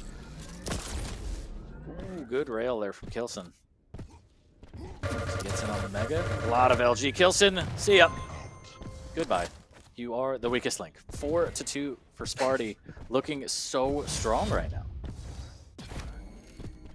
Man, this is great stuff from Sparty. This is not something we completely expected. We know how much Sparty has improved over the last couple of months against a player like Kilson. We wouldn't say it's a tall order, but it's definitely going to be a tough match for him. As Kilson manages to recover quite quickly. Picks up the 2 health orbs and a light. Great rail from him as Sparty was going for that Mega. But now he's going to have the heavy possibly. Takes out the Peeker. He's in the perfect position to go for it, but is wondering to see if he can catch Sparty out of position. But it's just going to dive straight in. It should be Kilson's, no problem. Manage to tie this match up 4-all. Big rocket from Kilson into the rail. That's the combination we love to see. Serving up hot and fresh. Kilson still weak though off the spawn as Sparty going to grab some rockets and try and put on some pressure there. Serving up some damage through that window is Kilson. Sparty comes flying back towards the heavy. Wants to try and maintain map control. Needs to be careful there. There's the machine gun as Kilson just takes a rocket to the face for his troubles and he throws him off the map. As God is my witness, he is broken in half. I was saying before, you can make a show reel with, all the ring outs, but it seems like this one can just do it alone. This whole series entirely. Kilson looking very strong with his rails. He's trying to go for another one on spawn, that rocket spawn. Doesn't manage to get him, but now needs to be careful because Sparty does have the rockets also with that stack advantage, but not the best position he's been in. Trying to use that tri-bolt to do a little bit of damage. Doesn't get him. Great direct dash. Falls off again. 40, what am I watching? I don't know. There's something in the air. Please tell me. And it's not just love. There's something in the air. 8-4 for Kilson. And at this point, it's just how many times can I knock my opponent off the map? It's a bit of Quake sumo, it appears. 32 HP for Sparty as he escapes towards the rail. He grabs a 25. Still railable. Extremely weak even after this 25 pickup. Needs to be careful. Kilson up the jump pad. Somehow misses that rail, but the pineapple will force Sparty into the corner. Kilson cleans it up with the LG. 9-4 as we hit close to the halfway point. 30 seconds left until we're officially there. Kilson looking very comfortable right now on deep embrace. Looking very good. Great rocket there as Sparta is trying to pick up that light. He's going to try and push in anyway to see what he can do against Kilson. Kilson just realised he hasn't got any rockets left. A little bit of a shame. Peeker down. Just like it never happened. But Sparty, great LG, but not as good as Kilson's rail. That was just disgusting. 5-minute warning. That was a real clean shot. As Kilson looking so fresh and so clean, making Sparty look a little bit like an outcast here. 10-4. As Kilson was like, that first map was free. First one's free, but this next one's going to be mine. Sparty now, but it's just a little bit worried that he's above him. Takes the first rail. Kilson gets the Mega for his troubles. Heavy is coming up in the next few seconds. He won't have time to go for unless he rocket jumps up, but decides to back away. Rocket jump from a different angle. He knows he's going to have the heavy, but still it should be his engagement to win. That last rocket didn't do enough damage. Sparty has time to cause a little bit of trouble here bottom mid, but it looks like Kilson still manages to recover. A few rockets there just to show some map presence. Don't really do too much damage, but that one did enough to keep him away slightly. But Sparty, he sees the Mega temptation, you see, Fully. He wants to go for it, knows he can't. Is it safe? It's safe now as he, even though he misses the rail, he realizes that Kilson has gone for the Mega, sorry, the heavy anyway. Going to get top mid very shortly. Kilson with the slight edge on the stack. Sparty has to peek if he wants to use it, but Kilson has plenty of pineapples to use as soon as he comes towards one of those choke points. Ooh, Good trouble there. Sparty finding the angle, denying the jump across for that 50 shard with the LG. Sparty could potentially get this frag if he just gets a clean rocket here. Kilson working with a decent stack, not hitting the rockets that he wants as he tries to make his way around to the LG up the jump pad, electrifying from Sparty. As the party is just getting started, 6:45 in, only down 4, plenty of time. He just needs some armor, but fortunately the heavy is yoinked by Kilson off the spawn. He'll have to settle for the armor shard down at lower. So he makes his way back up, trying to claim the top one as well, and he does, so decent armor stack for Sparty, and now it's just a matter of the hunt and frag. Peeker dealt with nicely there, as Kilson tries to make his way towards the Mega. Sparty needs a punish. There's one rail. He's going to drop down with LG. Kilson almost gets caught in the Grand Canyon, but he's hitting everything right now. And Sparty, wow, up close with the rail, takes him out as Kilson just wanted to get away. 10-7. Sparty slowly trying to make a comeback in this one, Lethal. He certainly can indeed. Decided to use that rail close range, but Kill is a big boy. Very easy to hit back range, but he needs to try and back away. He's only on 6 HP, but Kilson also, but he's the one who gets the shotgun out first. Tries to go for the spawn rail on that rocket spawn. Doesn't get him, but he's still only on 41 HP. He's on a huge amount of trouble. Sparty knew that. Went straight in with the rockets to make sure it does the job. Clean things up nicely. Kilson, massive stack here. Sparty needs to be very careful about how he wants to choose this next engagement. Decides to go head first into him anyway, but this is not going to be looking too good. Sparty needs to try and get away if he can. He's not doing enough damage with these rockets or these rails. He uses the Pico anyway, but nowhere near enough. It's a real shame as Sparty manages, well, he was tempted to go for those rockets, but realised what happened on previous engagements on spawn and decides to go around the rail. Goes top mid for that light. Misses a few shots. Sparty needs to be careful. No, doesn't matter. He's going to go straight in. Took a risk. Risk didn't really go in his favour. Nice first rail. Nice second rail. Is he going to go for 3 for 3? He's looking for him. He says he's going to drop down, but he can't find him. But he gets the Mega. Manages to hit him once more. Will he clean him up for 2 for 2? No, he will not. But he's caused so much damage. Sparty's done a great job trying to recover, but it's just not going to be enough as the rails from Kilson has just been phenomenal this game. Looking at percentage, still only 44%, but the later stage of this game, his rails have just been ridiculous here for you. Yeah, I mean, not the highest percentage we've seen Kilson hit by any stretch of the imagination, but he's hitting the ones that he needs. Constantly keeping Sparty low, cleaning up with the LG, just doing a really good job. 15-8 right off the spawn. Double rail just being everywhere Sparty wants to be, not letting him breathe. Right off the spawn again, nothing is free in the arena. 16-8 for Kilson. Coming back strong after that first map loss. And we're going to 3, Lethal. And it's going to decide the series between these two. They certainly are indeed. 17-8. As we can see, Sparty just doing a bit of ring around the rosy around the map with the heavy and everything else, but you know, you can't change the scoreline. Too little, too late. 10 seconds left. It's been a very good day so far for you. We've seen, you know, a lot of free mappers going our way, and it's going to be another one. 4 out of 5, we can't complain. And the final series of the day, we're going to see a map free between these two players. Sparty still looking very strong, but Kilson's rails were just phenomenal, so effective, and it's like you mentioned earlier, it's the ones that counted, and all the ones which did count are the ones he needed desperately, and it's just been doing like such great work over the course of that entire map. I can't think of a better way to decide the series, especially when the first 2 maps were so dependent on the rail, and the 3rd map we're going to Corrupted Keep, and poof, just like that, there goes the rail. So both players are going to have to switch their game plan completely, as we see Sparty throwing him out the window. And I feel like there could be ring outs on Corrupted Keep. It's a lot more rare, but I'm hoping we stay with the trend and see at least 1 or 2. That would be fantastic. Yeah, I'll be pretty sad if I don't. I'm not going to lie, but I think, you know, this series alone we've seen, what, 5, 6 maybe? Something like that? Just so many, more than I've ever seen, and it's fantastic. You love to see it. You love to see it. But 1-1 is going to be the scoreline for this set as we take a look at the stats from Deep Embrace. 17-8, quite the scoreline in favor of Kilson. Rails popping off for both players again. The percentage is not as high as we're used to, but Kilson hitting the ones that he needs. And we're going to go into Corrupted Keep to finish out this one and decide the series. Again, Sparty battling from rank 10 to try and put himself near the middle of the pack. Get some points, get some money. Kilson just comfortably in the middle of the pack, trying to make that last kind of couple-week push towards the top 4 for the EU side. He's one map away from helping his cause, but we will see. Sparty's playing really, really solid right now. Yeah, he's not looking too bad. The only problem is in previous matchups, he's just not managed to close out the series. I'm hoping this isn't one of them because he does need another map win in order to, like you said, to get to at least the middle stage of the Pro League in the EU region and the standings. But he's still been looking very, very good. Kilson had 702 more damage, showed a lot more map presence. But the way he was railing, it was just ridiculous. And Sparty, he's doing almost equally as good in that first map. He was doing probably better in that first map. But, you know, in this third and final map, no rails here for you. It will be the BJ versus the Galena.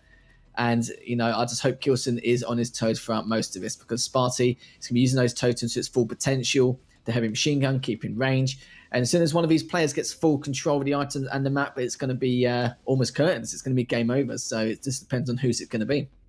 Yep, looking forward to this one to round out the day once again. Thanks, everyone, for tuning in. Happy Valentine's Day. What better way to end it than with the BJ versus Galena on Corrupted Keep. It should be fantastic. Again, no rail. I'm looking forward to seeing the use of the machine gun, a lot of tribal probably, or just a lot of dual-wield rockets from Kilson. We'll see. But this one is going to decide this series. Kilson, hungry for more points, wants to try and just ice his way towards the top 4 again. And Sparty just trying to dig himself out of a hole. So all the pressure is on. And we will see who comes out on top as the predictions are locked. And it looks like, wow, Chad, 1 million points, really? No respect. No respect for Sparty. No faith. But here we are, live, lethal, on map number 3. Last series of the day, Kilson versus Sparty, Corrupted Keep. Kilson's POV, who else? As we're going to see what he can do to start off with a mid-air rocket. A few rockets here and there with great damage. He needs to clean him up with the shotgun. But both players are so weak. Kilson's trying to finish him off, but somehow, Fully, Sparty got away, but Kilson is the one who's going to be recovering a lot better in comparison. It looked like it was easily going to be Kilson's frag to have, but yeah, absurd. As Sparty has just barely managed to recover himself. A couple of good rockets, showing his map presence. Good shotgun as Sparty was trying to do a drive-by rocket bear. Gets the heavy to his name, but Sparty needs to recover. He needs to go for this mega, which he has done. It's almost all square as another drive-by rocket just barely misses for Sparty. He knows he's in a good spot, but hasn't got even the stack to challenge this. He has to be very, very careful. It's absolutely incredible that Sparty lived and survived to keep it at 0-0 here. Taking a little bit unnecessary damage, but dishing out some big damage with that rocket. So all things considered, it's going to be about even after Kilson picks up this heavy. And again, I think big victory for Sparty there to not give up an early frag. It might happen anyway. 2 big rockets into the LG. No dice. Kilson extremely weak. 225s go to him. Sparty still weak. Kilson needs to be careful. It's a minefield out there with all those totems. Both players so weak that 225 should be gone in the red room, and Kilson needs to watch his step. Takes out one of the totems. Oh, Kilson. Oh, Kilson. He's stuck in a corner. He knows the totems are there, and he's trapped. Trying to fight his way out. 21 HP. That passive will heal him back up to 25, but that's nothing. Sparty smells the blood, and he can't get it. Great rocket from Kilson. How is he alive? Every engagement these two have been in, it's been so close. Neither player wants to give away that first frag. Not like it matters anyways. Corrupted Keep can easily retaliate when you see fit, depending on the spawn. But Kilson just slowing things up now, both directly above each other. Sparty's going to know that. Kilson won't until he's just seen the through the archway just then. Oh, Sparty got caught in the doorway, speak of the devil, but managed to get away anyway. He's looking to try and put some pressure on for that Mega. Mega's up in the next 5 seconds. Heavy's already been up for a good 5 seconds already, but Sparty needs to try and get away. Needs to prioritize that Heavy if he can. Leave the Mega and just fight for the next one, which he has done. So we're back to square one as just manages to dodge that rocket. Took a little bit of damage though, not enough to make a huge impact, but Sparty is the one who's going to be on the back foot ever so slightly as Kilson going to do plenty of damage with that heavy machine gun. He's the one who wants to try and go for the Mega.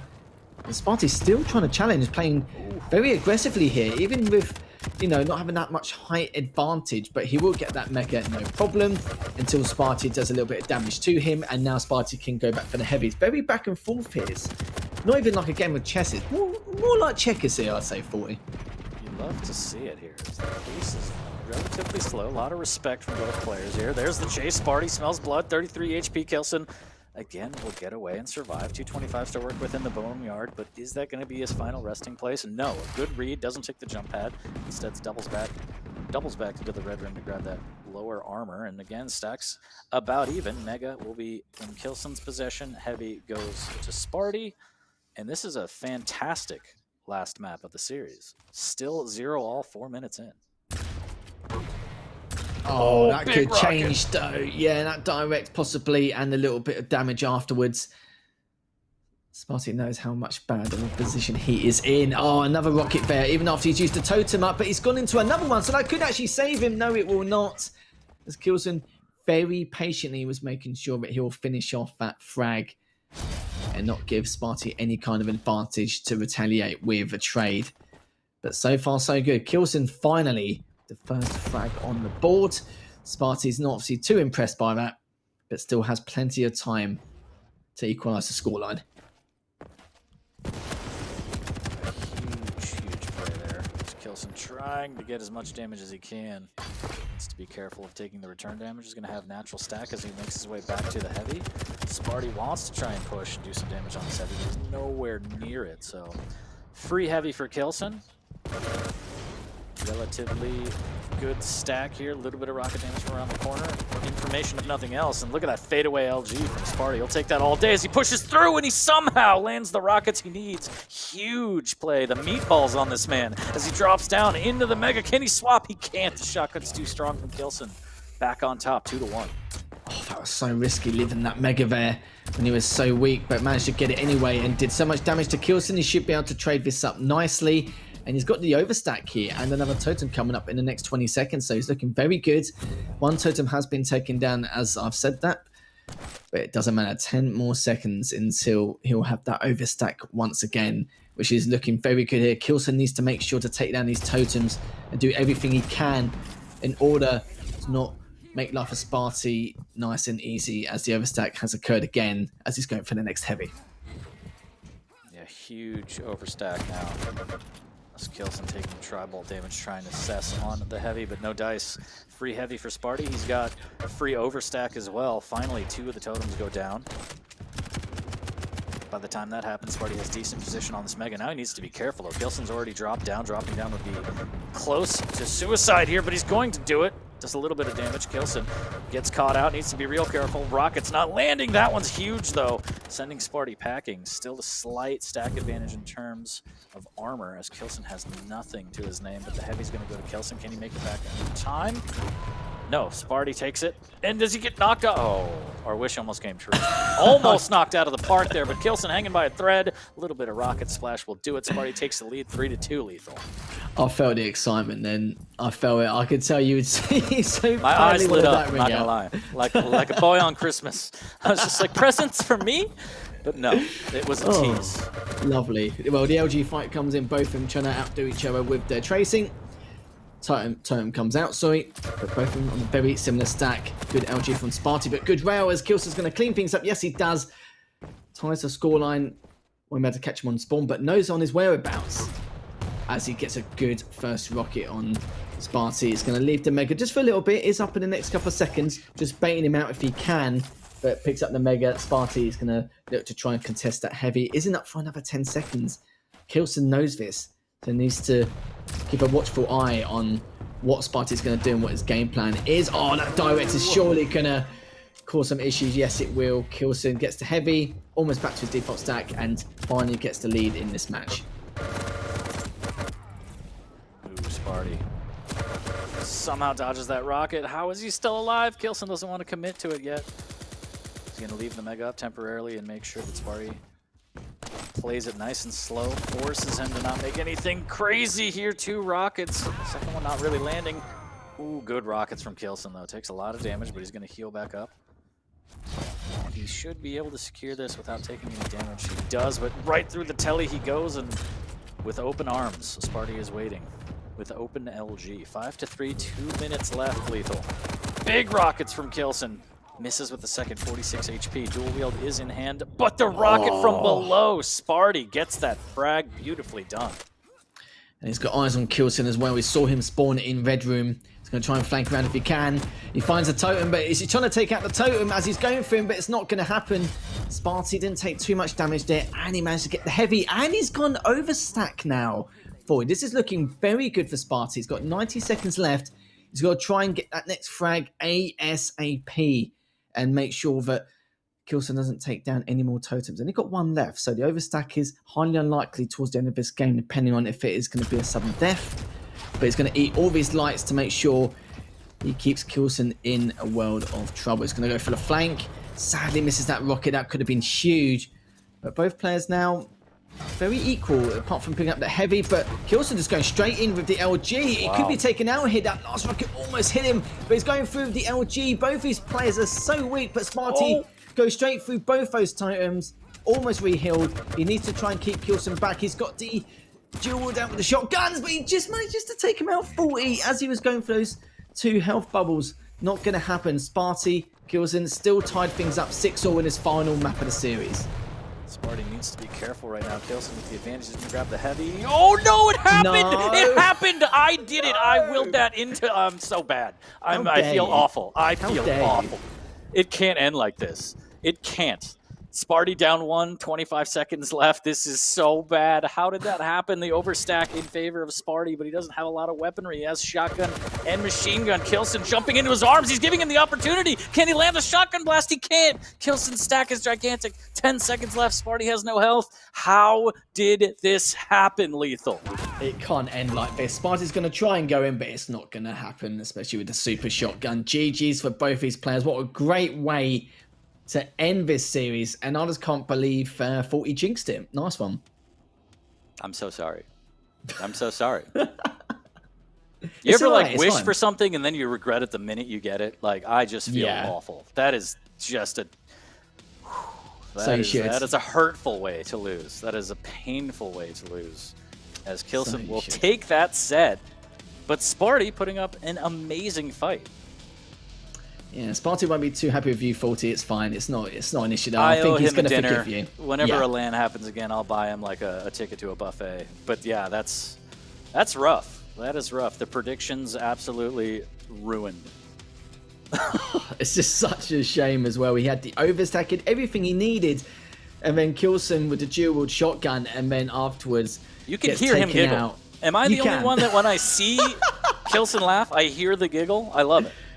Oh, I just couldn't believe it. What a way. Do you know what? I think after the moment where he didn't get ring out over the super shotgun area, I was like, okay, it's fine. It's not going to issue. But yeah, he's realised it as well. He knew that cost him the game. He doesn't have the weapons anymore to try and fight back. He doesn't have to stack either. A real shame for Sparty. He's going to be kicking himself a little bit. But there we have it. It's just one of those things. An extra 236 damage more in favour of Kilson. Towards the end, lucky at that dual shotgun to clean him up and tie things up, and then the ring out from Sparty. Such a shame. We could be in sudden death right now, Sparty, if it wasn't for that last ring out. But end of the day, you know, that was a great series to finish things off. Yeah, I mean, that's a hell of a way to end it. I feel so bad, but Kilson pulls it out, takes the series victory. Congrats to him. But a hell of a day of Quake, especially on the day of love. So I had a great time. Lethal, I don't know if you did. I don't know if you have any closing comments for everybody, but the floor is yours, sir. In terms of comments, I think we've been very lucky, actually. You know, a lot of these series, especially with the matchups, you'd expect some of them are more one-sided, but we saw a lot of 2-1s, a lot of games, a lot of series went to that map number 3, couldn't really call it. But that final series to end it was just, you know, the icing on the cake, really, this Valentine's Day. Yeah, I mean, I think the real victor today was Sync Error. So congrats to him.